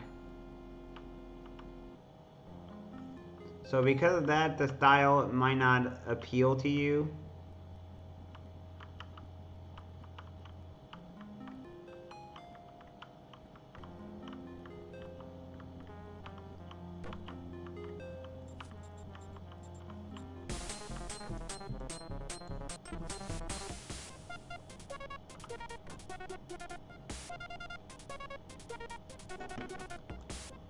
I don't think enemies respawn in this game. If I remember correctly, I don't think they ever respawn, do they? Can't remember that.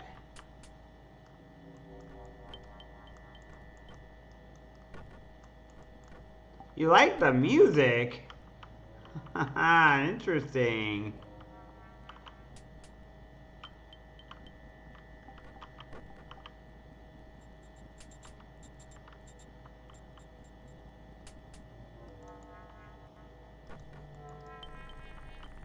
It only has a handful of songs and stuff in this game. The soundtrack is very limited, but yeah, they are memorable though.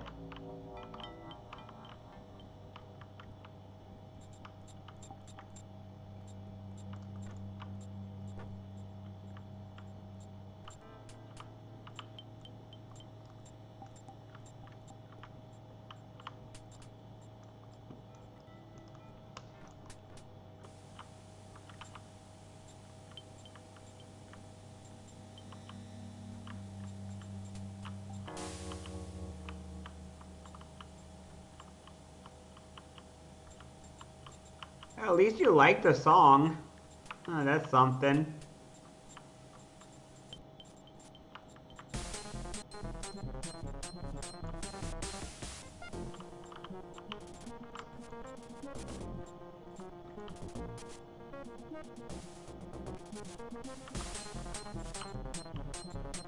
So what exactly is it about the Elder Scrolls that you like more? Is it because Elder Scrolls has different kind of combat that's more actiony, and you're probably talking about Skyrim, right?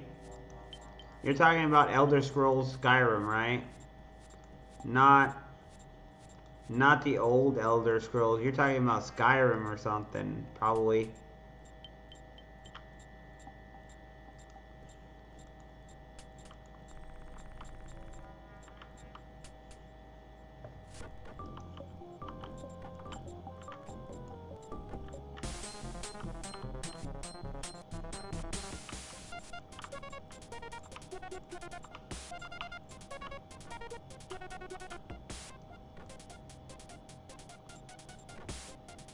Oblivion.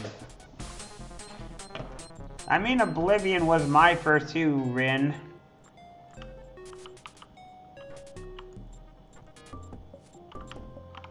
I know that the other ones existed, but I didn't play them when they came out.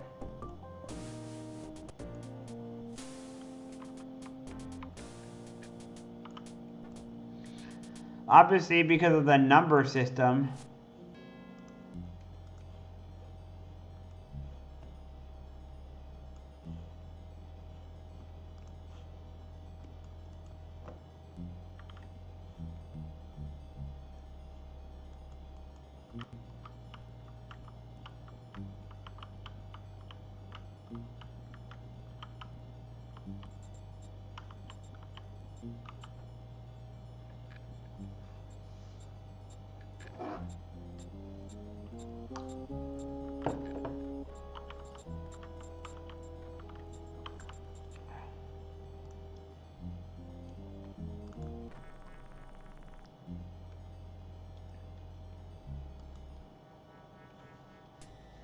This game is way older, though.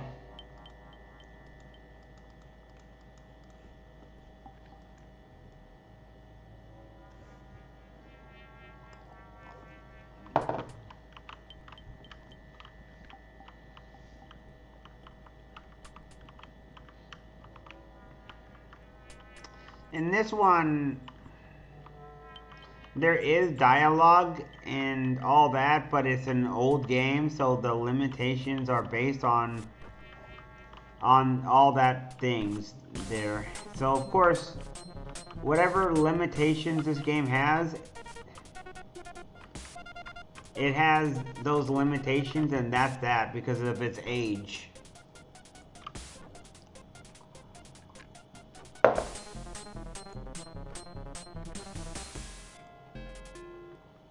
It's got very simplistic combat.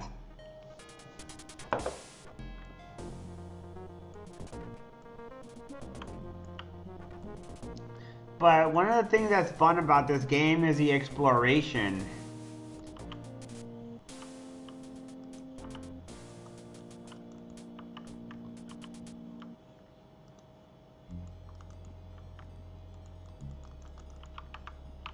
I like the exploration in this game, actually. I think the exploration in this game is really fun.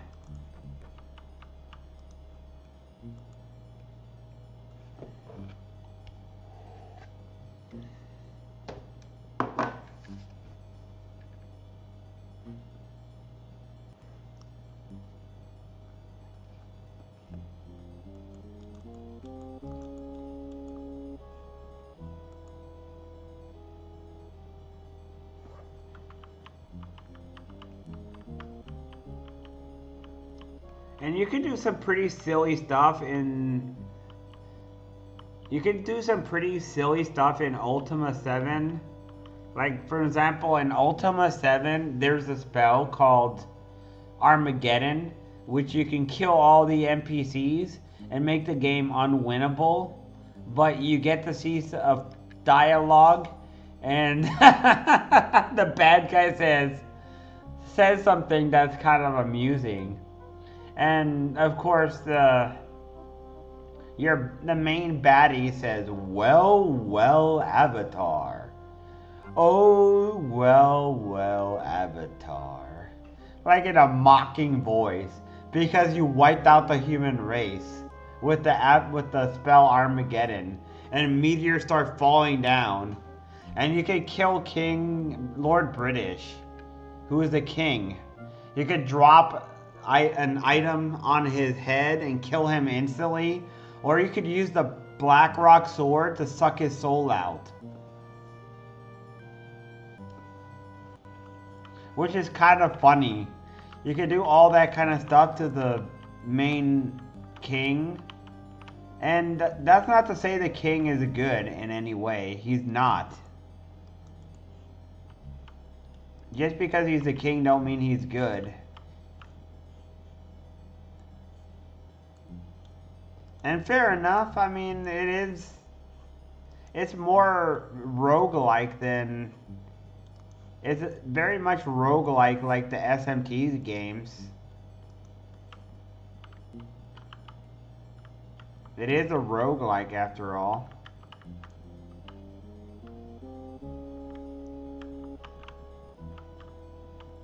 I mean, you like SMT, so this would probably be up your alley a little bit at least. It also has puzzles as well. It definitely has puzzles in it too, Daniel.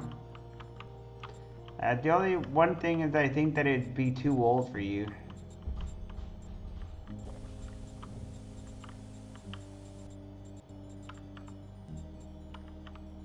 When you got a game this old, it generally is really hard for people to get into because of the age of the game itself.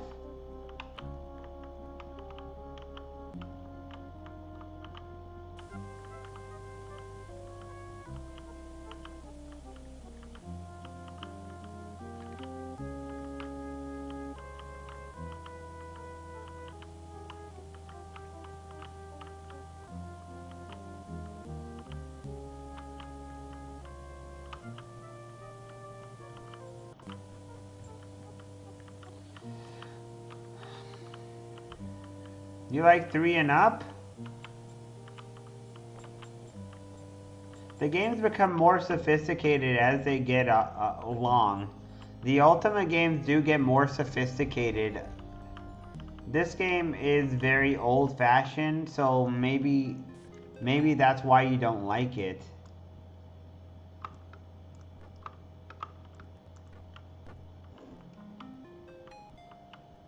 The fact that it's so old does kind of hinder it for you, you know?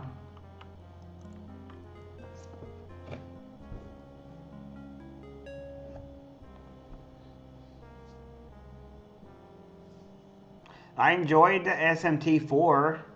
I thought SMT4 was fun. And once I figured it out where I was going, I was into it. And you saw me play it and get into it. Although I did kind of struggle a lot when I was getting lost and shit. And also by the time I did beat the game, I was a little bit unhappy. Mainly because I didn't want to go with that freaking angel run. Oh, that was funny. I was unhappy because I got the angel ending. And I really did not want that ending. And then you're like, well, I guess you just sided with the angels. Maybe you're just good in your heart, a goody two-shoes. I was like, oh crap, man.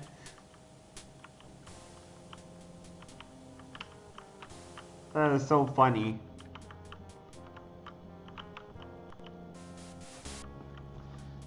It was just kind of funny when that happened. I was like, ah, shit.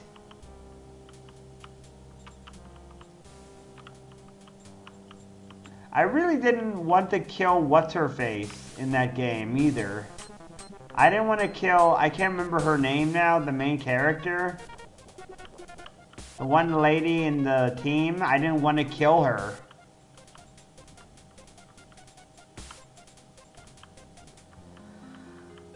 I can't remember exactly her name, but the one lady in the game, I didn't want to kill her because she was a good guy too. And then she was like, ah, now I have to fight you. I don't want you to kill so-and-so.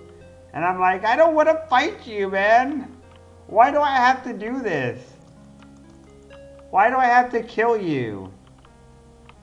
Like, we both want to stop the devil. Why can't we just agree to disagree that things can be better, huh?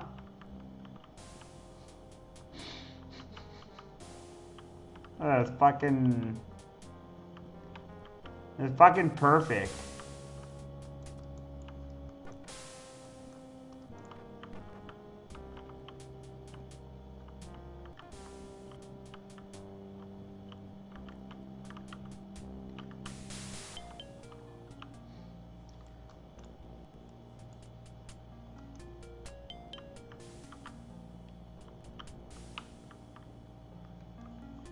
Let me try something. Oop. No! What the fuck? I wanted to save!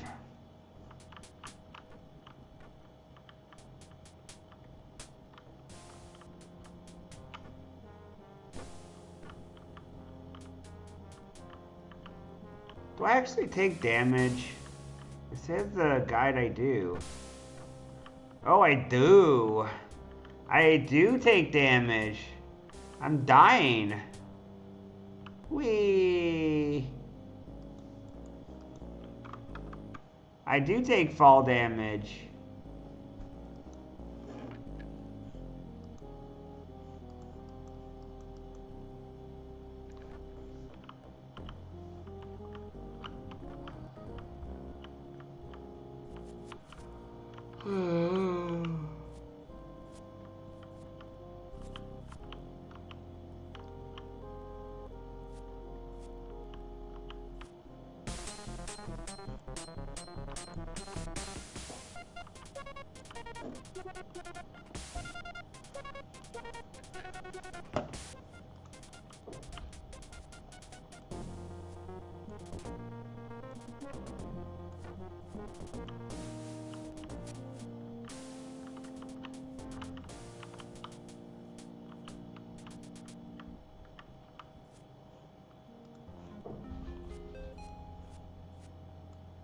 I do really like the music in this game, though. I admit.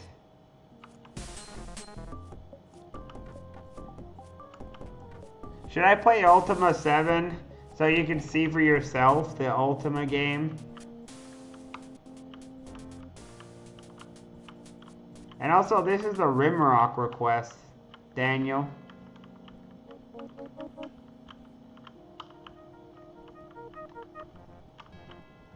I'm playing it because it was the second highest game voted for, besides, of course, the other game.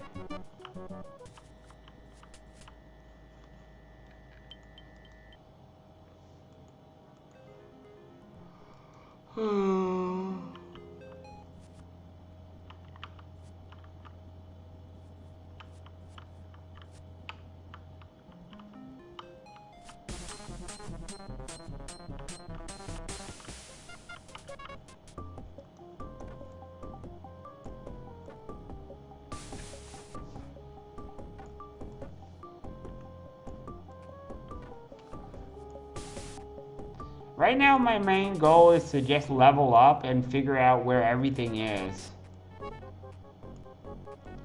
Somewhere on the first level is a shrine area where you can put stats into it. There's an Ankh somewhere. I don't remember exactly where it is, but there's an Ankh somewhere. And you could use it to level up.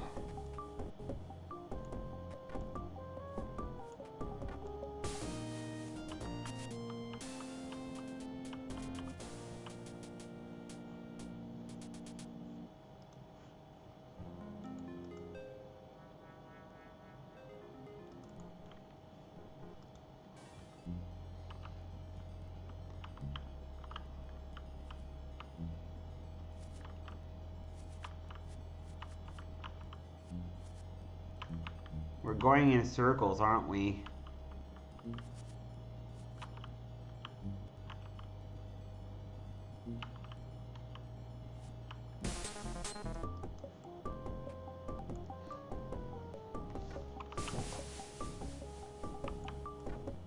Alright, die, acid slug. I think these are called acid slugs, by the way.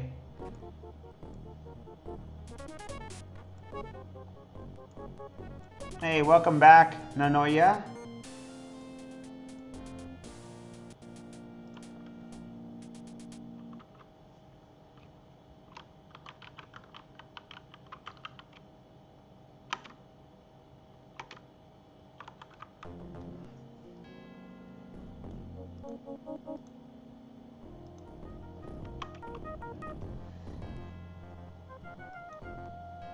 It's almost time to end my stream. Soon it'll be time. And then we could watch some stuff together. This is the thing that I was talking about. This Ankh here, if you know the mantra, you can get the stats up. I don't remember where you find the mantras. Mantras.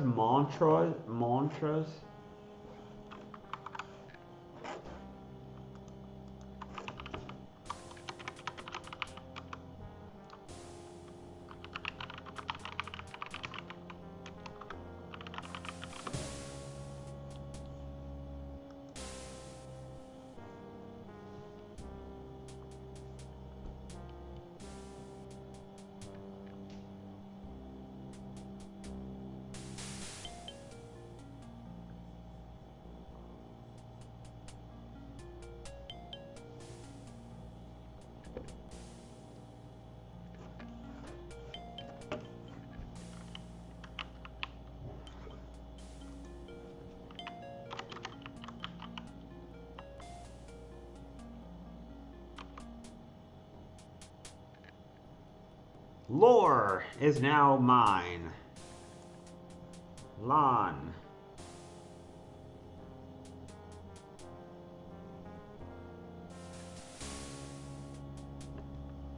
Mu'am.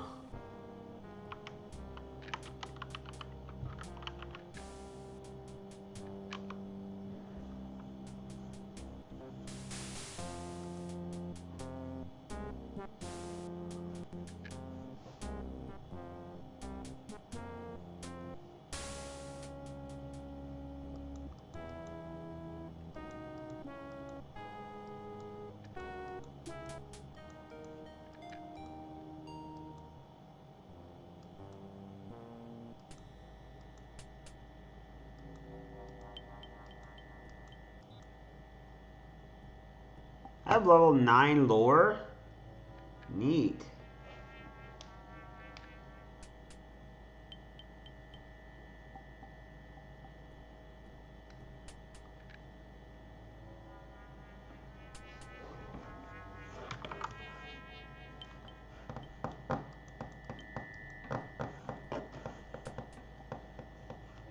Oh, what did Daniel say, huh?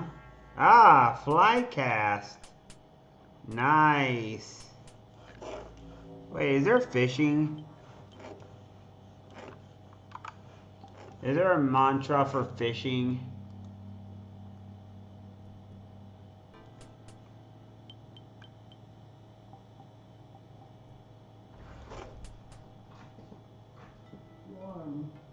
Where is it? Oh, here it is. I got it. Wanda's passed out, so I closed it.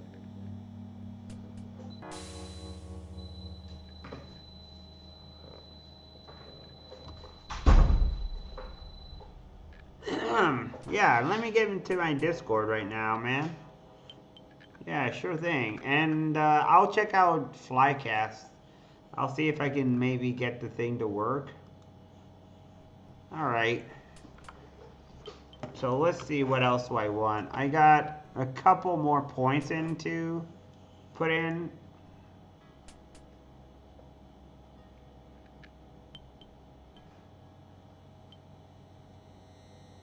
Let's see, jumping, acrobatic.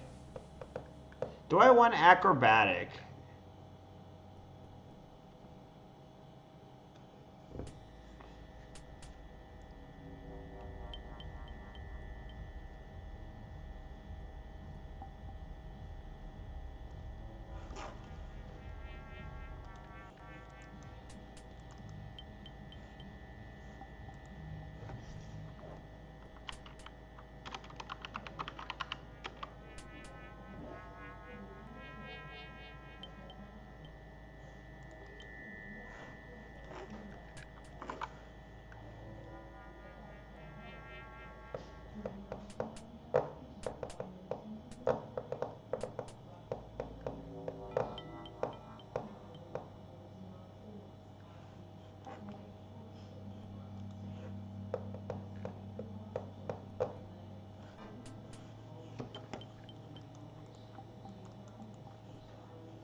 Let's see what happens now. Okay, now I'm able to do that. Let's see, what happens if I do this? Rune of Warding. What does that do? Rune of Warding.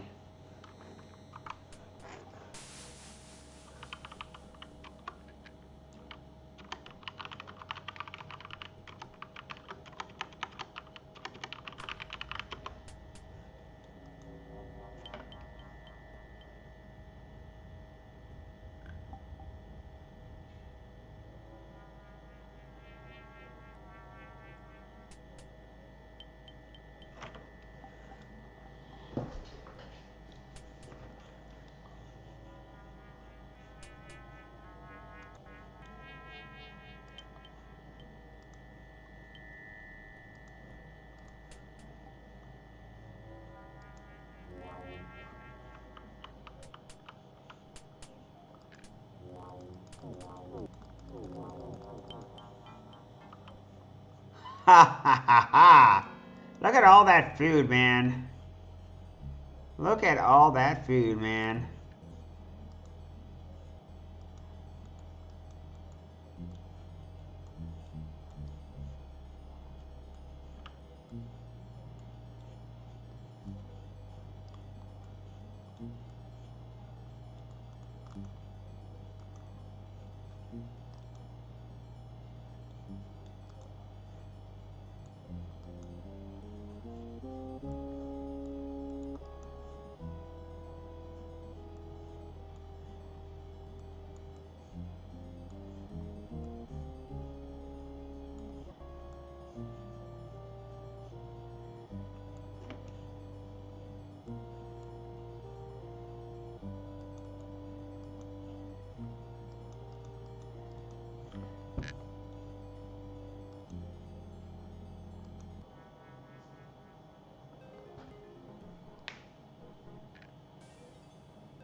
Yay, we did it!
Armageddon. You get to summon Armageddon in this game. Armageddon. Imagine that. You could actually use Armageddon in this game.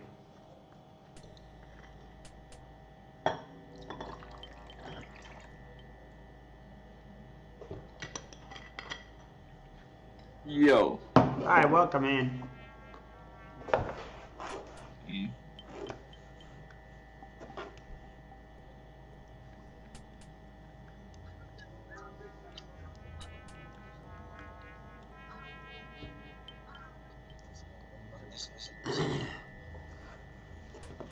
I'm messing around with the runes. Oh yeah. Mm-hmm. But I'm eating right now too. I'm eating my lunch. Enjoy, man. A lot to eat. No problem at all, man. Also got a lot of milk, so I like milk, so I'm good.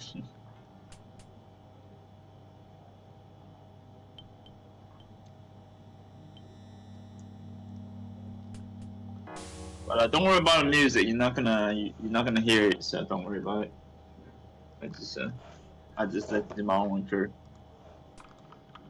I mean, what's important is the fact that you know that music is not allowed to be played in this stream. Yeah, I'm That's not all saying that I'm listening matters. to music, but yeah, I'm listening to music, but you're not gonna hear it, so it's okay. Okay. I do know you like a lot of old music. It is. Well, I mean, yeah, of course. I have a very good taste in music, and I know that. I know I might sound arrogant for saying that, but I do. I got. I like good music too, but everybody's type of good music is different. Everybody has different values, different preference. It's okay, you know. It's just like you do you, you know. If you like something, just do it, you know.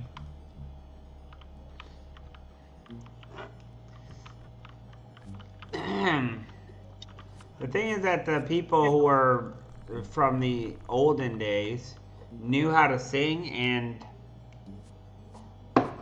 they valued being able to compose. In modern time, and I'm not saying everybody's like this, but there's a lot of people out there, some people who will just they'll make a song with a beat and go, huh, huh, huh, and then rap. And it doesn't take as much skill as it does to compose an actual song. Good example is the Final Fantasy have good songs always good music, then the soundtrack. Do you know that I have two collections on the original Final Fantasy music from Final Fantasy One, right, all the way to Final Fantasy 10, I think. Oh no, Final Fantasy One all the way to Final Fantasy 10. I have all the original soundtrack, not the BGM, the soundtrack, the original music. I have all of them. But I'm not selling it because if I sell it, I'm not gonna get it back. So I'm not selling it. I still keep it in my shelf. I haven't listened to it a long time now. I haven't listened to live for years.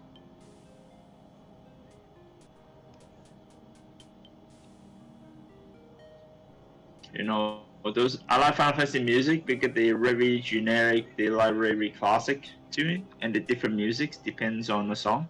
You know. I think Final Fantasy does have good music, though. Yeah. I also like Silent Hill music. Silent Hill music, it's really good. But also, it's a little bit creepy. Um, I like music on how to compose it. It's just It's not that like oh you're so scared. Fire's music chase, for example, is just really bad. Like, yeah, the rap music that is from the older one is not as bad as the new stuff. The new rap is pretty bad, but the older one is better, a lot better. It's a lot better. Like for me, right? I don't hate K-pop. I'm not a big fan of K-pop. I But I like yeah, J-pop better, but I'm not. People say pop culture have a lot of evil stuff. I'm not sure, but it depends, right? Some stuff in this world are very evil. I don't wanna depict it, but I don't wanna get into it because if I do evil, right? If I into evil stuff, eventually I'll be influenced by it and I'll do evil. So I don't want to do that. So I just avoid doing it. I don't. I don't get into Uh, that I don't. concept. It's I not me. don't believe in evil. I don't think that people are evil for listening to a music type.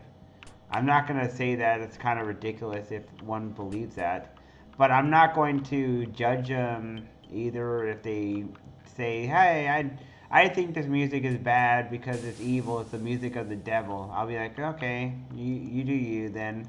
I, if they say, "I won't listen to music because it's the music of the devil because you Jesus Christ and blah blah blah," and I'll be like, "Okay, fine. You do you. I'm not gonna force you." I do have some bad friends. They like to listen to a lot of I call it satanic music because they're like a bunch of Satanists. They try to destroy the church, and they are killing pastors and killing Christians in the sense of the video in YouTube. And I don't like that concept because I think it's evil because they are bunch of people, you know, like it's kind of like a generic, like a rock and not rock, more like a metal, heavy metal. They screaming top the lungs, and then all you see is that people destroying the worlds, they're destroying the earth and destroying the people and Christians and all people, innocent people, they're killing all the kids. I think that's satanic, you know. It's just straight up evil. And people, if they like that, they can keep doing it, but I don't recommend it, you know. It's just not something that is suitable for me, you know. That's okay, man. That's completely up to you, man. Yeah. But I'm trying to, you know, my story is that I try to stay away from bad friends. So I decided bad friends are not my friends anymore, you know, because they just have bad influence. I don't want to get into their part. If they want to do their own thing, they can do it, but I don't want to get involved, you know. So I just stop, you know, I stop in the circle, basically. If they want to talk, they can come to my Discord and talk to me, but they gotta follow the rules, you know. Just like everybody have to follow your rules on Twitch, you know. You find me evil then? You're not evil, but I think you sometimes So for me, right, I have my own boundaries. I don't talk about my private too much. There's something can be public talk about. A general stuff is okay. I rather don't. I don't want to get exposed. So, and I don't know who I'm talking to sometimes on the internet. So I don't know the guy. I just don't want to get too much into it. You know. And this is me. You know, it's just me. I don't want to get exposed. So you don't And I like... don't want to get doxxed because a lot of people try to dox me. Some kids try to dox me. So you don't think, I see what you mean. You know what I mean. You don't trust me. Well, I mean, that's okay. I understand that. I don't trust anyone either. That's fine. But I'm not evil, obviously. I mean, I understand. I don't have the same thing and belief. I don't believe that people who listen to metal are evil or anything. I think that people who do that are just trying to rebel. And I think it's a natural thing where people want to be rebellious. Metal has always been rebellious against the establishment, the status quo, which wants to keep you, yes sir, thank you sir, that kind of thing, that kind of status quo of society, which wants to keep you all prepared, I mean all in a row and all doing whatever the establishment wants you to do. And of course people are also, by doing certain things like tattoo, they're also following the norms. They're not standing out. They want to stand out by getting a tattoo that makes 0 sense. If everyone has if a whole bunch of people have a tattoo, you getting a tattoo doesn't make you stand out. It makes you fall in line even more with people.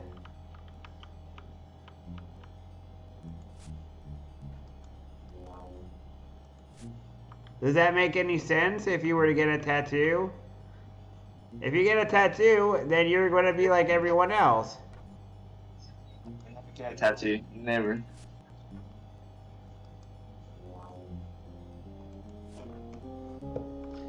I'm not saying there's anything wrong with a tattoo. If you want to get a tattoo, it's up to you. I don't care.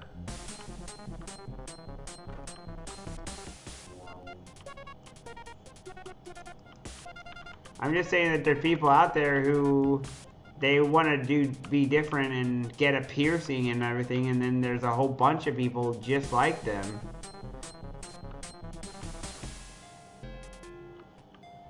So yeah, they're not different. They're the same as everyone else.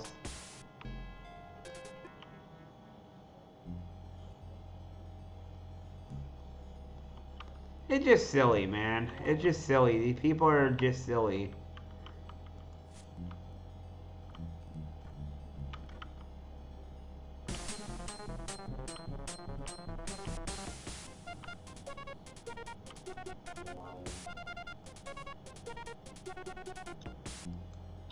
If you want to get tattooed, then do it.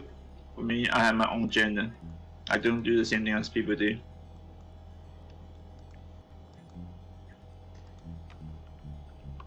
I have zero I do my tattoos. own thing.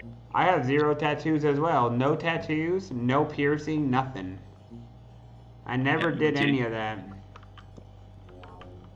I stopped drinking. I used to drink sometimes. I stopped drinking. I stopped doing all sorts of addiction stuff. I don't have any addiction right now. I don't even play games all the time. I play sometimes. Only a little bit.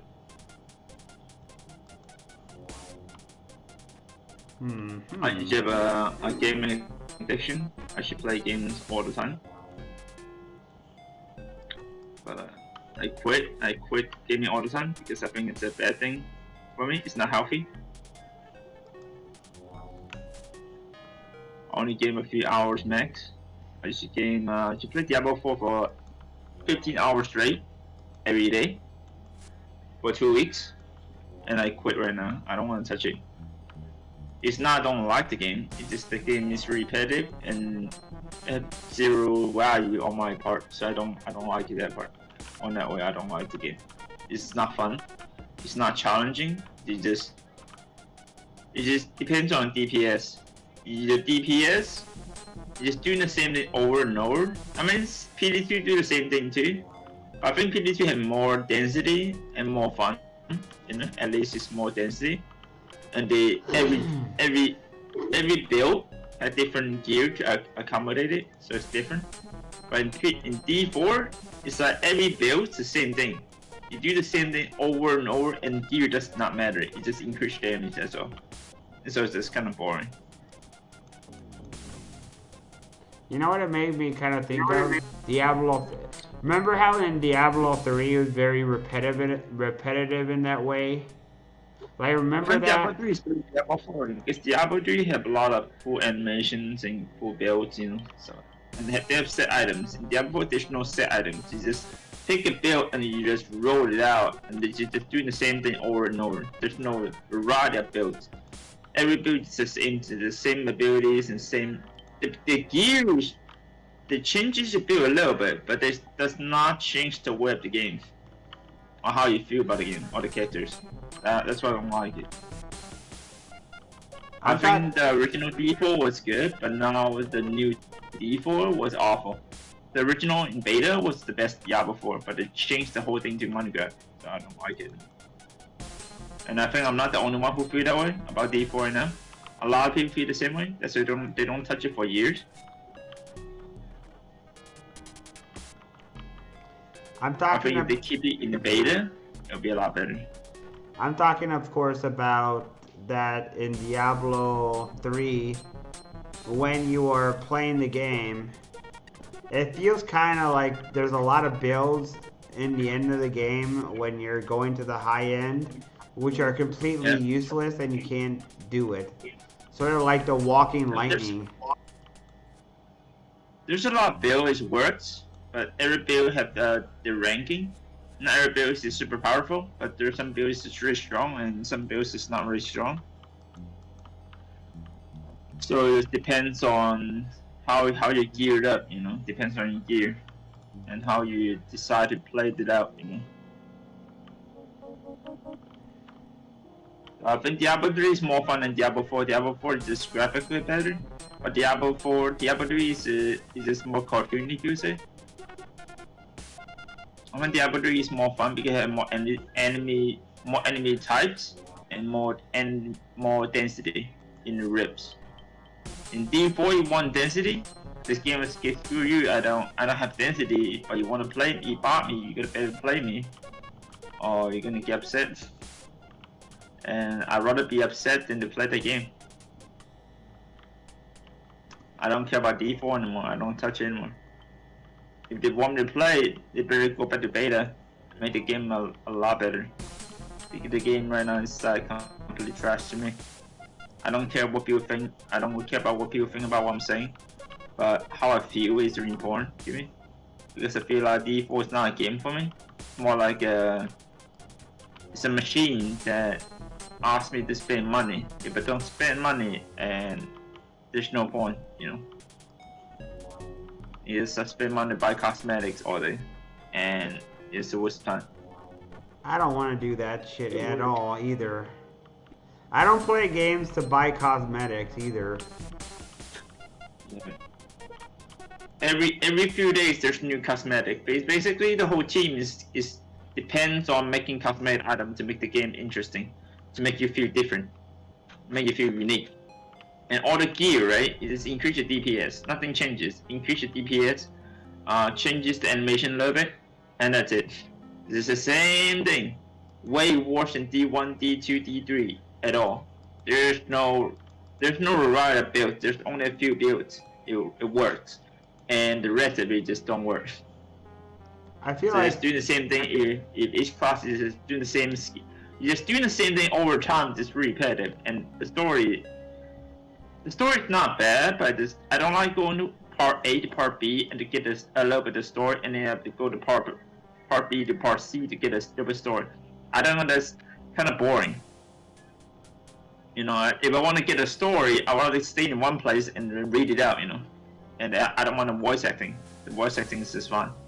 But I don't like going places to get all the story. I think it's a waste of my time. And I don't like the game, you know. I think D1 to D3 is the best Diablo. D4 is awful. It's awful game. It's not even a game for me. I don't have fun at all. Alright, that's the last of the water. That's it. What do you think? No more water. I was talking about how in it feels like in D3 there's a severe limited build in the high end. Like if you want to do max difficulty, it's very limited. And in D2 and in other version, the version that you were playing, there's more variety than D3. Yeah, D1 and D2. D1 is the hardest part. D1 is really hard, but it's not impossible. You just have to grind a lot. I think D1 is a fun game. D2 is a lot of fun because it's a bigger world, and you don't have to stay in dungeon all day. You can if you want, but D2 is more variety, more monster variety than D1. But D2 is D1, D2 is the people's favorite. D3 is not bad. But D4 is just generically boring. But D3 is not that bad though, because I still like the Necro with the. I don't like Redma, but I like the skeleton build is pretty fun. It's strong too. Not the strongest build, but the strongest build for Necro probably is the Rathma or Blood Nova.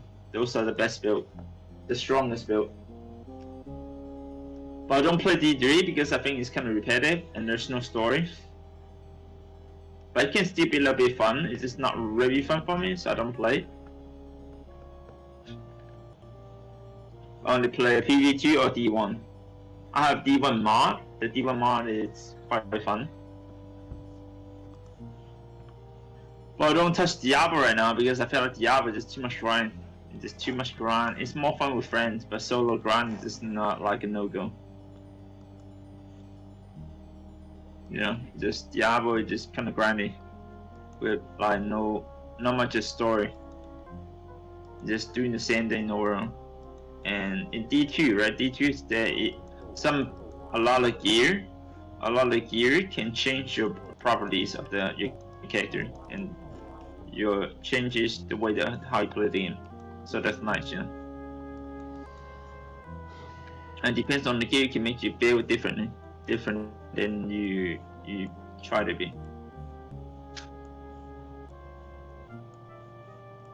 Yeah, sort of how like my current build with a melee, I am built with fire and ice on my weapon, and because of that I can do some pretty OP stuff, right?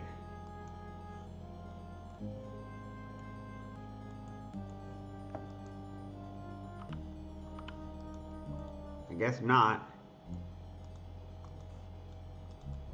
Hello? Hello?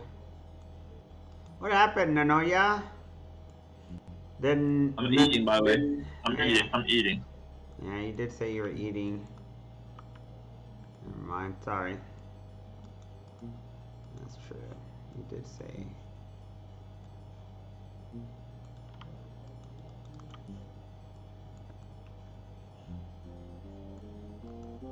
Am I full on this character? Satiated.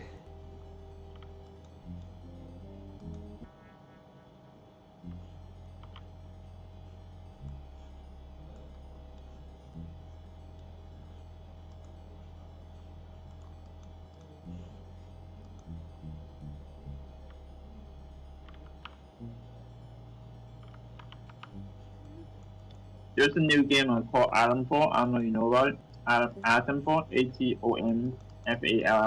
Atomfall. It's kind of like it's like a Fallout 4 remake. Is it any good? It looks good. It should be fun to play. But it's not free though. I hope they do if a you better. get it. I hope it does a better job than Fallout 4. No, it looks way better than more Fallout 4. Fallout 4 sucks. Like comparatively to Fallout 4, that game is way more better. It's like an Elden Ring that kind of party. In the I'm not sure the story. The story is fun. The way it looks, right? It looks like Elden Ring with Fallout combined. So it looks like a magical world. It looks like a magical world with Fallout inside it. It's highly detailed. The graphics nice too. I think and the way it looks is feels right. It feels right. I think there's a fan-made version of this game that's a fan-made remake or something like that of this game specifically.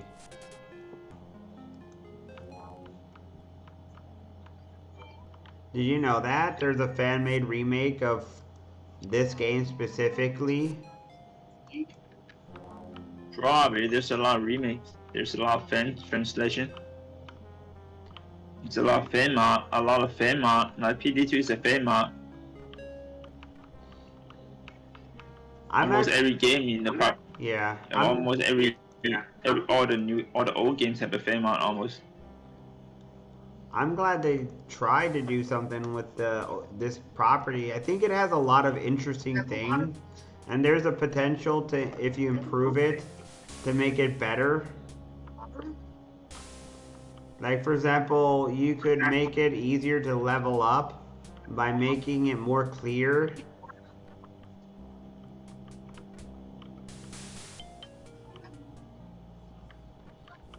Of course, people are gonna always take if people are given the same thing, they might end up just using the cheat of knowing what the codes are for leveling up and get a massive advantage. But that's the nature of a game. I don't want an easy game. I like challenging games, but if I want to go for story, just go for easy mode, you know? If I want to go for story. I mean, this game is not easy. Sometimes I like a challenge, but a lot of times I feel like I want to just watch a movie for the games, you know?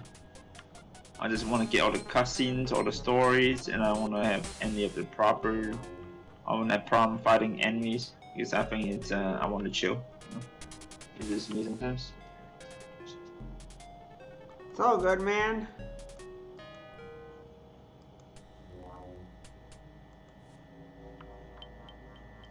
This specific game is one of those kind of games where it is difficult. It is not easy in the least bit. Obviously, it's not that hard. It's difficult because it has puzzles and stuff. And sooner or later, you hit a brick wall. At the start of the game, there's plenty of exploring. But when you start running out of places to go, the game doesn't hold your hand, and you need to figure out what to do to beat the game. And that's where things go really wrong. If you don't know what you're doing, you're pretty screwed. It's not as trolly as, for example, the third game, because the third game is like, ha ha ha ha. So you want to level up, huh? Well, guess what? You're not leveling up. If you choose a melee build, you'll still be fine. Yeah, it's hard, but it's not going to be rude to you in the same way that the third game was. Where you have to figure out what the best items are by looking at a guide. And then after that, deciding if you want to get it right now or you want to farm in the future because you need the item, because you need the best item in the game. The third game is just like that. It's pretty mean-spirited, actually. And then there's certain items that you don't know what they do immediately. And if you don't know what they do, you're pretty much fucked. There's certain items that you need to know in order to do dungeons because they do certain things. Like, one item reveals a map of the entire dungeon. The other gives you light. The other slows time when you're fighting certain enemies. Which you need to do, because if you don't slow time, the game becomes unplayable. And there's all these things, these little things that start to add up and they become massive issues.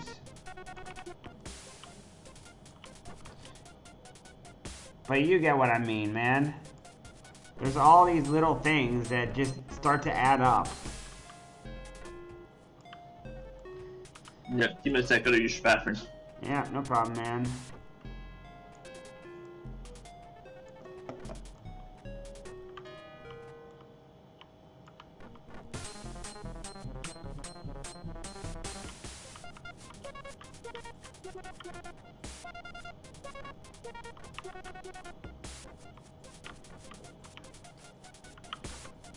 And yeah, you guys know that old games are notorious for not holding your hand.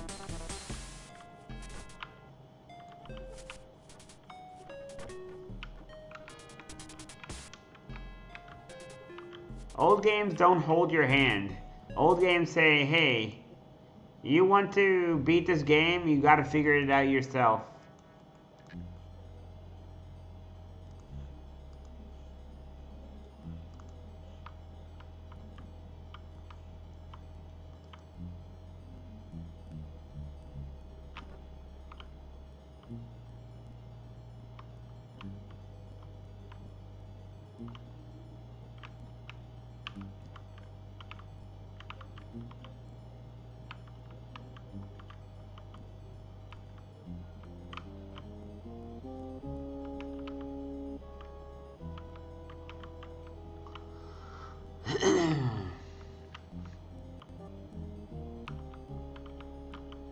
I'm back.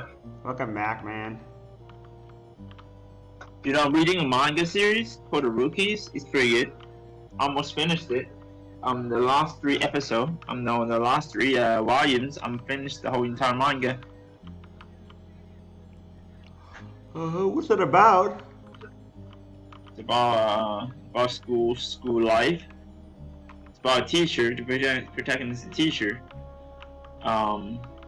He have his students, and they're bad students. And basically, it's kind of like he's trying to turn them into healthy students from doing sex in school and stuff like that. It's kind of weird. In the beginning, it's kind of weird, right? Because those kids are doing like wrong things in the school. They're like hooking up all the female students and even look at like inappropriate stuff, which is inappropriate in modern standard. In old standards, is inappropriate. But the teacher sees them. They are tragic students. They're doing wrong things all the time, and then he tried to change their lifestyle. That kind of story. Okay. And they are in the theme of the school. The theme of the story, right? Is surrounded by baseball. So it's like a baseball theme manga, but with school students and the teacher, and other teachers too. It's a story of drama. It's based on drama. There's a little bit suspense, but not much. Except there's a lot of drama. There's no mystery. Everything is revealed. It is a drama manga. It's a drama manga, and it's a sports manga. Very dramatic in the beginning. Very dramatic in the beginning. I died. I think you like it though. You like that kind of manga because it's very generic and from bad to good, that kind of stuff.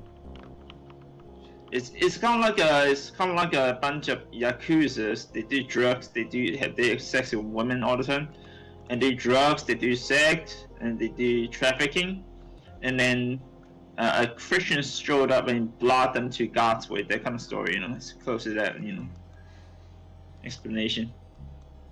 That kind of story. So Rookies is that kind of manga, from terrific to bad, from bad to good. That kind of manga. It's a good manga though. I like it. I'm almost finished it. I have the entire copies on physical for free. That's Because awesome. my library, a long time. I've been there for a long time. I stopped going there, This kind of not for me anymore. I would have books. So the library I go to used to be the library go to there, or every week I go there. They decided to give me free books. I have tons of books. They give me about 4 series of manga, like full 4 series, complete 4 series of manga, right? And I asked them why you give them away. They said nobody reads them. And I was asking how come nobody reads them. They said the teens don't like those kind of manga. They have no interest. So they gave it to me. They say if you don't want it, just give it to somebody else. Don't return it to us. Just give it to somebody else if you don't want it. So I asked them, right, so I can take them all home. He said, yeah, take as much as you want. There's like 50 books. There's like 50 books there. You can take them all home. Time for me to end, guys. And I will continue this game tomorrow. Well, actually, wait. Today's Friday. Yeah, tomorrow. And I'll see you guys tomorrow. Thank you guys for being around, I guess. For those of you who like this stream, follow me. If you didn't, well. But I will see you guys tomorrow.